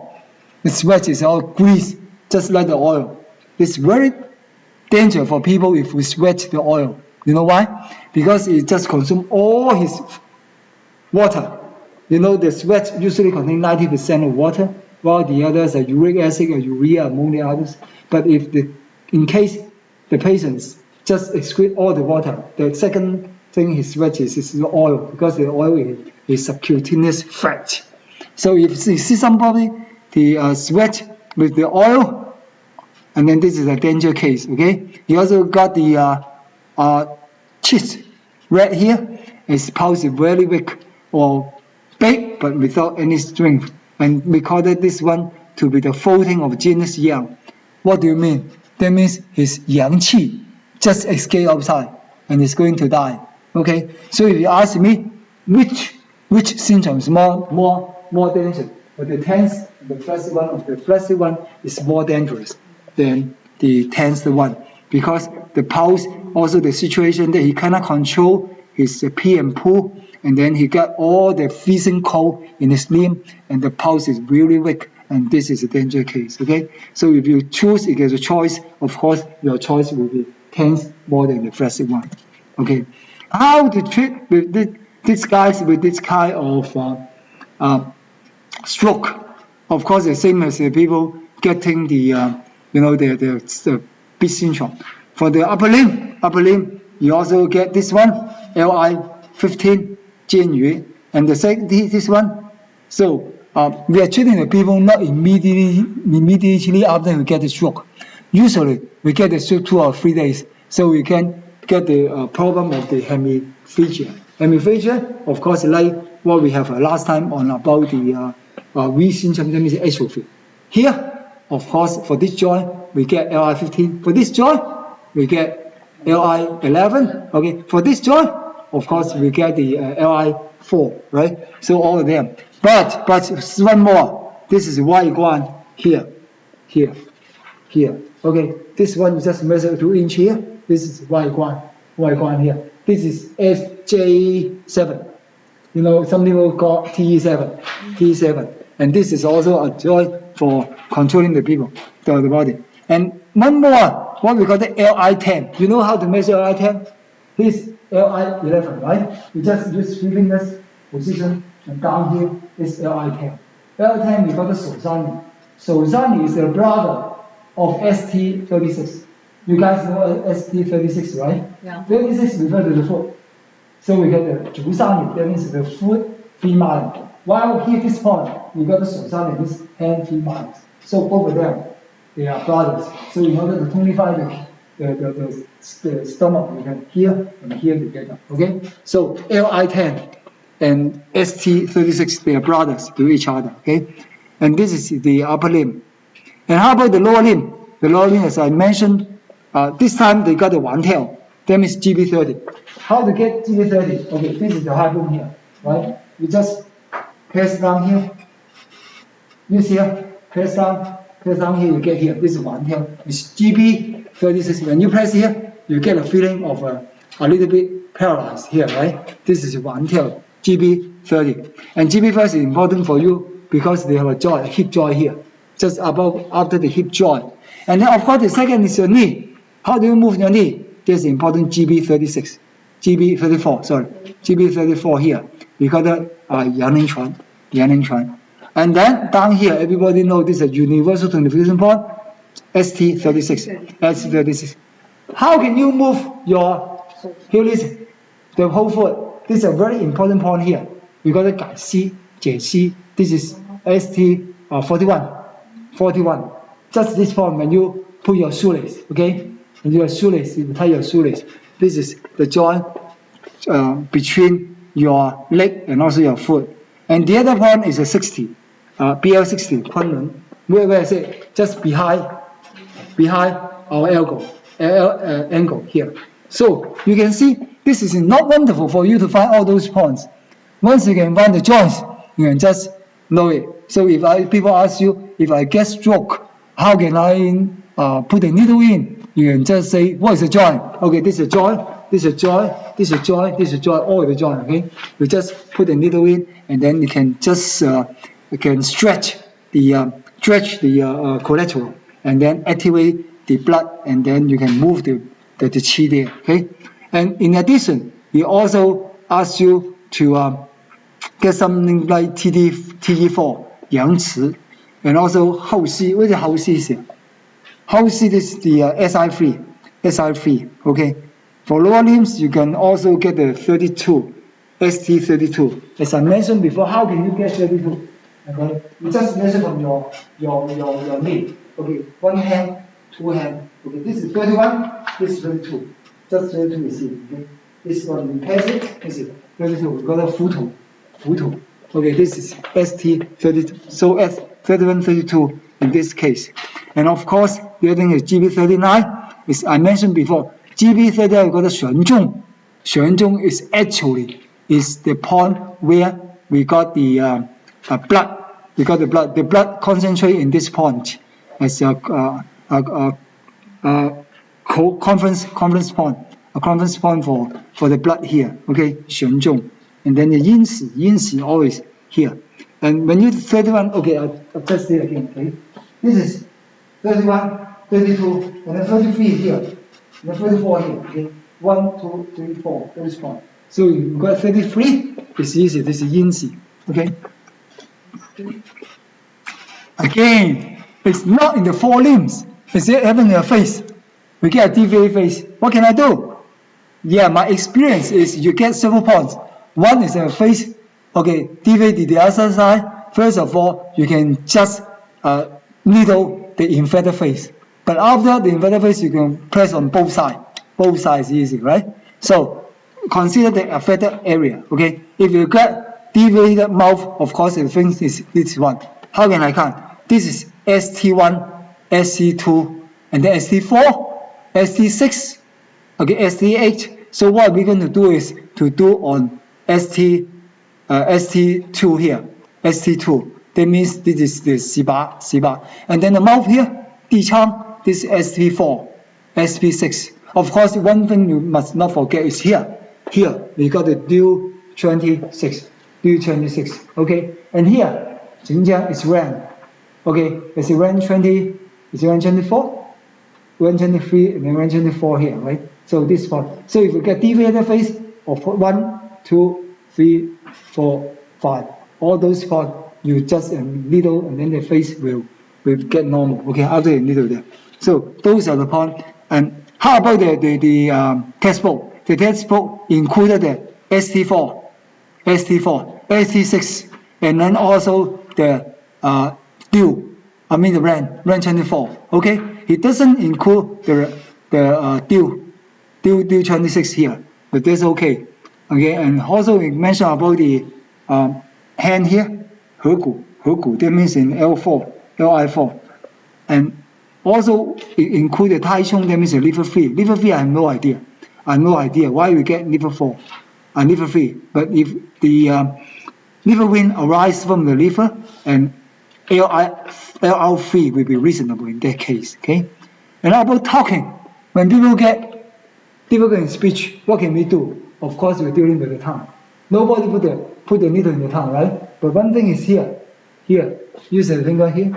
Okay, this is CV23. So 22 here, 23 here, 24 here, right? So when you apply the needle here, remember 45 degree. Press it until you reach the root of the tongue. This is also a way to stimulate the patient to talk again. So this is 练拳. The other thing you guys remember is this thing about the heart channel. Okay, within this 1.5 inch, there exists 4 points. Which 4? HT4, HT5, HT6, HT7. Okay, And then what we are going to do is to HT5. So if you get difficulty in speech, one is in Chen, this is the CV23, and also this HT5, we call it Tony, and this, and the other thing, what we call this is Amen. Where's Amen? Amen means the dummy. When we get them, where's it? At the back. You know where's the feng fu? It means the due 16. And you know, going up to due 16, going up to down to 16, down to 16. You mean, how do we get 16? 16 is to get our hair margin.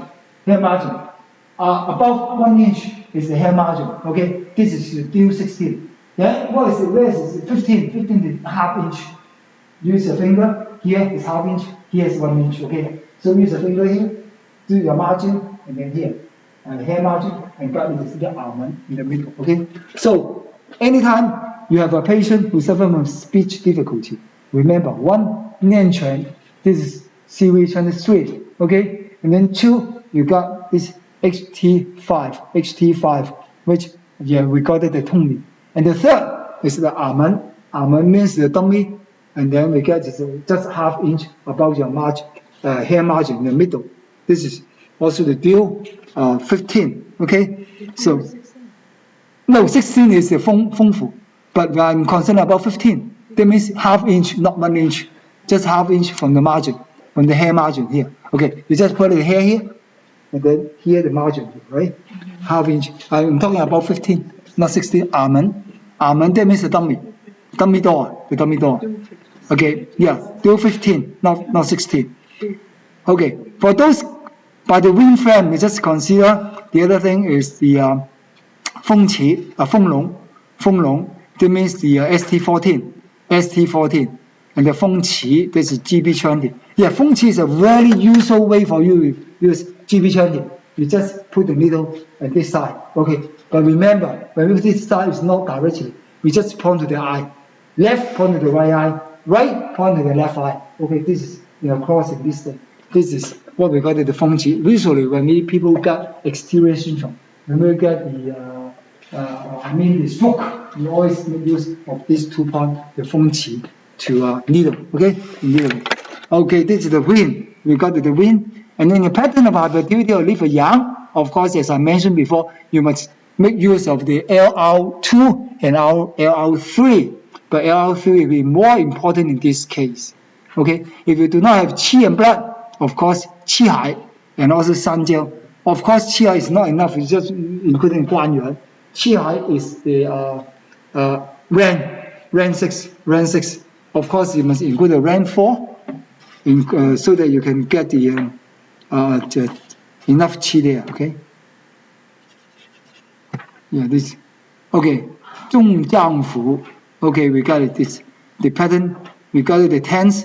In case if you got the we just consider about the tense one. But how about the facet, which is a more serious one? In more serious one, of course, this time we are talking about the deficiency syndrome. So what we are going to do is we consider the 2 patterns. One, if this is a tense one, we just release. So we are looking at the 劳宫. This is what 劳宫. 劳宫 is this one.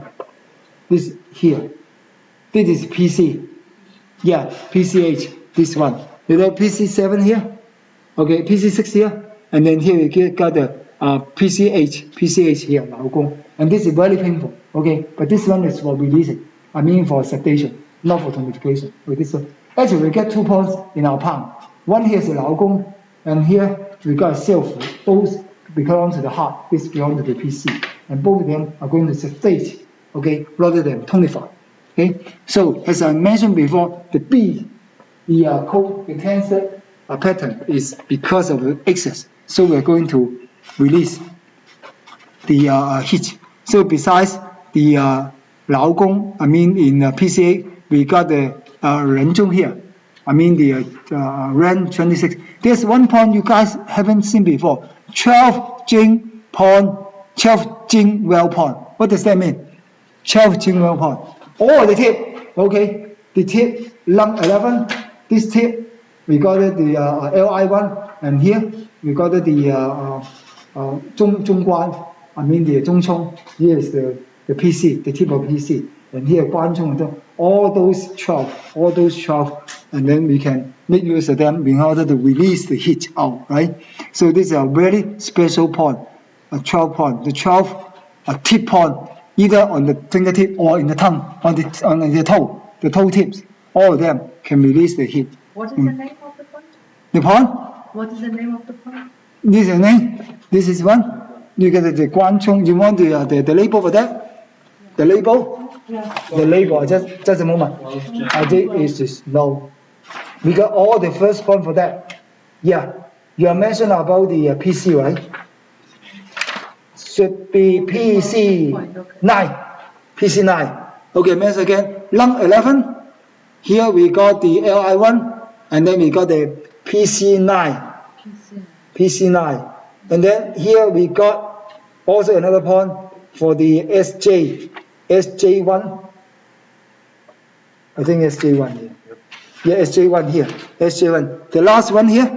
So we got the hot 9. HT9.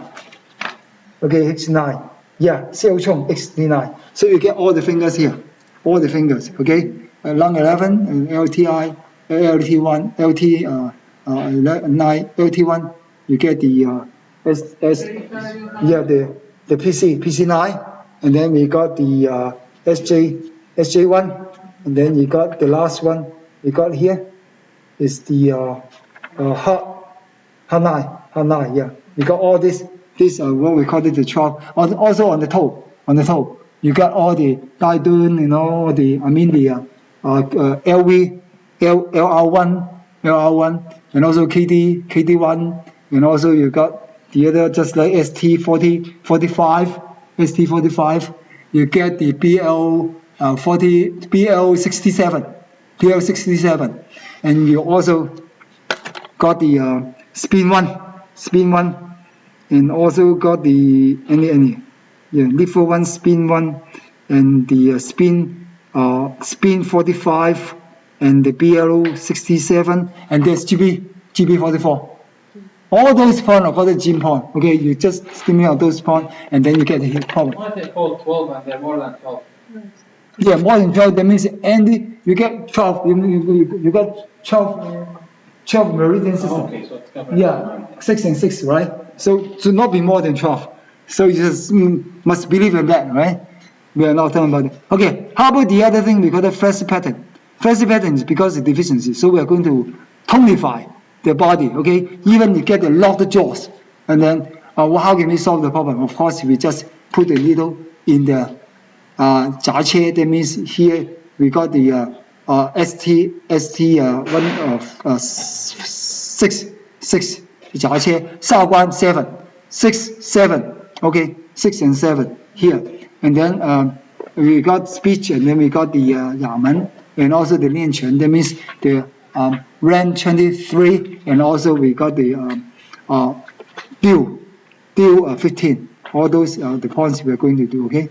Those are the points that we mentioned there. Okay, and this formula can, the prescription for the acupuncture can release the people from this symptom. I'm not going to spend time on those explanation, okay?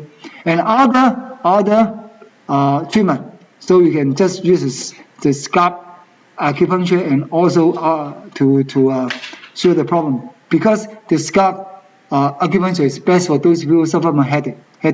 And then this is also for people you're getting something wrong with your head, and also the deviated mouth, deviated facing, and you consider that. I'm not going to spend too much time on that, okay?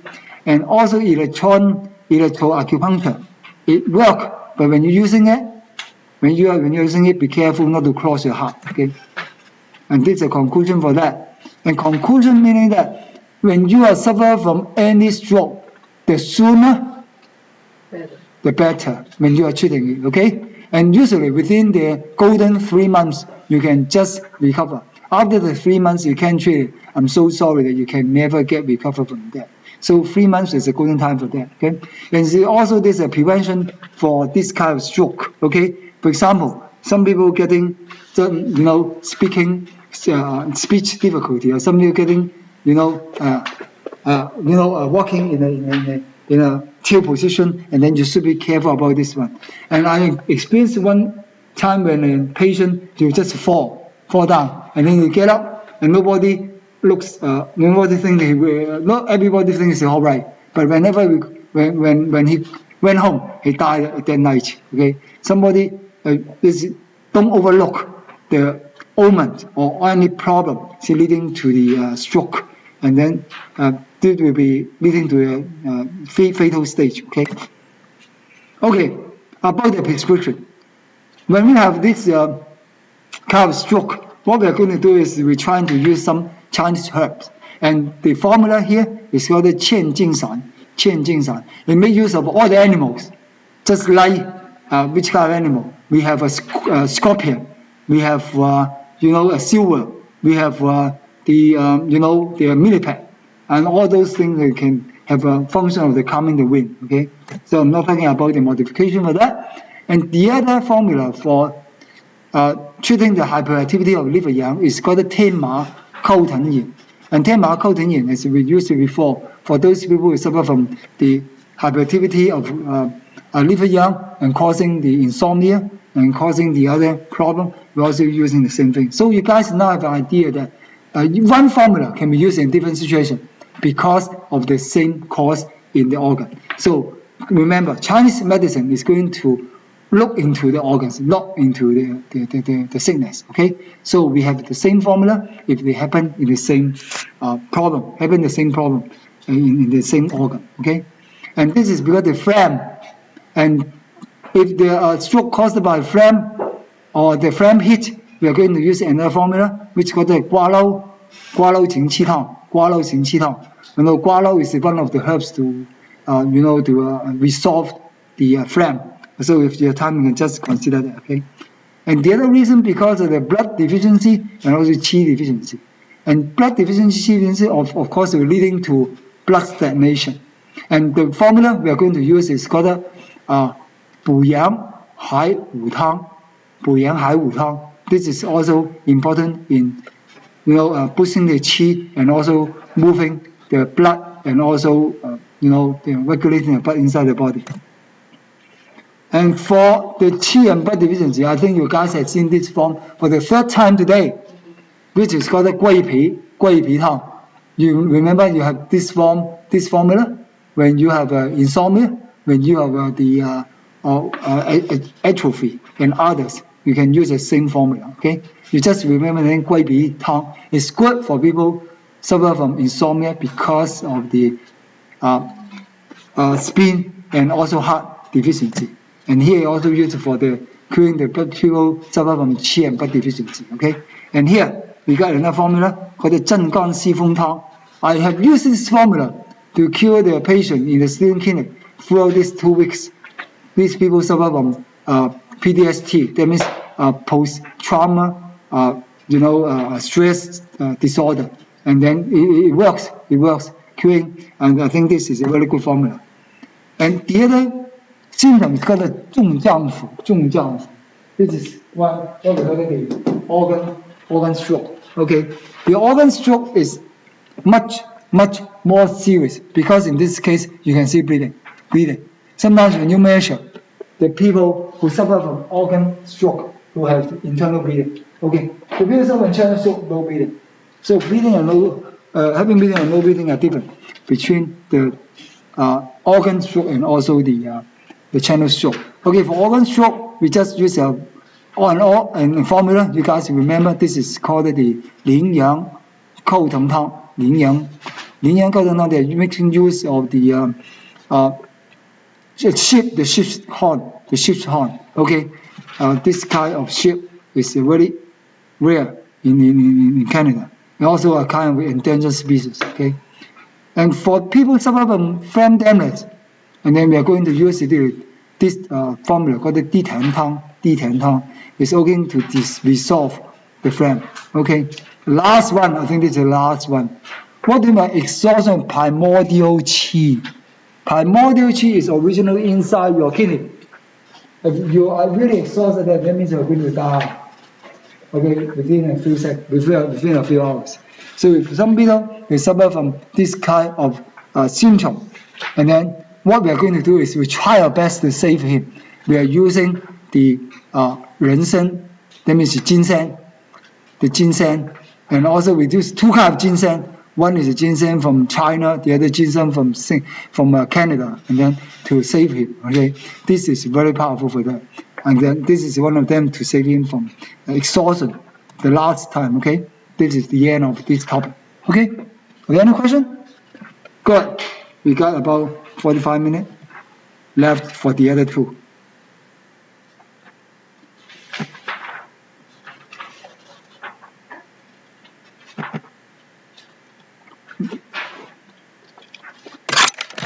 Oh, just a few seconds for you. See any question? From now on, you guys have a rough idea that we are using similar formulas, we're using similar points. The thing is what we're going to do. So in conclusion, you can say that we're all dealing with qi, blood, organs, right? All those things. You can just use the same formula, herbal formula, use the same points for those cases. So after you master them, you make a conclusion, you can divide them into several categories. So there's no need to remember each symptom, but just remember what is the cause of that. Chinese medicine is so wonderful and amazing in this case, right? So we move to another symptom, what the B. What about B? Actually, as I mentioned before, B symptom is mentioned in the Chinese medicine classic, just like the Yellow Emperor's internal medicine for about 2,000 years. And this is called a B because it means what? It means obstruction. Obstruction of what? Of qi and blood. Just very simple formula. Once you get through the qi and blood, and then the obstruction will go away. Okay? And this obstruction, painful obstruction, can be applied into the current Western medicine name, what we call the arthritis. Or some people get rheumatic arthritis, or the arthritis due to the accumulation of uric acid. Okay, uric acid in this case. Okay. First of all, what is B syndrome? B means obstruction. In Chinese medicine classics, it also refers to something pain. Okay, you get painful in your hand and your leg. And what causes pain? I mentioned many times in this class that pain because of the blockage. Something blocking your qi and blood. Something blocking it. This is because of wind, because of digested food, because of anything, because of phlegm, so it causes blocking. Once you move away all blockage, then your pain will go away. Understand? But now in this B syndrome, the blocking may be due to other foreign substances, just like the uric acid, just like the qi, just like the water. So in the current Western medicine, they refer to rheumatic arthritis, rheumatic fever, and or sometimes rheumatoid arthritis, and sometimes osteoporosis, and neuralgia, and those are also because of that. You can see on the photo, those people will say this is a kind of arthritis, and causing the numbness, soreness, and pain. What are the causes of the B syndrome? What are the causes of B syndrome? In the Chinese medicine classic, the B syndrome we divided into three types. One, we call it the Xin Bi. Xin Bi, that's what does that mean? This is migrating. Okay, and this migratory pain is because of the wind. The other, they call it the Tong Bi. Tong Bi means the painful. Okay, the painful symptom. And this painful symptom, because of what? Because of the cold. Because when you feel cold, the more cold the weather, the more pain you got. Okay? The last one, we call it the 绝壁. 绝壁, what does that mean? Because of the damage. It fixed it. Okay? Fixed it. This is because of what? Because of damage. Okay? Remember, this B syndrome will intensify if the weather change to, if there's any change in weather, just like going to a damper, going to a rainy season, going to be there a typhoon coming, and then this kind of fixed pain will be more and more. Okay, so those three things. So according to your book textbook, you call it the wandering B, the painful B, and the fixed B. So all of them are because of wind, cold, dampness, respectively. Okay, so what are the cause? What are the cause? As I mentioned before, there will be a wind, coldness, and dampness attacking the same location at the same time. Okay, why we get this one? Because either we eat too much deep fried food, getting a fire inside our body, or we are consuming the body food, and then we got this syndrome, and we got this syndrome stay, this pathogen stay inside our body and develop to be what we call the heat syndrome. Okay, so the problem always because of the pathogen entering into our body and staying in the joints or staying in our channels and collaterals and causing some blockage, causing some obstruction. Okay, and what will be the sign and symptom? Of course, pain. Second, you cannot move freely. Okay, and many people suffer from the shoulder. Okay, 50 shoulder. They cannot lift the shoulder at about 50 years of age. Actually, this is not your. This is not your your ownership. Okay, you does not own this once you get 50 because your chi and blood cannot get through in this way. Okay, so the only characteristic is pain, and the second, you cannot stretch that, you cannot, extend and also contract that easily. Okay, and then mention this time, we are mentioning about what is a migratory B. That means this is the pain will move from here, there, all over the area, and this is what we call the wandering pain. Okay, and this pain is moving away. The second type of pain is what we call the painful B, which means that the pain will stay there, and the pain will have stepping pain. The pain is very severe, like somebody putting a knife on your joints. Okay, this is what we call the painful B. And what about the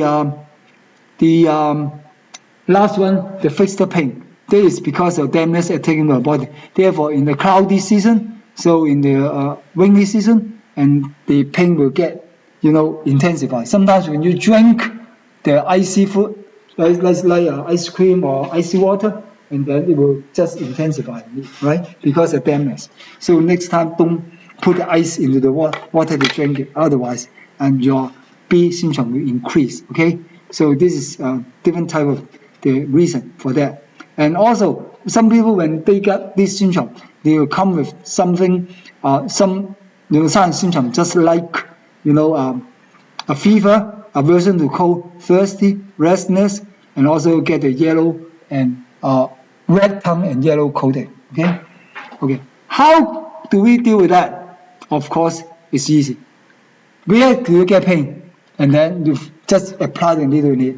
We call it the OCTCM. Okay. The OCTCM is easy. Where you get it, of course, you got it. Where you get pain, you get the needle on there. However, since the pain is caused by obstruction, so you're going to move the qi and also activate the blood. So remember, if the blood cannot flow through, please consider the 3 points I told you before. Okay, one is the SP10, which is tonify the blood. Second is the BL17, 17 this is the best shoe. The third is the GB39, which is also tonify the blood. Okay, so in this point you can just tonify. If you got the really painful, of course you can just tonify your kidney. Okay, you get more water. Of course you are looking for the point for the water, just like the yin ling qun is SP9. Sometimes when you touch the hot object, you feel very, very painful. That means you are heat. You have got the heat constitution. In this time, you must sedate yourself. And the two important points for sedation is the LI4 and LI11. So the LI11 and also the DIL-14, the DIL-14. You know, DIL-14 IL-11 always the point for treating the fever when you guys get the exterior syndrome. Okay, so this point you remember. Of course, if you want to tonify yourself, consider ST36, which is Jusani. Okay, and this is the explanation why you got this point. I'm not going to spend too much time. Yeah, the other thing, the other mid treatment you guys have to consider is the cupping. And cupping can be considered in two ways. One, you're using fire. Two, you're using a suction pump. I mean, you're vacuum cupping. Okay, and if some people they are afraid of being pinched by a needle, you can just consider other methods, just like moxibustion, just like the cupping. Cupping is also a method. However, I think cupping has a less effect than acupuncture. But cupping also we can just extract the water and also the heat outside. After that, you can see a really purple mark there, and also sometimes the mark has some wet moist surface on that. It will denote whether your location contains dampness or contain heat. Okay, you can just look at the color of that. Of course, in the acupuncture, you can consider that. And conclusion, for those people suffer this kind of B syndrome, please keep warm. Okay, and also pay attention to the place where we get wind and also dampness. Don't stay at the place with too much dampness and wind too long. Otherwise, for those people who go swimming, also have effect on their fixed syndrome if they get too much water in their body. Okay, so be careful. How about we are talking about the different differentiation of symptom. Okay, the first one we have mentioned about the wind bee. I mean the migratory bee, and this means the wind, the pain can go everywhere. Okay, and in addition to this pain, we got also aversion to cold, fever, and I don't want to repeat this one. Okay, you guys said this before.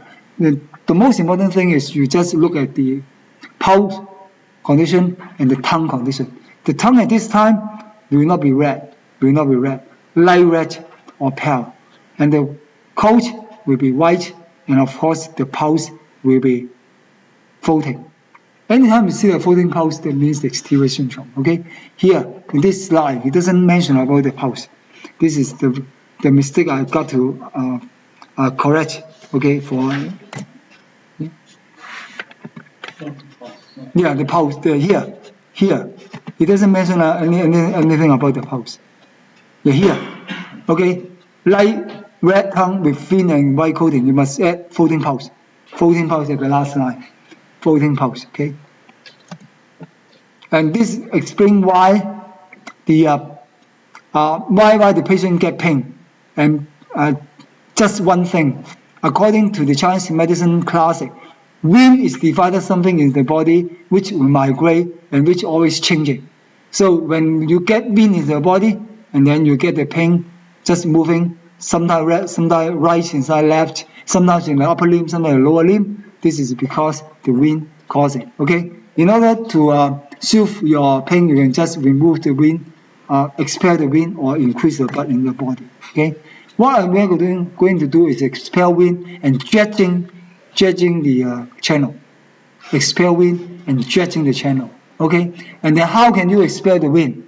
Expel wind by using herbs or by increasing the blood circulation. Okay? So the formula we use is a 防风汤. 防风 means the getting rid of the wind. And this explains why we use the 防风 and also other materials. Okay? This is example. And the second we are mentioning about the 痛痹, that means the painful B. As in, it's according to its name, the patient having this kind of symptom will be very painful, especially when the weather is cold, especially when you touch a cold thing, it will feel very cold. Okay, so in this case, we are talking about the how painful you get.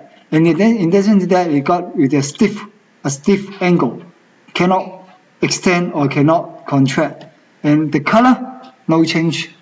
But when you touch it, It's not hot, not very hot, okay? And also the pulse here is also floating and a little bit tense.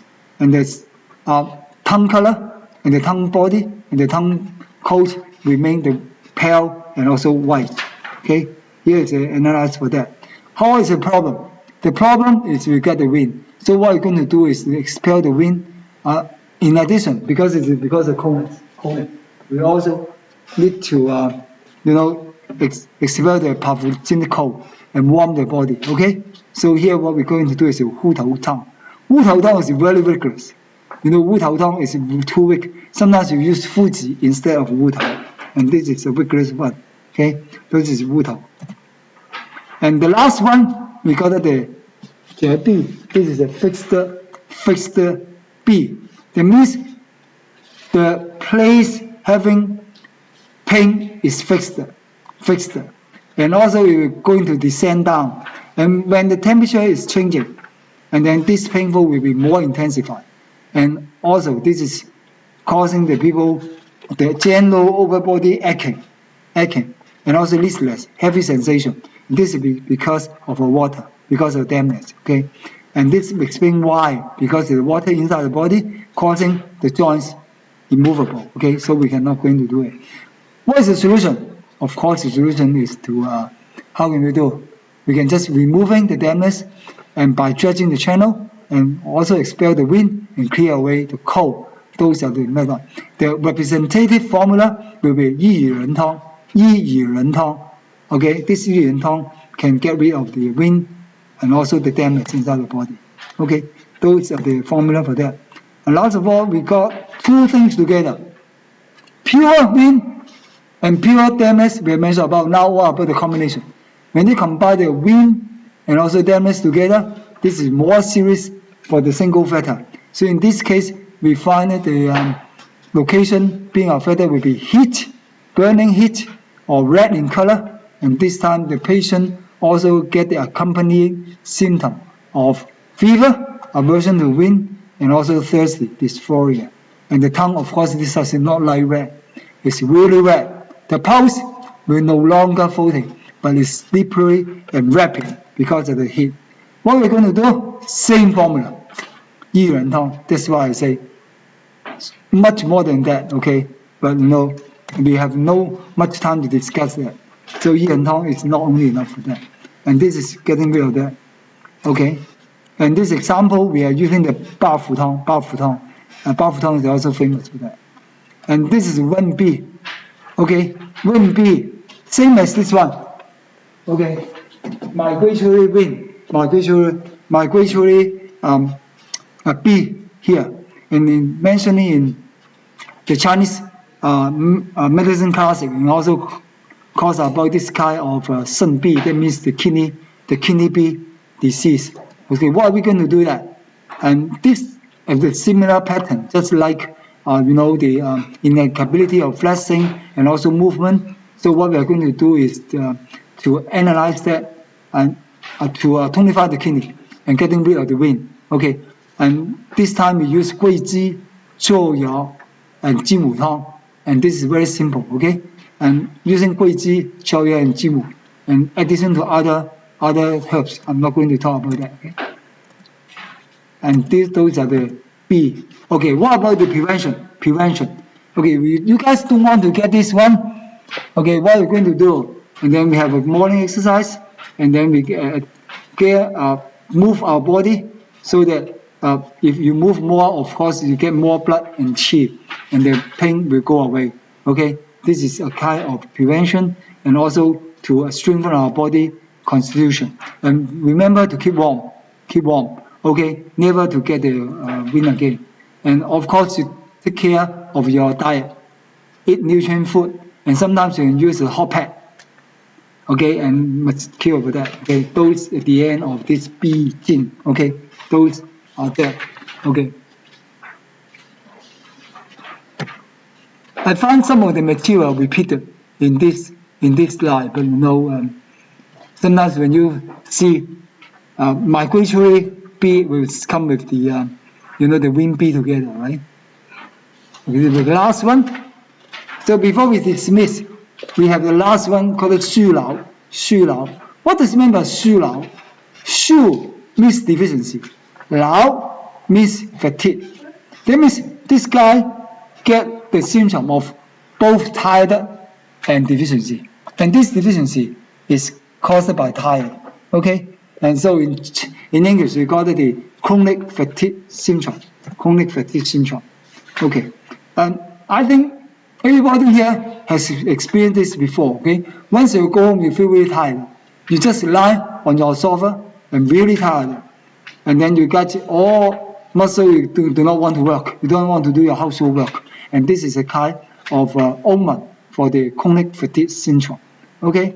And in addition to that, you can have just the soreness in your joints, and then you get insomnia and forgetfulness, and also hard to concentrate yourself, and you feel really tired, your working deficiency getting lower, and those will be the symptom for the what we call the chronic fatigue syndrome. Okay, why do we get this one? Why?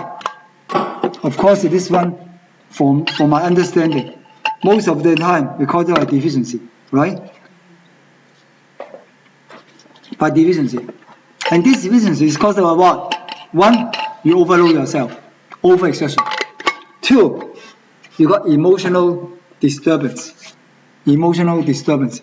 Three, because you had committed the exterior syndrome, which cause harm to your internal organs, just like liver, spleen, and kidney. Okay?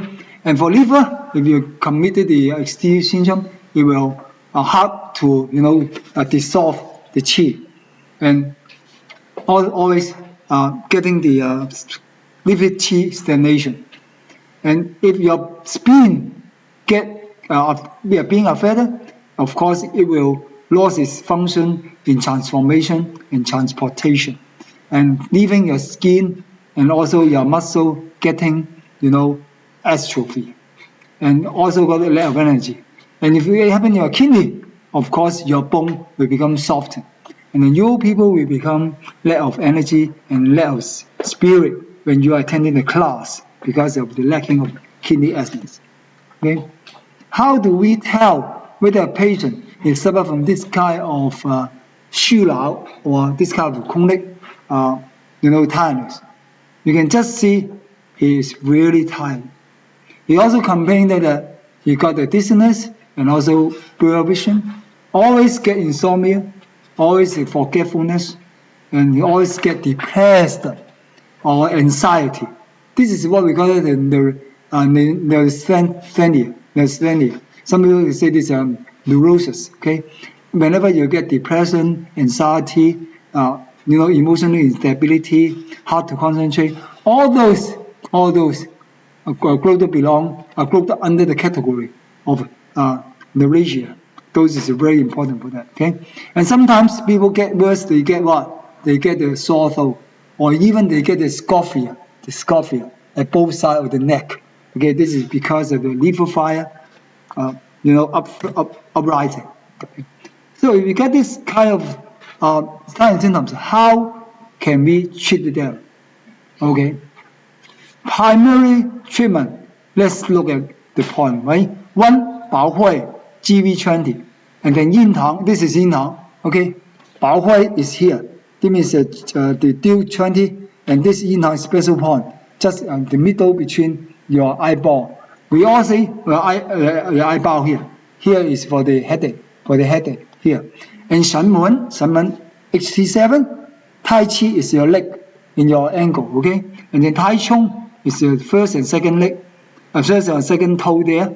三阴交 is P6, and Zhu Shan is 36. Okay, whenever you see people are not hard to concentrate, we just consider 四神冲. What 四神冲? 四神冲 actually is in around 1 inch before, 1 inch behind, 1 inch left, 1 inch right of your G or your DU20. That means DU20 is in the middle, and then you got two before, two after. Okay, one before, one after, one left and one right, and those points can increase the concentration power of your. Okay, and then of course insomnia, you add an Anman and 那一关. Anman is the point between your 遗风 and also between your between your 凤池 this position, this between your SJ90 and also between your which point this is this GB20 and middle here. This is the point especially for people suffer from insomnia. Okay, yeah, and this is explain why you use those points. Yin Tong, I mean the HT7. Why do you use the KI3? Why do you use the ST36 and also SP6 and also LR3 for those? Okay, others I will not have time to mention about them. Okay. Okay, how about the herbal prescription? First of all, if people suffer from tiredness because of qi deficiency, of course we have to tonify the qi. As you guys know, lung governs the qi, so we are going to tonify the lung, right? So this is a very important formula called the 补肺汤. 补肺汤. As you see, 补肺汤 is just because composed of 人参, 黄芪, those things tonify the qi. Okay, so you just take this as a reference. For me, I won't use this one. I use 补中益气汤 or other汤, other soup beside that. And for you, if you have a patient suffer from deficiency of hot qi, there is another formula, representing formula called the 气夫阴. And 气夫阴 is also similar to the Louis de Wang Tang and also the other formula for tonify the qi and blood. And if you suffer from the spleen qi deficiency, of course you use the 4 gentlemen soup. 4 gentlemen soup modified. Okay, this 4 gentlemen soup is very famous in Chinese. Xi Jun Ji Tang. Xi Jun Ji Tang. Xi Jun Ji Tang means 4 gentlemen. Okay, and if you're kidney, you have seen this formula before. 呆补元健. 呆补元健. The same as the Louis de Wang Tang, but with addition of some herbs to tonify our qi and blood, just as Dang Xin and the Dong Gui. And here, if you got deficiency qi, this is the first time you guys meet this prescription. This is called the Yang Xin Tang. Yang Xin Tang. What do you mean Yang Xin Tang? Means to tonify your heart, nourishing your heart. So Yang Xin Tang is also another formula to cure people having palpitation. Okay, Yang Xin Tang is famous for palpitation. Another formula for treating palpitation is this one, 龟皮汤, 龟皮汤, GUIPI, 龟皮. Although it is used for deficiency of blood, we can just use them in treating the people suffer from insomnia because of the heart and spleen deficiency. Okay, and the other thing we are doing about the liver blood. Again, I just want to remind you guys that if you are lacking of the liver blood, you get 3 symptoms. 1, you get dizziness. 2, you get the poor version. 3, poor version. I mean a blur version. BLUR blurred. Yeah. 1, you get the dizziness. 2, you get blurred version. 3, you get blurred vision. 3, you will get tinnitus. And here, the author of this book uses 西乌汤 to tonify the liver blood. I think that's not enough, because 西乌汤 is just to tonify the general body, the general blood of the body, not only to the liver. Okay, if you want to get more liver, you can just add the modification, just like down below you get the 枸杞子 is to tonify the liver. Okay, and then this one we deal with the yin deficiency. And in a very famous book called the 相好论, composed by Jian Zhongjing, the very famous Chinese sage in Chinese medicine. He used this formula called 麦蒙冬汤, and this is 沙参麦冬汤 to cure the people who suffer from deficiency of yin, lung yin. Okay, this is good. So if you have any chance to have a patient suffering from the yin deficiency, and especially a lung yin deficiency, you consider using this沙参麦冬汤 or another formula called the 麦冬汤. Okay. About the heart yin deficiency, you guys have seen this form the second time today. This is called 天王补心丹. You remember the Chinese name for that? We got the Heavenly King.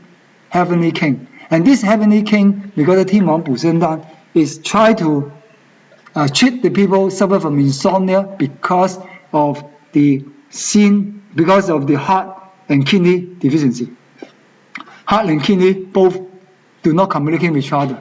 Okay, so we call it disharmony between kidney and heart. So we make use of this 天王补心丹. Okay, lastly, we are talking about the spleen and also stomach deficiency. And when we consider spleen and stomach deficiency, of course, this is a concern about the liquid.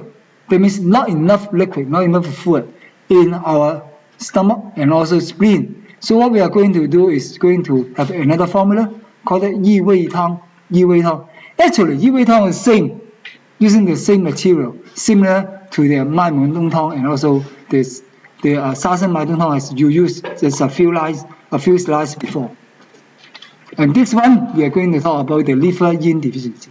Liver yin deficiency, we have a representative formula. We call it the 补肝汤. 补 means tonify. 肝 means liver. That means this is the soup for tonify the liver. Okay. And of course, the last one will be the kidney. Every time the author would like to put a kidney at the end. So this time, you get the deficiency of kidney yin. If your memory is not bad, I just mentioned this formula before. This formula is called 左归丸. 左 means left. Of course, a partner called 右归丸. That means right. So left 左归丸 means the formula tonify our left kidney. That means tonify our kidney yin. Now his partner called 右归丸. 右 means right. So the right one will tonify our kidney yang. So here, because the patient is suffer from deficiency of kidney yin, so we choose 左归丸. Okay, means left. We are going to tonify the left kidney.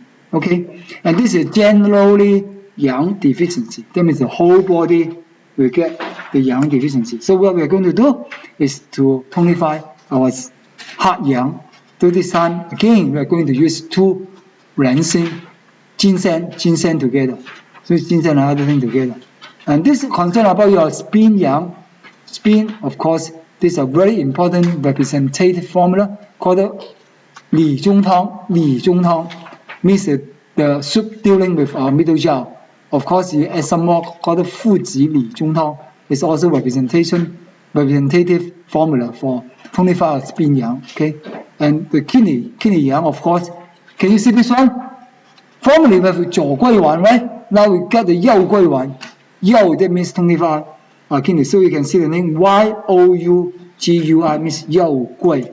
Okay, so I think this is the end of this show. Okay, I'm so sorry to reverse everything. We can just finish everything by 5 o'clock. So everybody will go to party.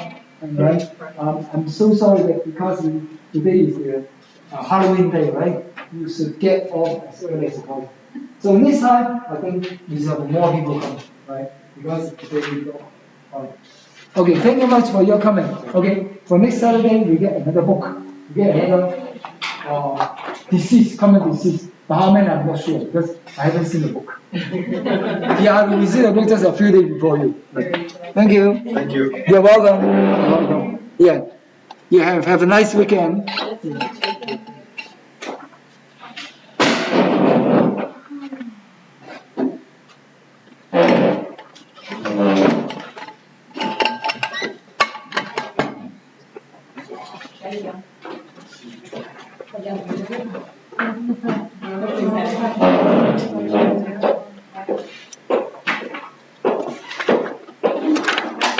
For those people who are not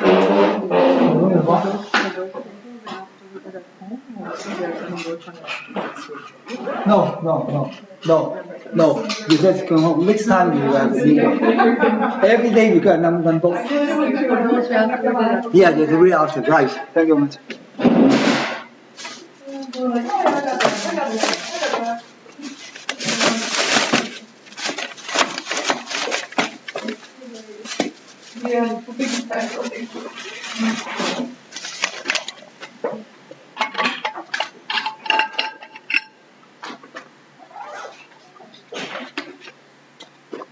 Thank you very much. You're welcome. Thank you. Have a nice. You're welcome. Yeah, thanks again. Thank you. So next time if you come, you can just on the video conference. Yeah. They got video conference, Yeah. right? Or they also videotape all my lecture. Great. You just ask him to give you one copy, one CD. I You think. said last week wasn't recorded. I don't think they record. Yeah, They didn't record it, but this week they get improvement. Okay, just get video conference. Okay. Okay. So thank you for coming. Thank you. Appreciate it. Thank you. Thank you. Yeah, I'll come back again on Sure. the week of the 9th. Sure. Thank you. And You can- hopefully, because I'm out of the country till about, it's tricky. I'm gonna be gone till January about 21st. 21st, yeah, it's good. No problem. And then- We finish the 5 classes. We finish we have 3 more. 3 more to go. So you missed the third one. Can you come on the 4th and the 5th one? No, No. because I'm gone from the 17th, November 17th, and No. leaving. Yeah. And you know what? Maybe. No, I Video just- conferencing? Or just ask him to Maybe I send you can do the the. video conference. Yeah. But the best thing to do would be to come here. Right. I think because I can ask questions. And, Sure. So thank you for your Yeah. Thank you. Thanks a lot. Thanks a So lot. hopefully in.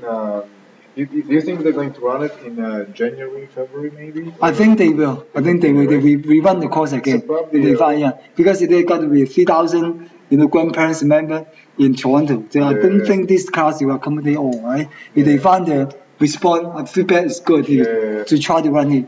Whether they hire me here, I'm not sure, because they got many teachers, right? Oh, so I'm okay. one of them. So maybe next time you come and then they have another teacher, right? Where will you teach after this? Yeah, I'm teaching this school. This school, yeah. I'm teaching this school too, right? But they just employed me last year as a professor in teaching TCM, right? So really from of there I really enjoy that. But still I have much more thing to learn. Yeah. Because I just came to Canada for about 13 months. Oh wow. Yeah, I'm a new immigrant here. That's good. That's good from Hong Kong. Yeah, from Hong Kong, all the way from Hong Kong. Yeah. You're welcome. It's glad to meet you. Yeah, thanks a lot. Yeah. Yeah, you're welcome. Okay. You have a Yeah. great. You too. Yeah. Have a good day. Yeah. See you.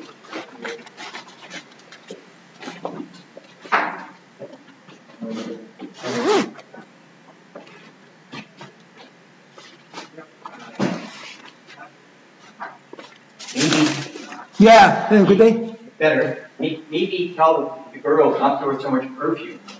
Can you smell all the perfume in here? Not So much perfume. really. Oh, You say this is a fee, 7 fees on I know. I Really? well, my eyes watering. My nose is a little bit, slow. It's a judgment.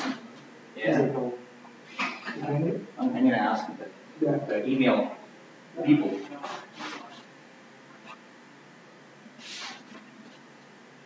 Can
Sira yung isang ano. Alin? Lamesa. Yung nasa harapan. Oh, ano nangyari? Oh? Kasi pero meron na siya, di ba? Meron, napansin mo, meron na siyang nakabalo. Pinaportahan na nila. Tuluyan. Ano ginawa mo? Wala, nakaganon. Paano kaya yun? Pag-ganon lang nila. Nakapunta eh.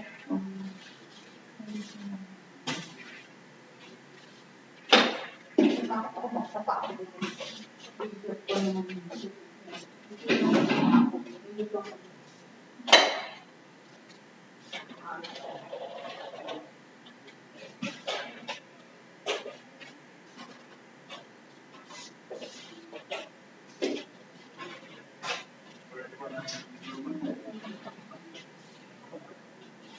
Ano, sila tayo? Siyempre. Sila pa. Iwasan ito sa liso.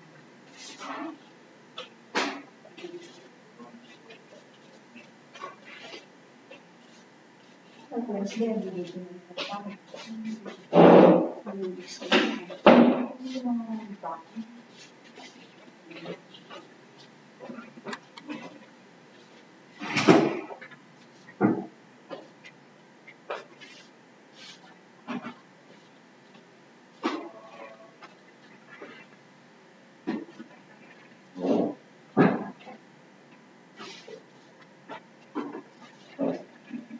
Nakakainis yung document.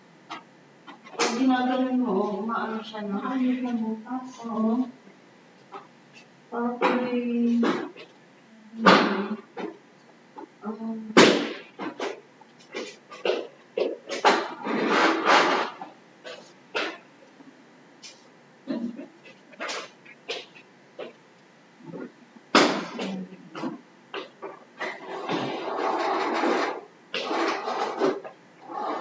Nainis lang ako dito. Ang dami ko. Ay!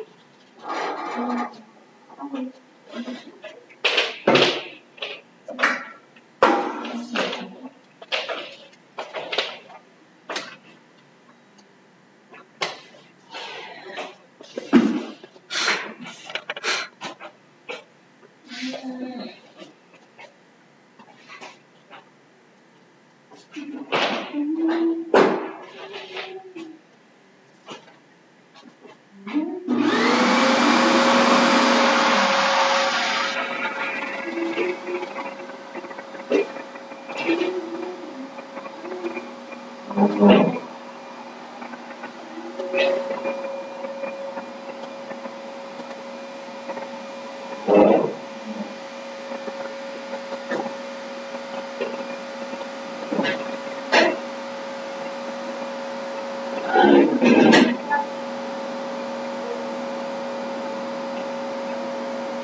That was a